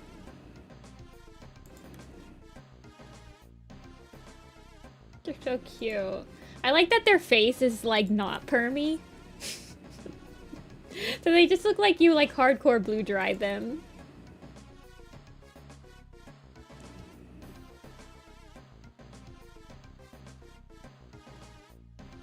This one's like... He's like, what did you do to me?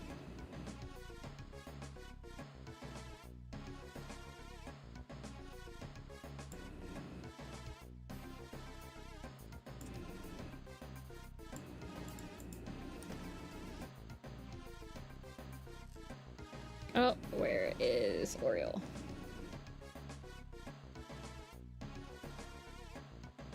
Hey, Lettuce. Lettuce, you are on the docket. The end credits is on the docket for tomorrow. I should be getting you a full whip of that first credits thing tomorrow.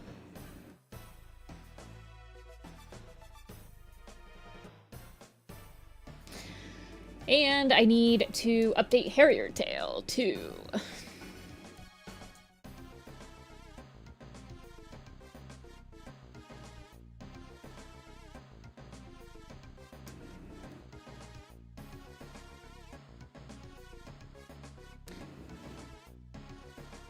Sheeptail must have a perm. It's legally required. I want to redraw Sheeptail. Actually, is my Sheeptail is not canon compliant, is it? Agnolia is not here to tell me what the Suzanne description is. What's the Suzanne characters?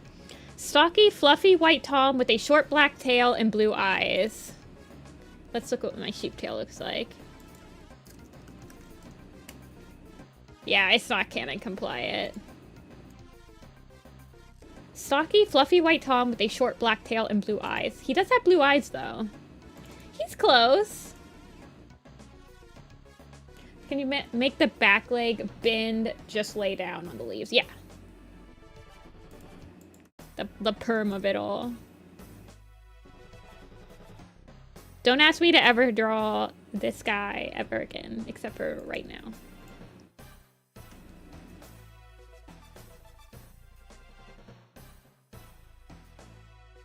Wait, can you make the back legs bend? So do you want them... Okay, hold on.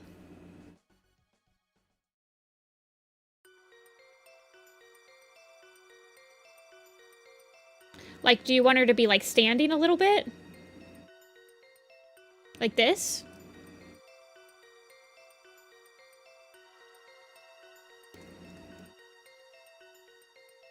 Sitting?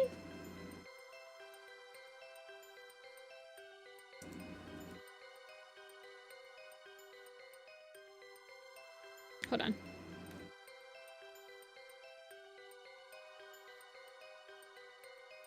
You don't want it to look like this, right?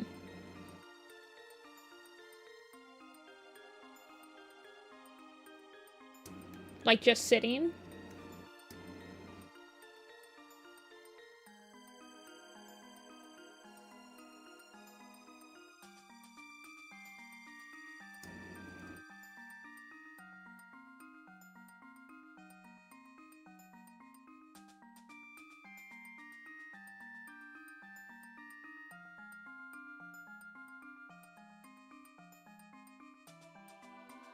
Okay.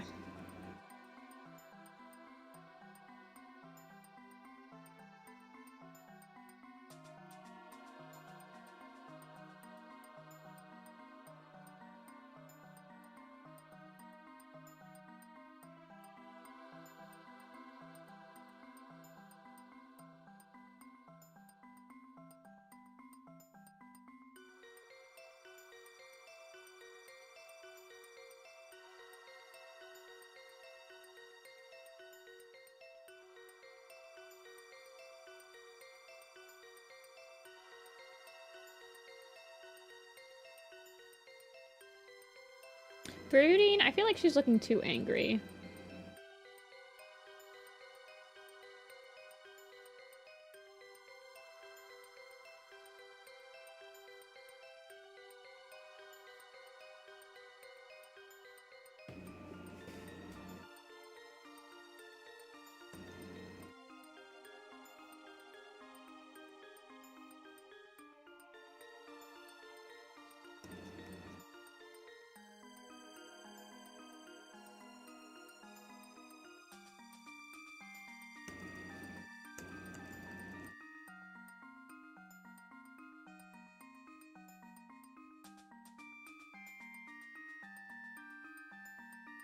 Tall perm. Lots of people make Tall Star a Devon Rex. I think that's generally the consensus on like a purebred design for Tall Star.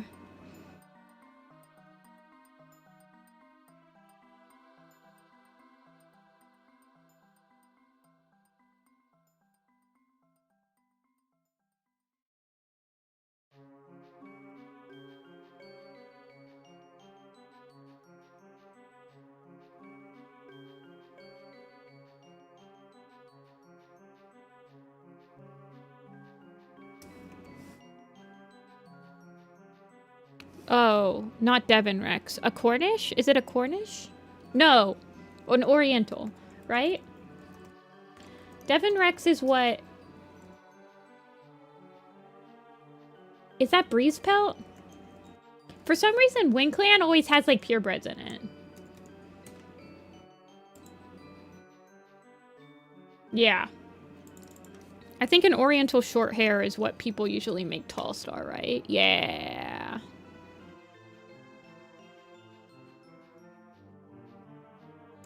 Like, this is pretty much what people think of when they think of Tall Star. This guy. Why are these so tiny?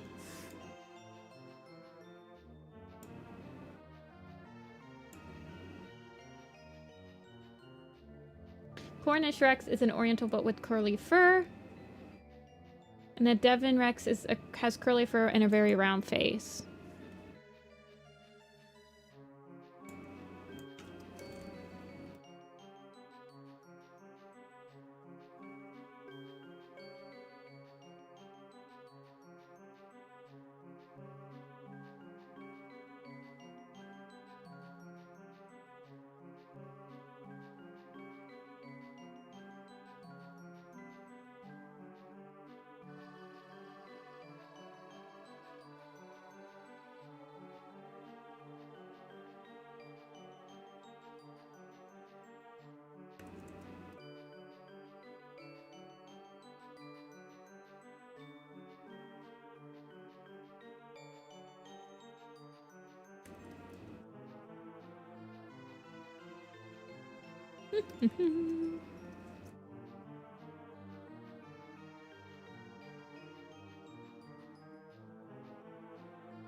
I'm losing the shape. I'm losing it. Come back. She's got to have taller.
And then the way that the marking happens when she's sitting is it hits the bottom.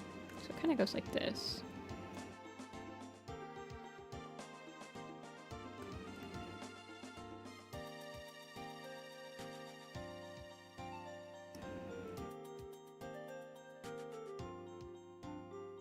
And then there'd be like some leaves and stuff.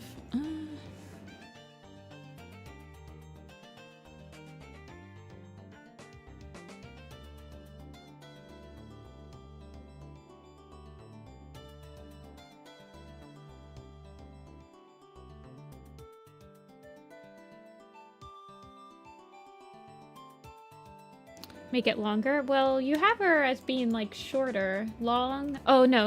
You have her. You're right. You say long, skinny. Okay. For some reason, I wanted to make her shorter.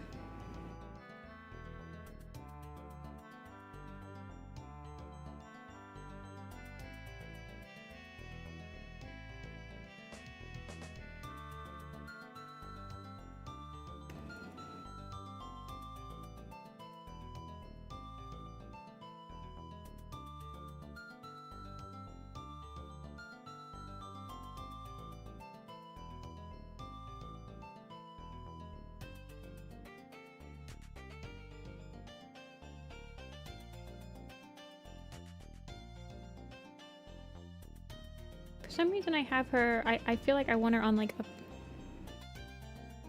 big old pile of leaves.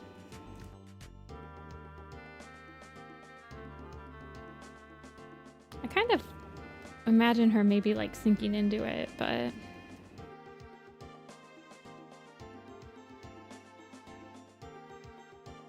what's her tail?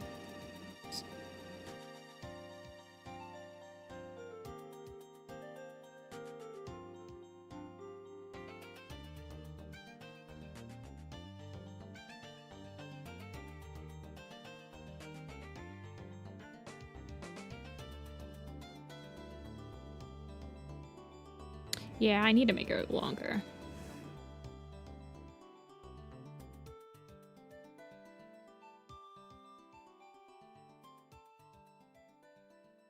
But then now she's looking like she's short though. She's got short legs.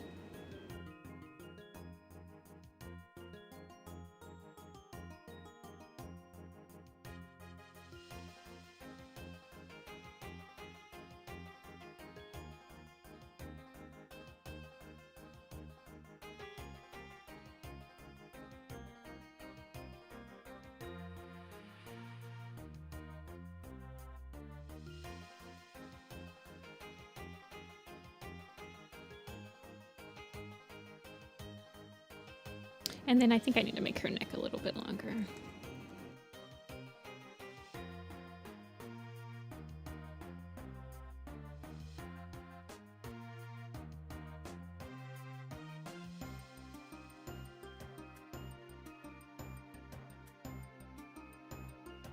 And then smooth down her back.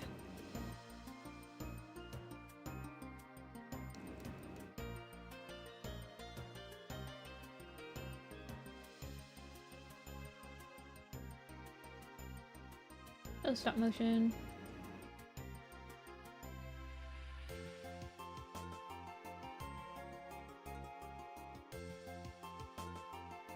Yeah, with cats it's harder because they're so squishy. Like, imagine like this is her bones, right? So if she's long, her bones are still gonna be like, even if she's short. So you just have to deal with it, I guess. Cats are just squishy.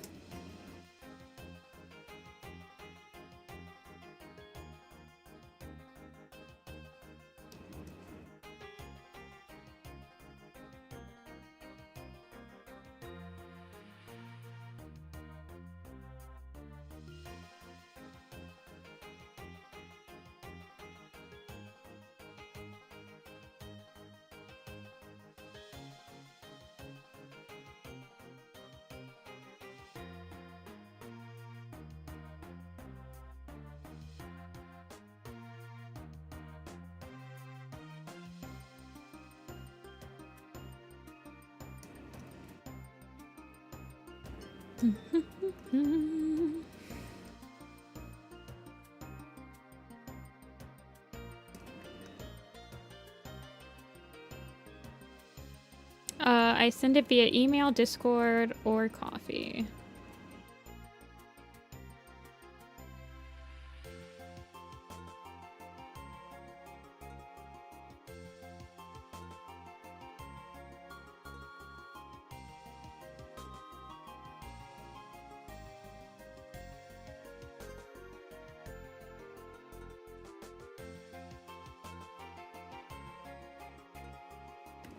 What's the other one look like?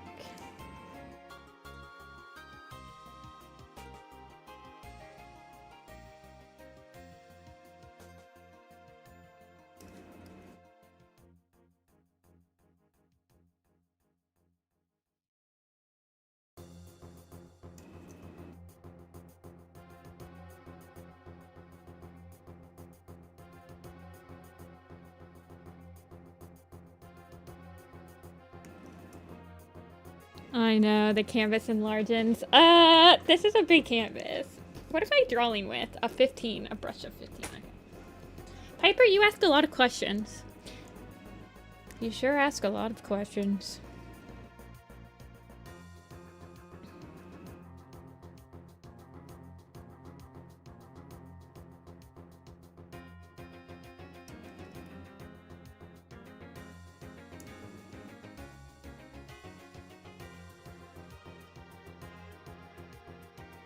See, I like that this one's trailing this way, so I want this one to kind of trail the other way.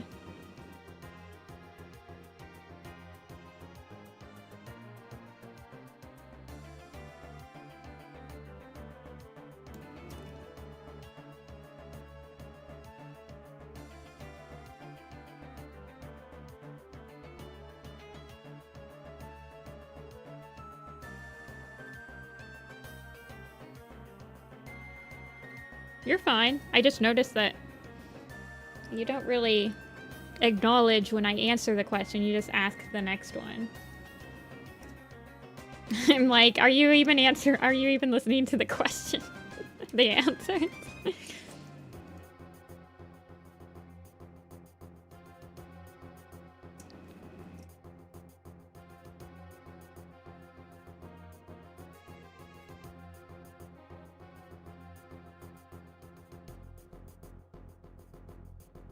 Long, skinny, tall, and lanky. I feel like I might be able to push her neck up a little bit more.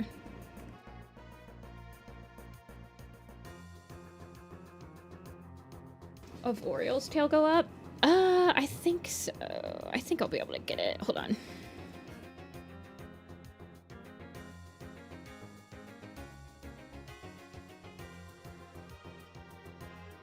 Do you want it to have like the little markies? Like it's flicking? Or...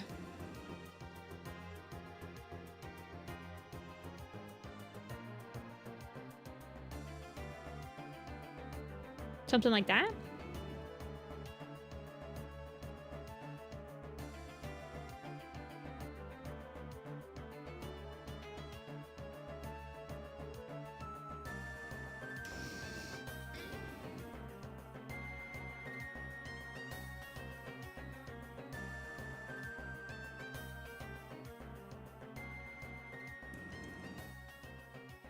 I'm hoping that...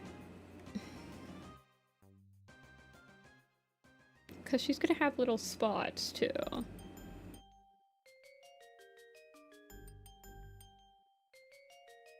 She's got a bit of butt pluff.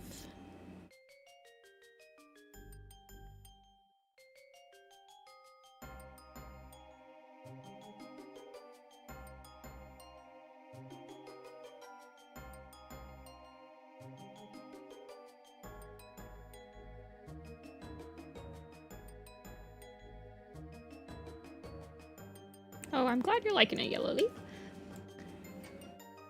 And don't worry about the adjustments. You paid money. You should get exactly what you ordered. That's why I like doing the streams, because then I can get the adjustments done very quickly. It'll be even faster on Discord, too.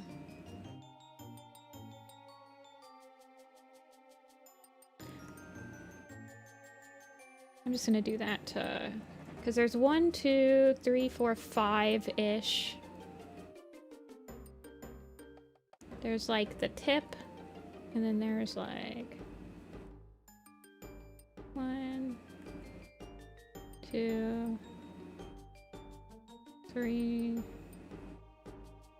4, 5, and then there's like one about halfway. See if the tails. And then there's one about 1/4 of the way.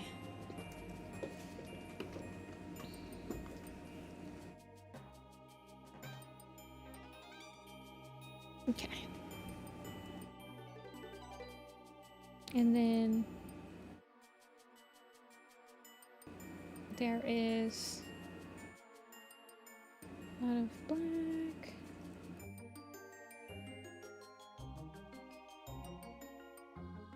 And there's some lines. There's 1, 2, 3, 4, 5. So 1, 2, 3, 4.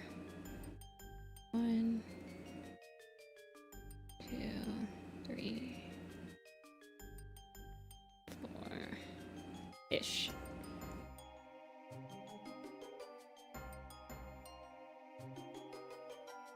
And she's got the black.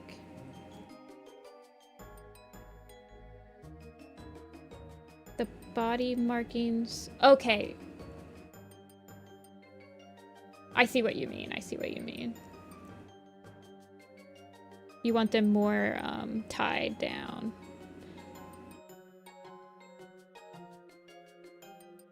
Maybe these two split into this.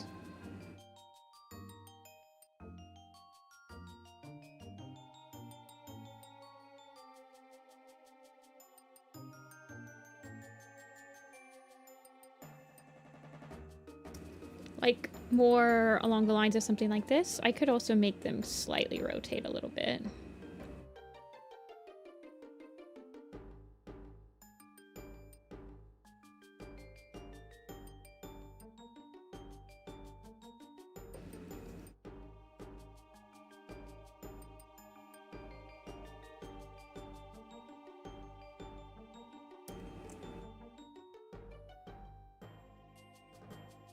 I also feel like the curls could go down a little bit.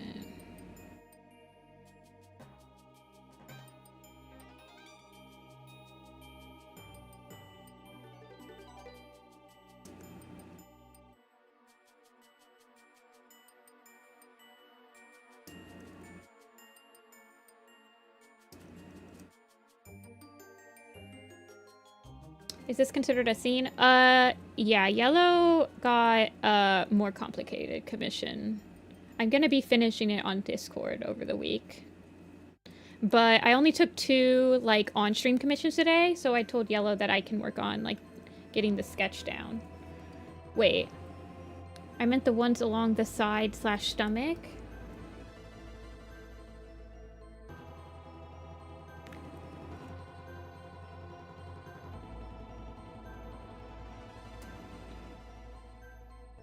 Oh, you mean these ones?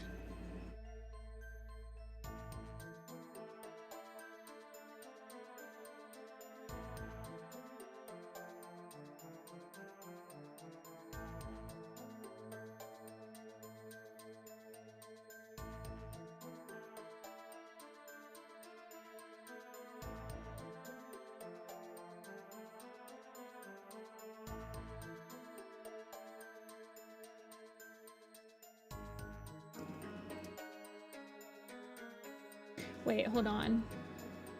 Well, I'm gonna send you this after stream, Yellow, and if you want to do any, like, red lines, feel free. Because sometimes it's easier to just scroll over the picture and, like, tell me, and, like, show me what you want fixed than, like, trying to word it.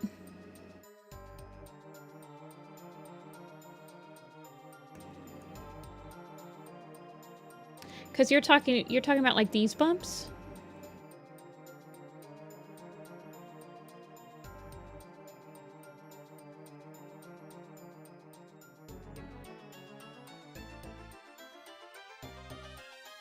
Because I had these ones kind of curving with the thigh to kind of show the volume of the thigh.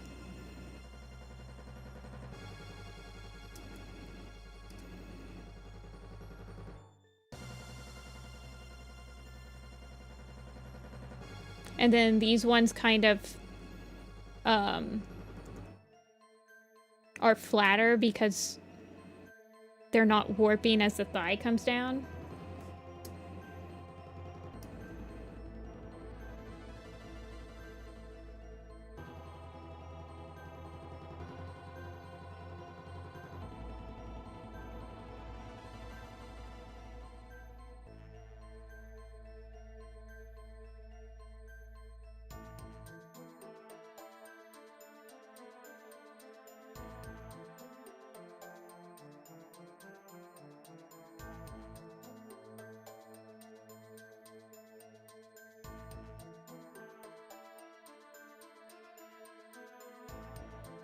And then these ones kind of touch.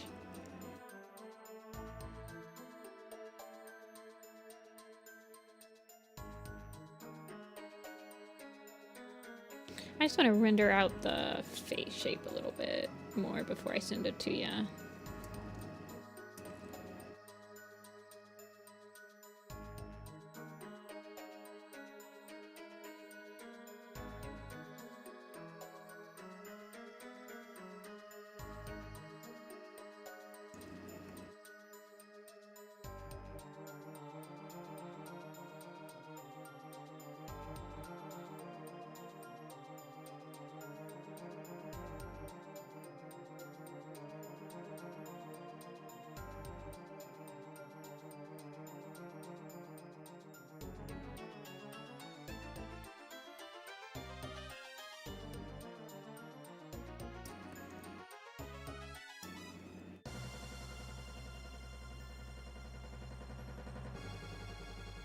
Because I feel like, well, I feel like the ear is coming off the face too much over here.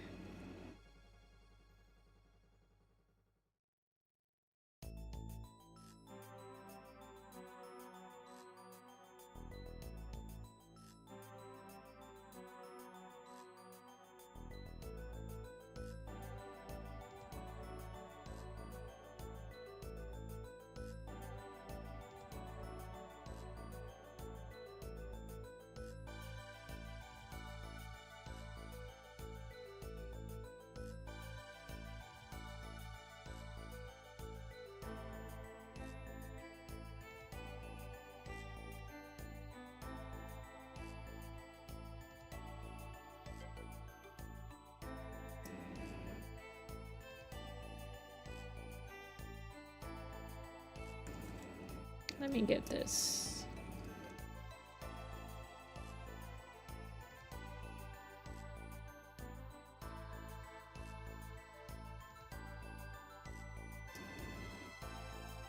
You don't draw eyebrows, do you? Does Oriole have eyebrows, or does she just have like little buttons? Looks like she just has buttons.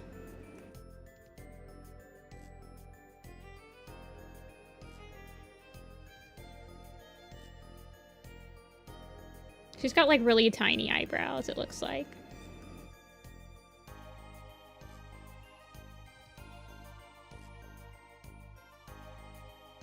Yeah, she's got the actual cat eyebrows. Oops.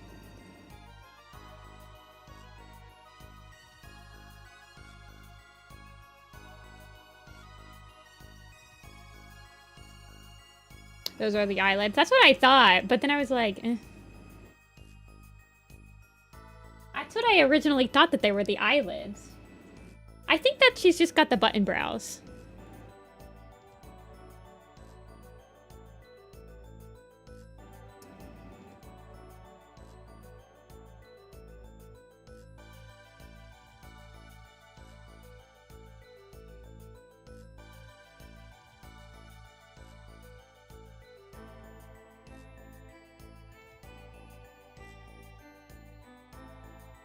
Do animals even have eyebrows? No, they don't. We give them eyebrows to humanize them.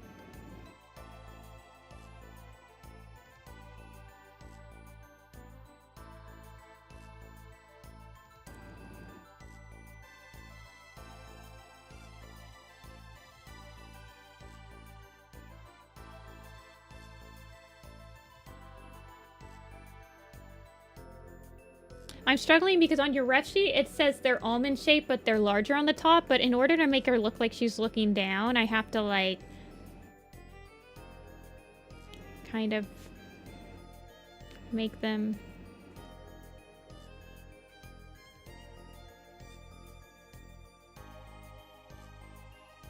like this. So I'm not sure if that is okay with you.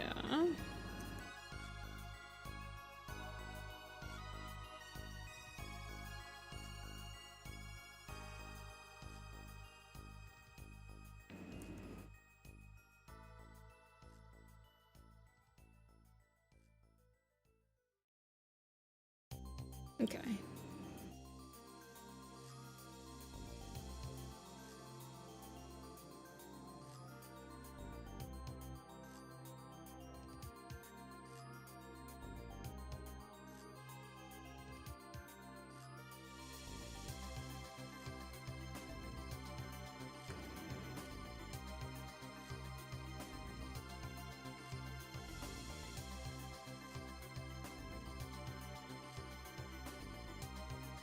And then, well, she does have, and she has the markings that go like this, so make sure that there's enough space for those.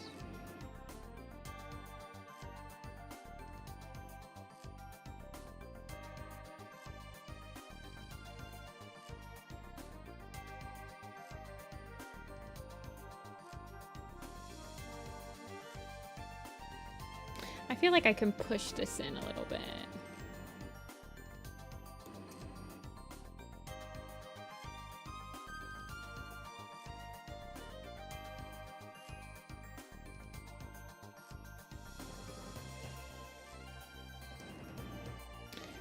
Yeah,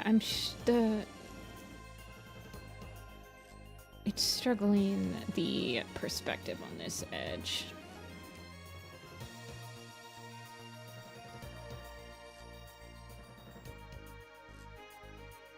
Yeah, I gotta flip it still. This is just the sketch.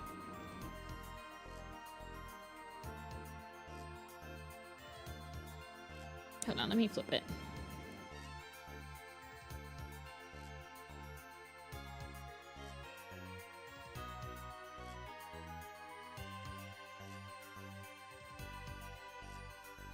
bring that down a little bit.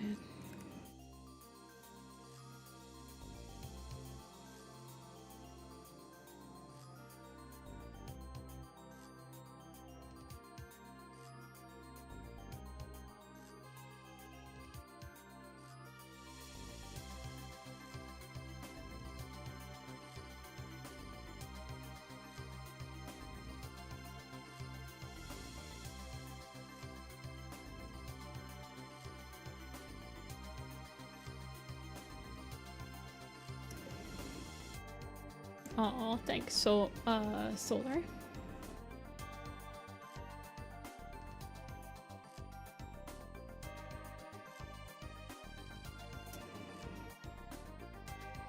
Let's see. Back neck is fluffy.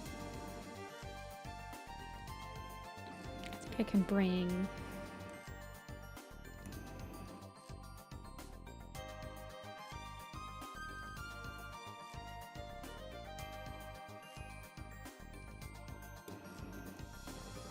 Leaves only on right side. Okay.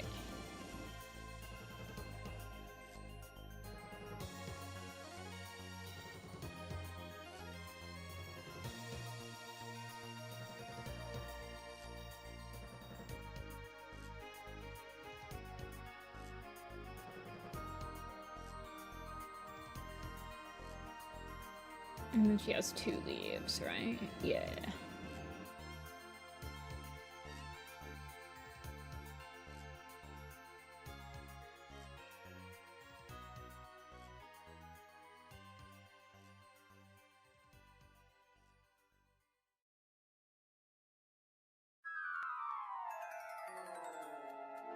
I'll make this one behind the other Tuffy.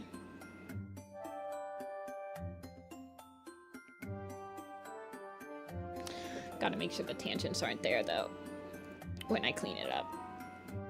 That's a problem for future cleanup me.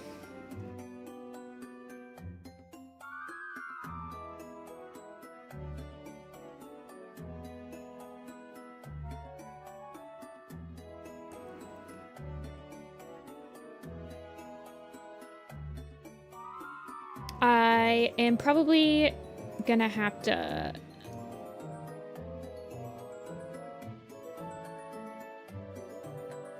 call it soon, though.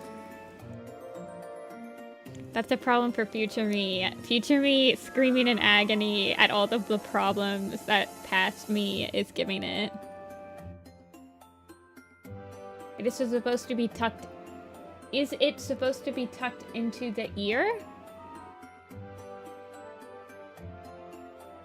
What is? The design? It looks like it's behind the ear.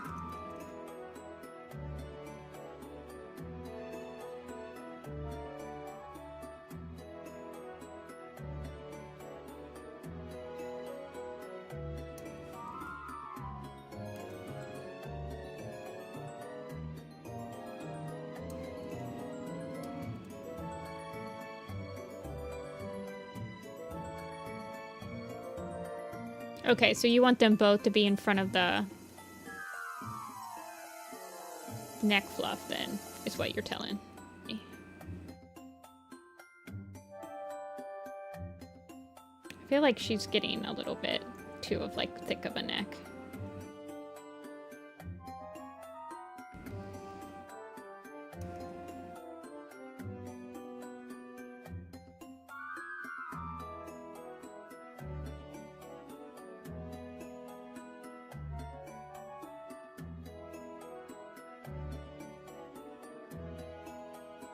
Lag.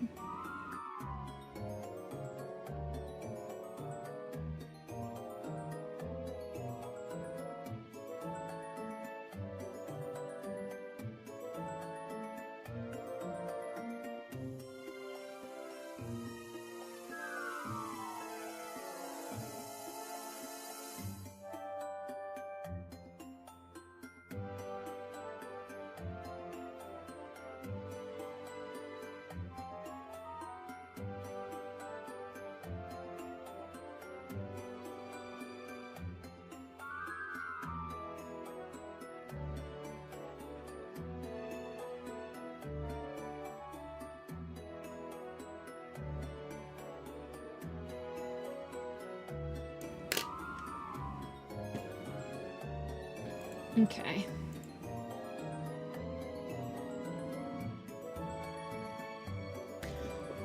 I am going to send you this, Yellow, and feel free to take a look at it.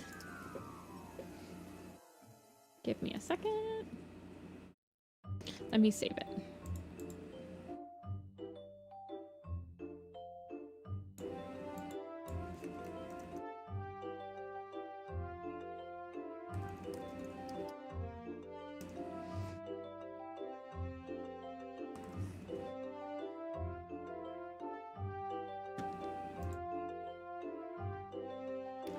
I haven't really dropped that many frames though, Yellow, so that's why I'm like a little bit...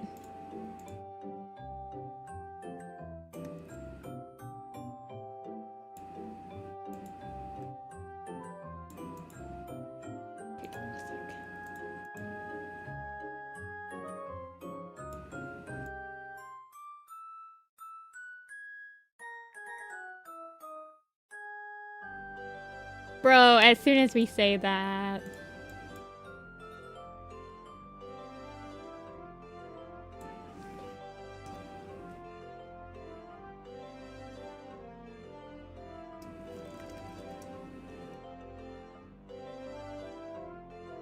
Yeah, you're fine, Yellow. That is part of the process. I will message you again on Wednesday when I work on it again. But yes, today we did another Taba.